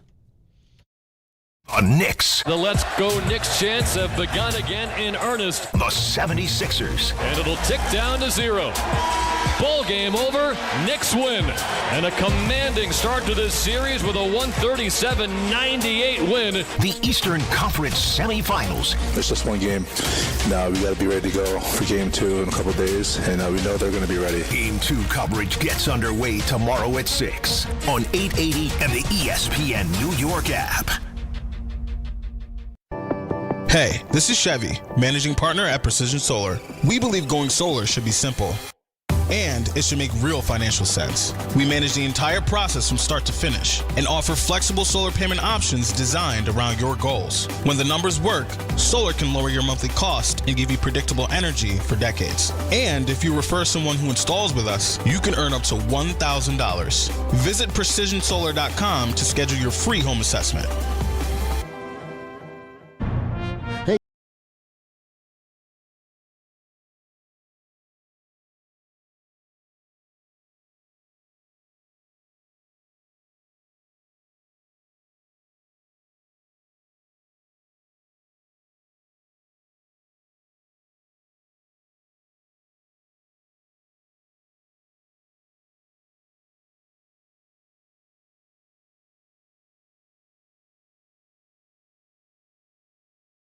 Emergency kit, you're taking a risk most people don't think about until it's too late. Summer colds linger and can turn into sinus infections that last for weeks. Getting sick right now before vacation can derail everything. And when you're traveling, finding a doctor and pharmacy is stressful. That's why I ordered a medical emergency kit. It's like having urgent care and a pharmacy right at home. It includes essential prescriptions like amoxicillin and generic Z-Pak to treat a wide range of common and serious illnesses. So if you wake up sick at home or on the road, you already have what you need. No waiting for your doctor, no hours at urgent care, no pharmacy lines, no copays. Just match your symptoms to the right prescription in your guidebook or call their telemedicine doctor standing by. Start on your meds sooner and feel better faster. Every home needs at least one medical emergency kit. Order yours online in minutes and it's shipped to your door. And save $45 with my promo code 880 at urgentcarekit.com/880. That's promo code 880 at urgentcarekit.com/880.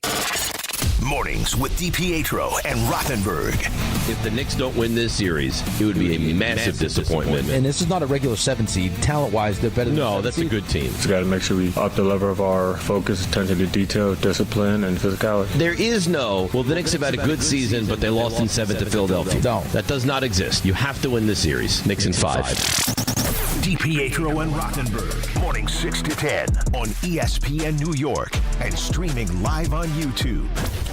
If you've been injured in an accident that wasn't your fault, then you need a lawyer who knows New York's unique personal injury and workers' compensation laws. At the Parisman Firm, they have decades of experience handling all types of accident cases and a proven track record of delivering huge results. Their team has already recovered nearly $1 billion for injured New Yorkers. From construction to car accidents and slips and falls, they've got you covered. Call the Parisman Firm now at 718-WORKERS, where your case is their cause. Get the justice you deserve today. SailGP is the ultimate race on water, where international teams go head-to-head in F-50 catamarans flying over 60 miles per hour. Think you know who's taking the win in Bermuda? Make your pick on the ESPN New York app. Get it right, and you'll be entered to win an exclusive meet and greet with SailGP athletes at their team base at the Mubadala New York Sail Grand Prix. Make your pick now and get closer to the action with SailGP. SailGP. High speed, high stakes. The ultimate race on water. Landing in New York, May 30th and 31st. This is the story of the one.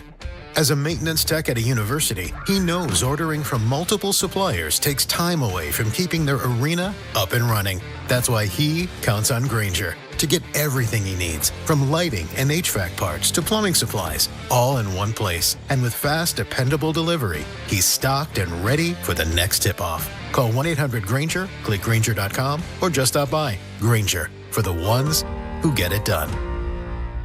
My name is Whitney Allen, and I'm a widow. My husband, Ryan, died. We never thought we'd ever have to use life insurance, but the unexpected happened. With Ethos, signing up was fast and 100% online. You can get a quote in seconds, apply in minutes, and get same-day coverage. No medical exams, and you can get up to $3 million worth of coverage. I'm grateful we were prepared. Get your free quote at ethos.com/play. That's ethos.com/play. Paid spokesperson. Time spent on application may vary. Online health questions require.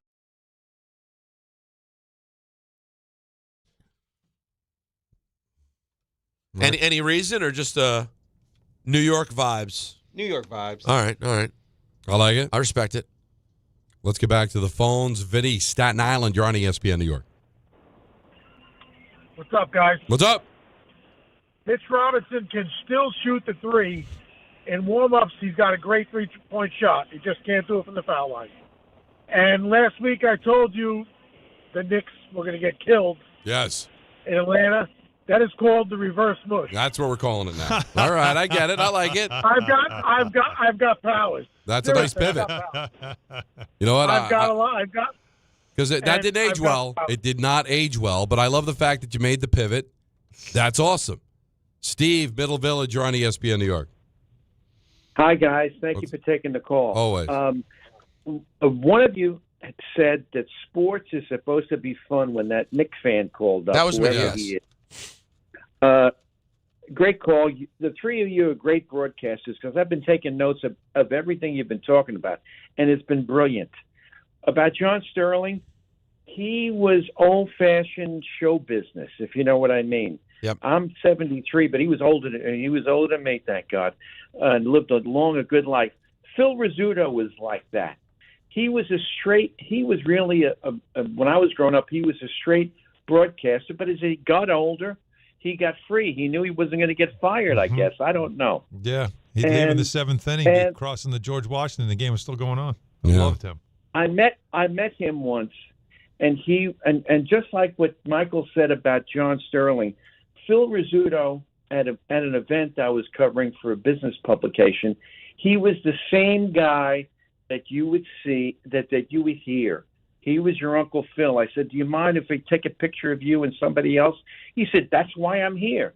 That's the kind of guy he was. Love the result. Well, we always love the people that are genuine, and we can sniff out a phony, and phonies just don't work. You know, when people you sense that, you sense it's not real, and they're never likable when they're that way.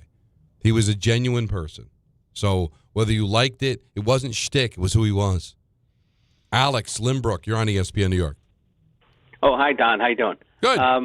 Two quick things. I really like Enders Lee. I'm just concerned. I think his contract is up in July, so I hope he's going to stay in Islanders. And my second question, I figure you would know it. Of course, Matthew Schaefer is the future of the Islanders. He's the first piece. He's a left-handed defenseman. With this other kid, the right-handed defenseman, Victor Eklund, I figure you might know. Should I be excited? Is he that good? Is he the second piece to the Islanders' ascension? Like, should I be excited that we have him? I think his name is Victor Eklund. Yes. So is he that good? Is he up there like with Matthew? I don't know. He's not that high. You can't put him in that category, of course, but he's definitely one of their top prospects. They're excited. They've got a couple of them, man, that they've got coming up in the next couple of years that they're very excited Yeah, about. we'll see if it pans out. But Lee no, is- Schaefer's just that's special He's stuff. different level. But Lee is going to be about the money. Like they know they can't pay him to. How much does he want to just stay here and finish it here? I think that's the emotional He's the part captain, of this. right? I mean, and leadership is important, but it's also the longevity. Like, this is a guy, the original Islander, right? Like, from start to finish, man. Like, he could do that if that's what he wants. And I think those things are important, but, in a cap sport, and there's a lot of need there. Now, I think the board's going to do a good job there, but there's a lot that has to go in. They got to find a way to be able to find some consistent scoring. Power play. And the power play was just so brutal. Yeah. I'd like to see Lee stay, but I think everybody would like to see him and I think stay. he would like to stay too. But no, he is somebody that I think if he became a free agent, there'd be teams that say, I need him in our room. He's a guy. That's exactly it. And you look at Brock Nelson, a guy that also could have been a start to finish, right? Yeah. But how'd it work out for him? I know He he's did right by him. probably win a cup, Yeah. right? Yeah. Tell you, it's the only game tonight, Minnesota, Colorado. It's must see TV. Absolutely. And I know sometimes you get too many goals, but it's the best players doing it. I'm sorry, Don. Was that game boring? Not at all. I mean, it was so kidding me? entertaining. Like, anybody that's complaining about first of all, anybody complaining about that game was north of the border because they're so freaking high and mighty about the sport. Now, that's not really. You see, and stop just it. or knowing huge goal. Michael in Manhattan might have felt that way. Yeah, he would have hated it too. No, but listen, it's so entertaining to just see that. It's also crazy to see 15 goals and both starting goaltenders stayed in the game the entire time. It's kind of crazy. Tremendous. And Quinn Hughes, though, pretty good, right? He's pretty good. That was pretty imaginative to bank it off the player the way that he did. He's pretty good. Listen, Wow. And listen, there's obviously an extension that Minnesota, a window Minnesota has to exclusively negotiate with him until free agency on July 1st. If he does not extend with that, he could be he's gone. Mega star in this market, man. With his talent. Just to be able to see three brothers playing on the same team. That would be a draw. That would, first but and foremost. Jack is special, but Luke, just because of the position he plays. Come on, Sonny. Talking about a defenseman. Come on, Sonny. Make it work. What a sure. first move that would be. Charlie Queens. Charlie. Bless you. Guys, I had a rough commute, but thanks for taking the call. I appreciate it. Anytime. Rough commute? So two things quickly. One first is the Knicks are deeper, and the Sixers, they're starter heavy, and their minutes is starter like Edgecombe, Embiid, Maxey, George, Maxey. They're all going to play 38 to 40 minutes. If it's like high leverage situational game, they're going to play high minutes into the north of upper 30s, maybe 40 minutes. So the Knicks have the deeper team, and they have the advantage. And second thing, Peter and Alan, I appreciate for taking it to the task, and hopefully it comes on this week's Fraud Friday about that fraud that is Evan Cohen. He's a complete fraud. And I feel like it's almost like LeBron's decision where I know he's from New York and everything. He went to college down in Miami. He's like, I'm going to join the fandom. Well, I talked to him today, and he made very clear that he was never a Knicks fan. Mm-hmm. He said he grew up here, and he has to be honest, he was never, ever a Knicks fan, still isn't. Yeah. Well, he said, I got to believe him, take him for his word. So that's all. That's the thing. We'll try to gather more evidence for Friday. Dan Grassa is coming up next. Yeah, we'll be Dan. live from Stout, 3 o'clock tomorrow. Get you ready for Game 2, Knicks and Sixers. Dan Grassa next. Don Hahn and Rosenberg, ESPN New York. Hey, this is Jalen Brunson. What's up, Knicks fans? This is Josh Hart.